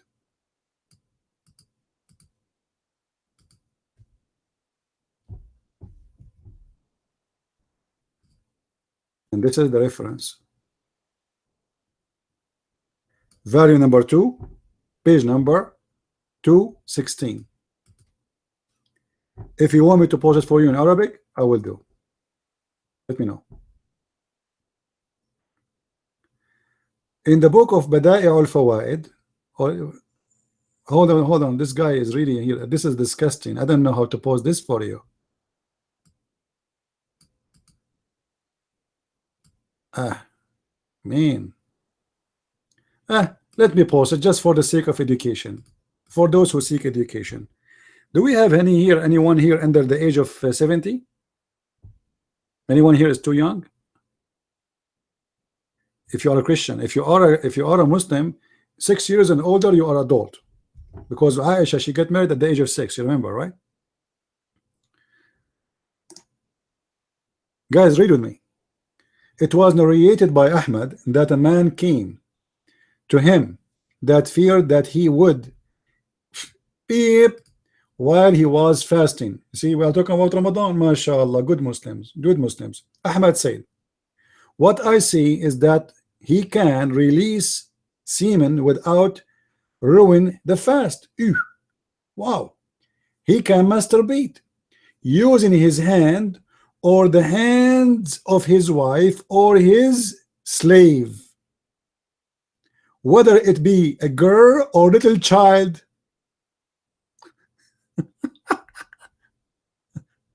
Guys, do you see it? Whether it is, and here we go, guys, this is copy paste of the page. Who want to see the page so people will not say I'm making things up? This is photocopy of the book here in Arabic. Photocopy of the book in Arabic.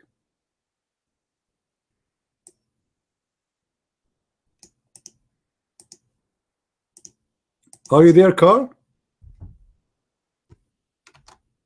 MashaAllah.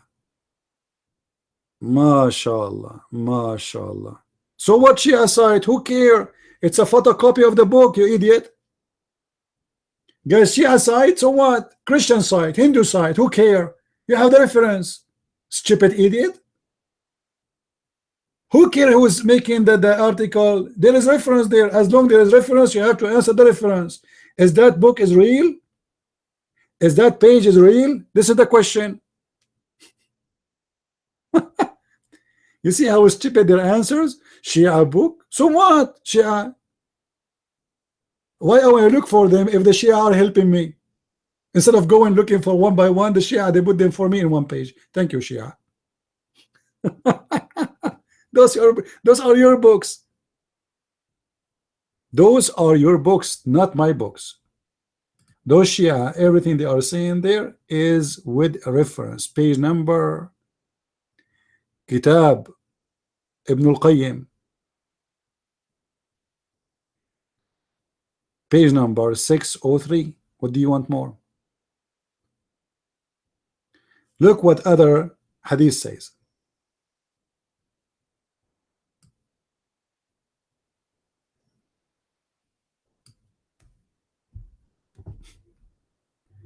Guys, let me know if I should stop.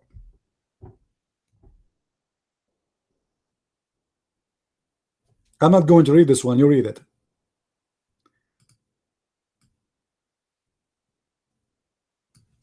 And this is the reference. This is the page number. This is the book. Photocopy. All is documented. All is documented. Photocopy.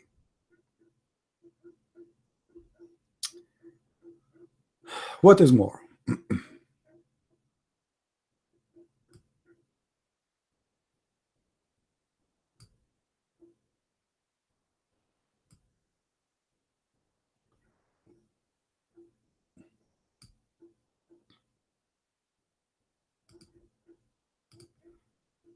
I don't know how to read this hadith for you. I don't know.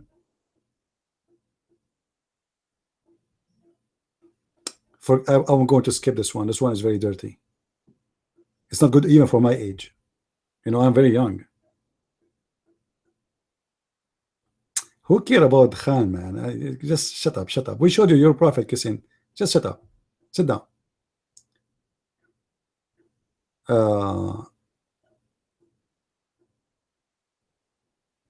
Let's go to something more decent. More decent. I mean, those are stupid things.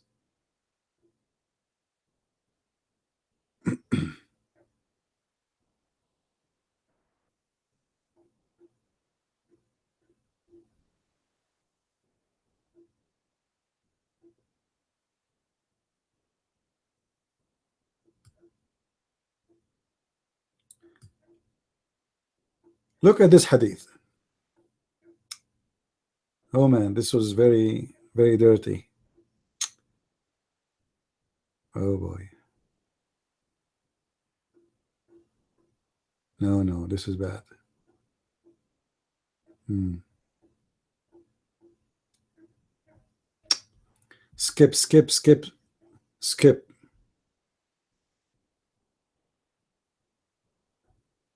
Skip this one too.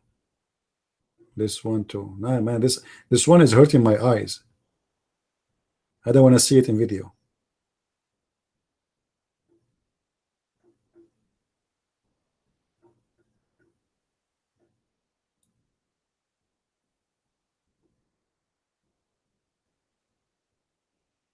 All right, let's read this one. I think this one is very, very much showing us a lot of history.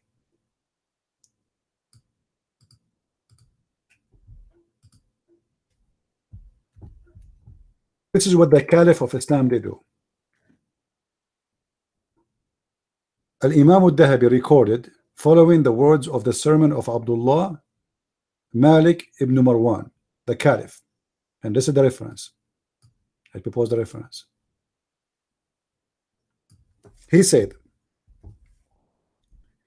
guys, this is like a president now is making a speech. So what he said, I'm not weak like Uthman. I am not conning like Muawiyah. I am not homosexual like Yazid. Who is left?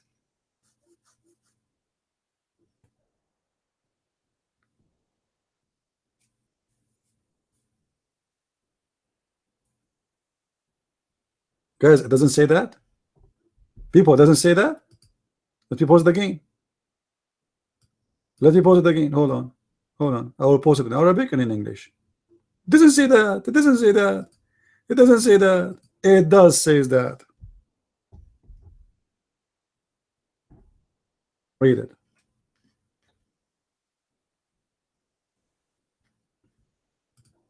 What do you say?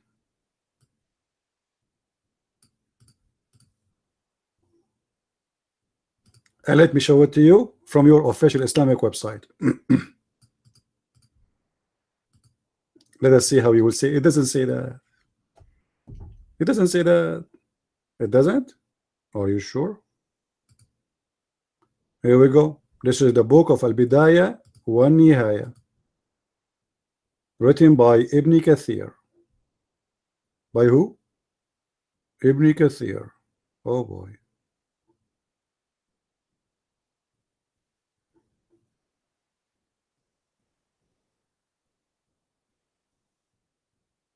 Uh.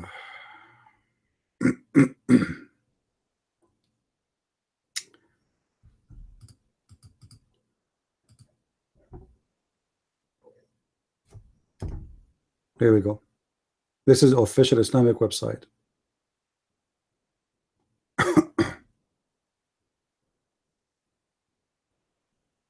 Any Muslim here would like to come to the mic and read?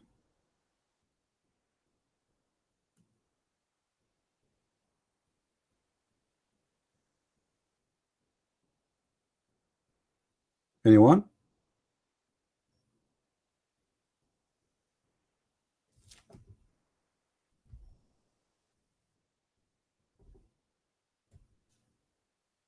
Anyone?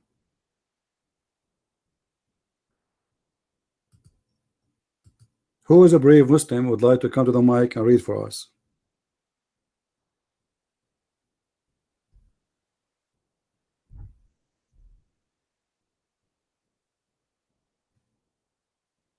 Not even one brave Muslim.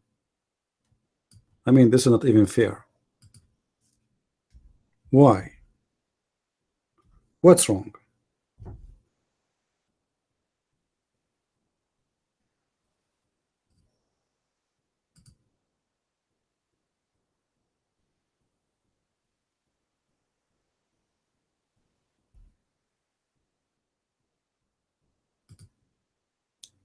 وقال ابن جريج عن أبيه عن ولا الخليفة المأبون يعني يزيد بن معاوية.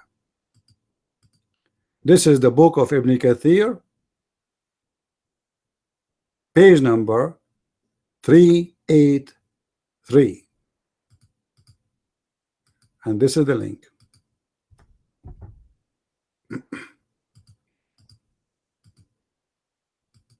Now, who is the brave man who dare to say this is not true?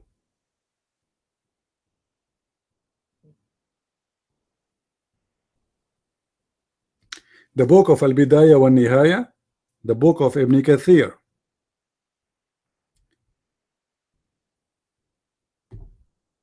volume 12, and we are quoting from page, as it's shown in front of us from the Muslim website, 383. Any comment?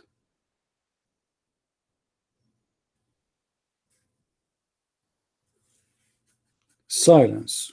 Silence is good. Silence is good. Okay.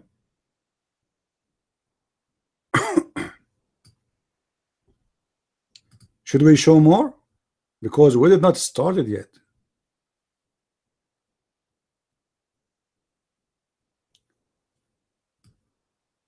Look what this hadith here says, or quotation.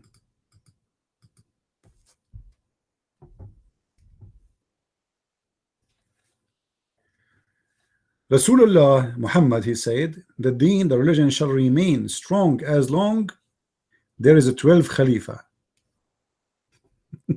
12 Khalifa. Guys, just the hadith before they posed for us that Yazid, he was a homo, and Uthman was weak. And they are saying to us, Islam will be strong for the first 12 Khalifa. Do you see how stupid they are? Isn't it a second ago they said, he said, I am not weak like Uthman, and he is not gay like Yazid. Correct? So how Muhammad, he says the first 12 Khalifa, those are the strong Islam. If the first Khalifa was weak. A homosexual, 2 books translated as a stupid. Al-Ma'bun mean the homo. What 2 books translated as a stupid? Speaking about 3 guys, Khalil, Carl. He's speaking about 3 guys. I don't care what they say to you in the translation. I speak Arabic. I do not need a translation of somebody. All right? I am an Arab. I am not a translation reader. What about you copy the word in Arabic and post it in the direction, the dictionary, and laugh at yourself and the Muslim translation to you? And then you need to ask yourself why they are lying to you.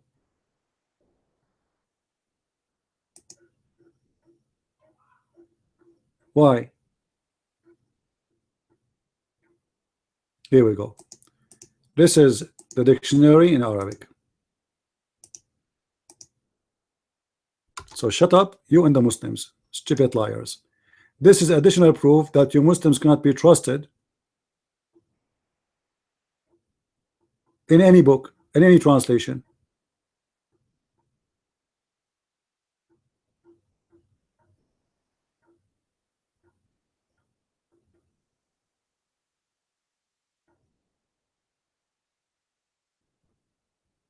Right?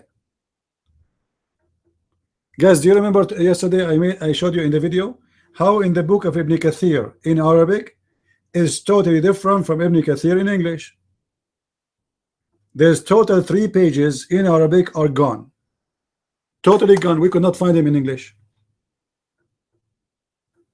They are there in Arabic in front of us, and we did read them together. In English, they are gone.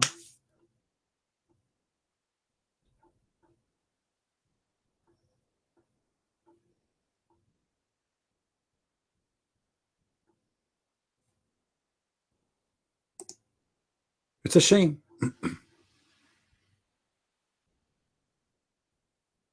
This is why, seriously, I feel sorry for the Muslims who try to learn the religion from Islamic books translation, because there is no honesty. Whatever you learn there is nothing but a lie.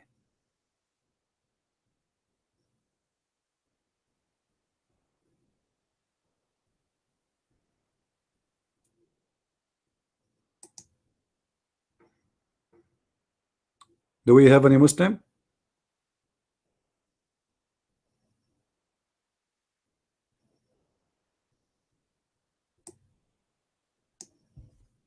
Not even one. I mean, come on. Why it is dry?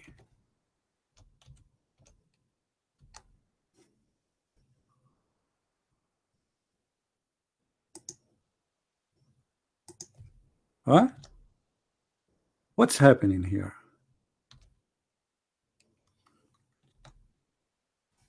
Hmm.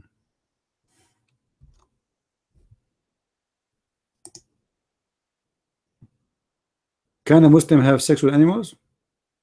Absolutely. You want to tell me that the Prophet said the one who have sex with animals kill him? You want to say that, right? Okay, show me from the Quran where it says you cannot have sex with animals. Because in the Quran it says, وَمَا مَلِكَتْ أَيْمَانَكُمْ, whatever you own in your hand. Go and do the effort to whatever you own in your hand. And what you own in your hand? The slaves, the donkeys, the goats. And as long you are the one who mentioned this, let us see. Guys, anyone have the hadith from Sahih Muslim, the one about sorry, yeah, I think Sahih Muslim, the one about having sex with dead women and dead man and dead animal?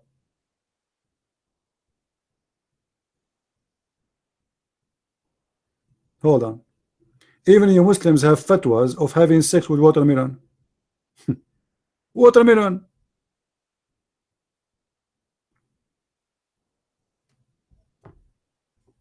Anyone have the hadith to save me from looking for it?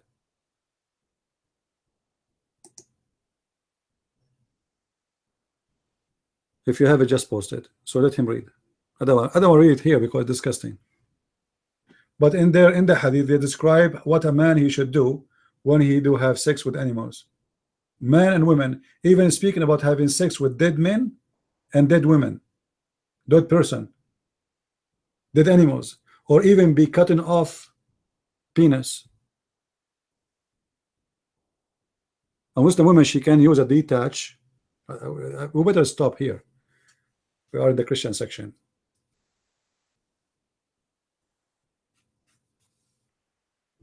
Muslim fatwa, they say because Muhammad, he said don't have sex with the animals, right? Based on the hadith, but there's no proof of it. Because you Muslims, you have tons of fatwas too saying you can have sex with animals. Describe how you do it. So which one is right? You will say to me different opinion, different scholars.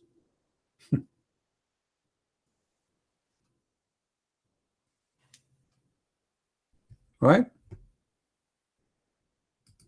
And why you are worried about sex with animals? Aren't you worried about what we showed you? Your prophet kissing a man in his belly, and the man is kissing him in his belly according to you?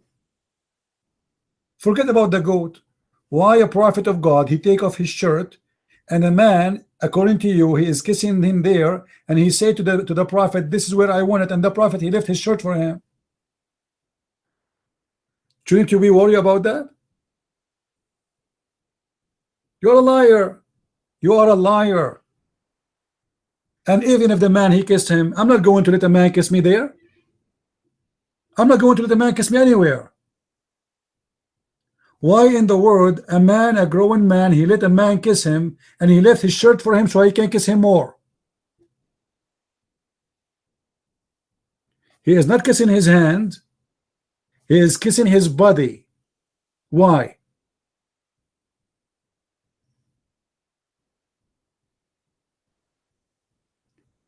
Be honest, Carl. Are you going to do that with your friends?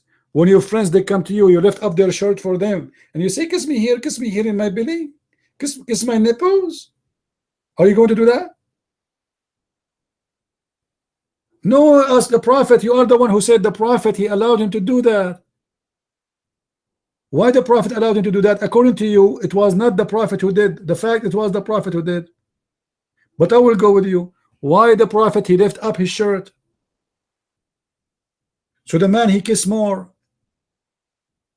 And then the man, he says, this is where I want it. This is where I want it.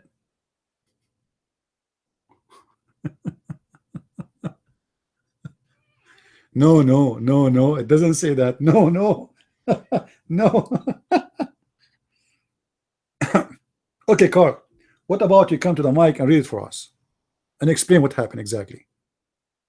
You can open your camera and show us exactly what happened. You bring a brother of yours, Muslim like you, and tell us exactly how it happened. What do you think? Do you like to make a video about it? You bring a Muslim friend, he start kissing you in your body, and then you tell him, where's the hadith? Get out of here. How many times we give you the hadith? How you know that this is not what it says if you do not know where's the hadith? Potato. All this time you are saying to me it does not say that. You just read it. So why are you asking me where the hadith? How you read without the hadith? This is how we do it.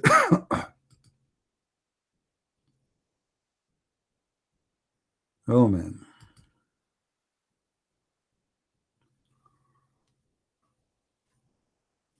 Here we go. This is the hate again.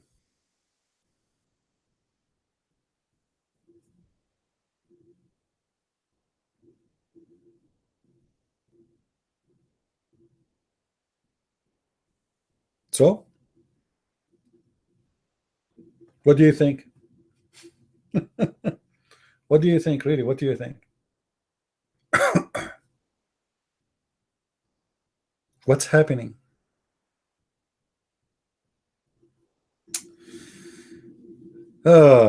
Anyway, guys, today I have some work to do. I'm not going to stay really long.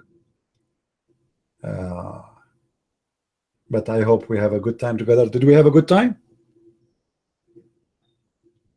And by the way, don't do what Muhammad did. All right? If a friend come to you, don't lift up your shirt. Don't. All right? And don't let men kiss you down there. That is a shame.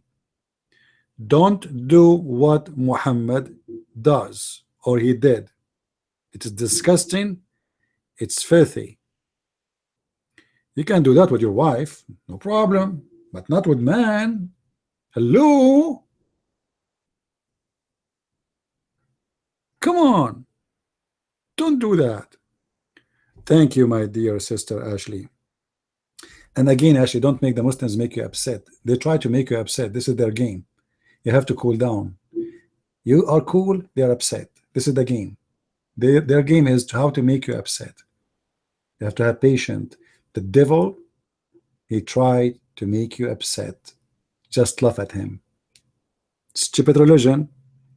And may Allah, the moon god, bless all the Muslims after the month of Ramadan and extend the signs of their penis and spread the peace of Islam everywhere. May Allah, the moon god, help you and give you more Viagra. Yeah, the moon god. Okay, why, Carl, before we go, why you have the sign of the crescent moon in the top of your mosque? Just a simple question. Why you have it there? The Christian, they have a cross because Jesus died in the cross. You have a sign of the moon. Why? Hello? Because the Ottoman Empire, but Mecca never been under Ottoman Empire. Mecca never been under the occupation of the Ottoman Empire. Why you have right now in Mecca the moon sign?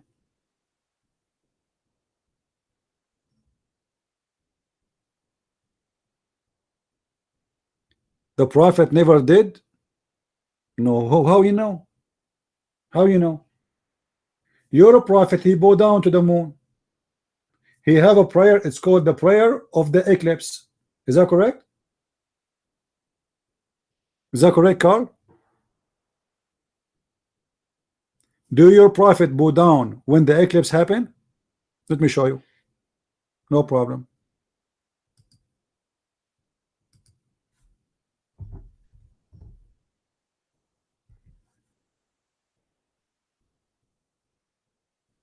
Here we go. The prior of the eclipse.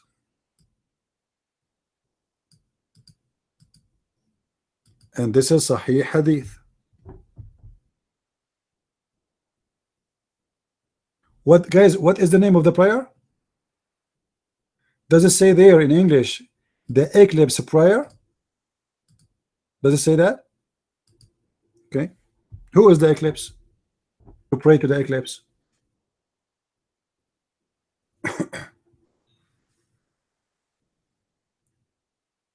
You see, Muhammad is not protesting to the moon. Are you stupid? To the moon god. The crescent moon present the moon god. When the according to the old moon god religion, when the god of the moon having sex with the god of the sun, and he is in the top of the female, which is the sun god, making babies, his horn will appear, and that is the crescent moon. Do you want me to show you that the sun too, she have a horn? Hold on. You're a prophet, he said, don't pray, because the sun supposedly is the enemy of the moon god, or the moon god, the sun god. So your prophet, he said, don't pray when the sun is rising, for it appear from between the two horns of shaitan.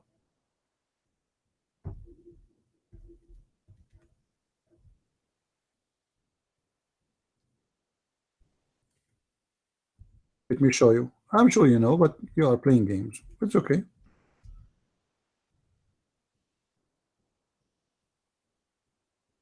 No problem.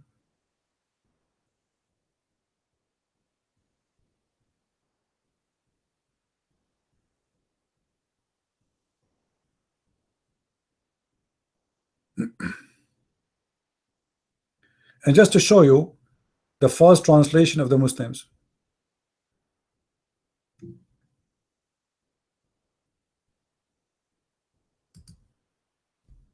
Guys, read with me here. Muhammad, he believed that shaitan, he have two horns, just to make it clear. So who is the one who have a horn? Shaitan. All right. So this is confirmed. Now where the sun coming from? From between the two horns of shaitan. Let us show you the hadith. One by one.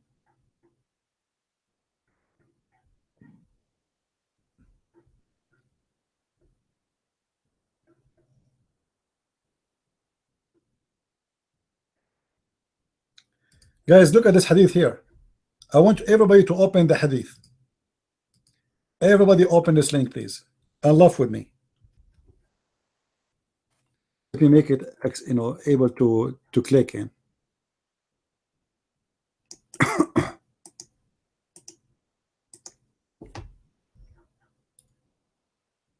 Anyone was able to open the link?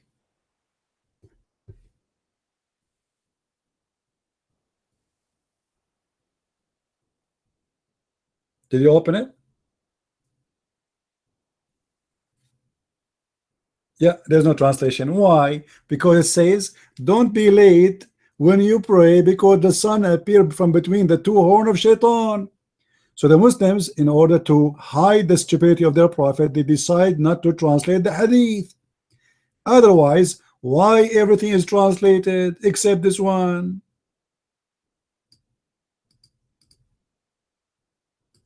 And this is the hadith in Arabic. You can copy and paste in Google.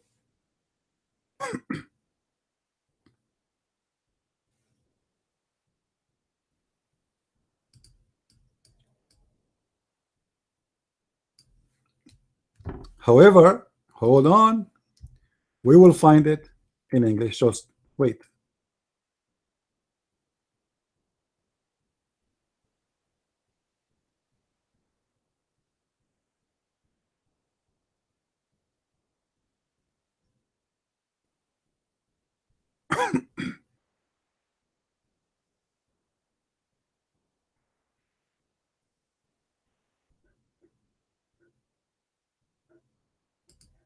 Here we go. Different hadith.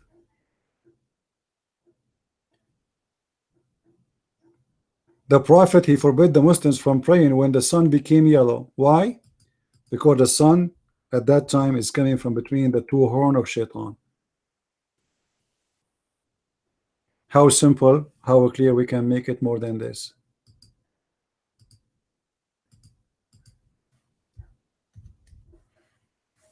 The Prophet, he prayed for the eclipse, for the moon. God is the mercy God. They like him. Why is he mercy God? Because he don't burn them, he don't heat them, he don't kill their animals, he don't dry their grass. Always the moon is something beautiful for those people who live in the desert, but they fear who? The desert. The sun. The sun is the one is harsh, who kill them when they travel. They kill their animals, they make them thirsty, it burn them. So the sun is the enemy. Go right now and read about the mythology of the moon god and the sun god. Nobody says that the moon itself is God. There is a moon god. As an example, Baal is a moon god, but he is not the moon. According to those people, the crescent moon is the horn of Baal, but Baal is not the moon.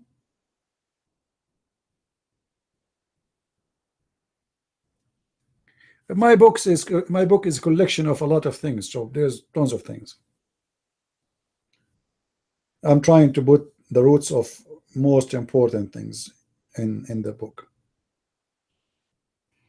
So not only that, Muhammad, he ordered Muslims to free a slave when they have eclipse. Why?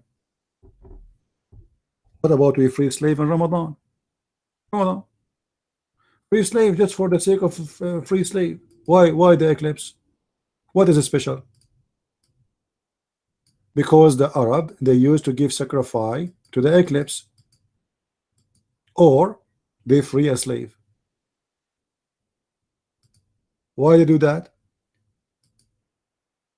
Because this slave is given for the sake of the eclipse, for the sake of the moon god. So free a slave.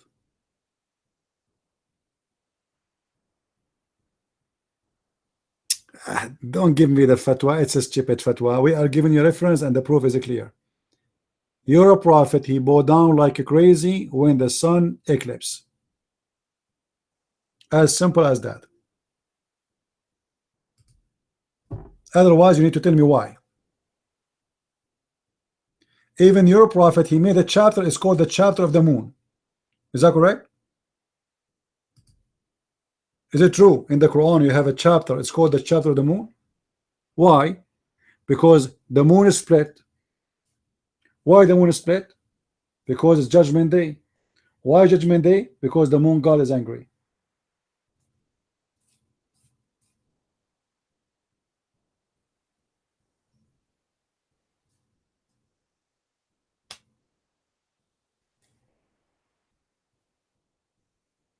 And for sure not to forget to mention how many mistakes and errors the Quran contain when we speak about the moon and the sun, because the Quran consider that the sun and the moon and the day and the night, they are objects and they are running in orbit.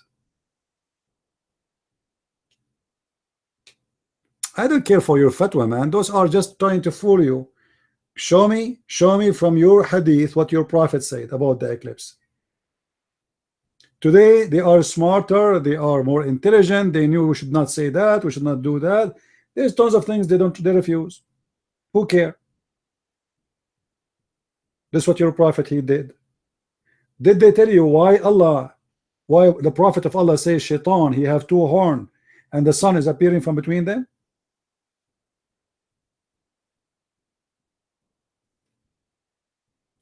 Did the fatwa tell you why the black dog is a genie and he is Shaitan in the fatwa?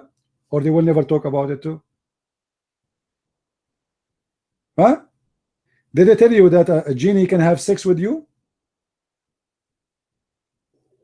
If you want to go by the fatwa, I can show you crazy stuff. So either you see how stupid the Muslims, when we show them hadith, they say give me strong and weak. Now he give me a fatwa which is nothing.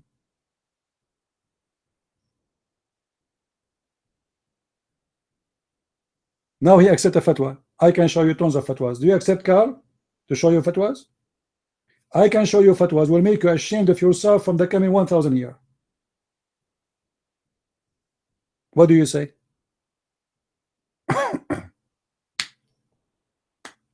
Huh?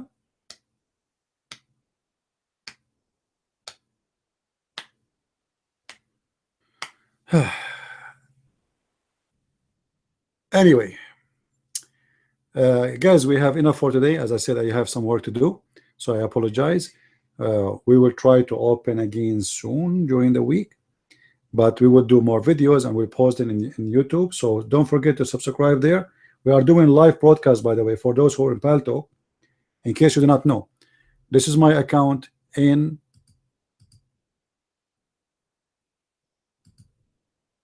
YouTube. So if you want to follow with us, because I don't open always here, I mean in Paltalk, most of the time I open just in YouTube. So feel free to subscribe to YouTube. Oh, the page is not appearing. Hold on.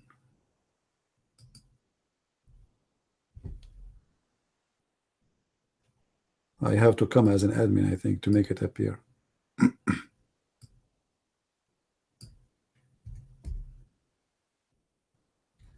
Okay, copy that link.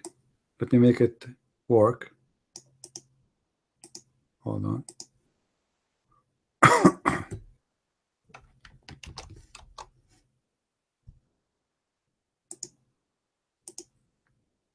Go to that page and subscribe, because we do broadcast live in YouTube there. Yeah, I made that ID just for broadcasting in the other computer, because I'm using the other computer for Google. I'm using now two computers, because the one I can be an admin in is Windows. In Mac, YouTube, Paltalk is stupid. There's no control.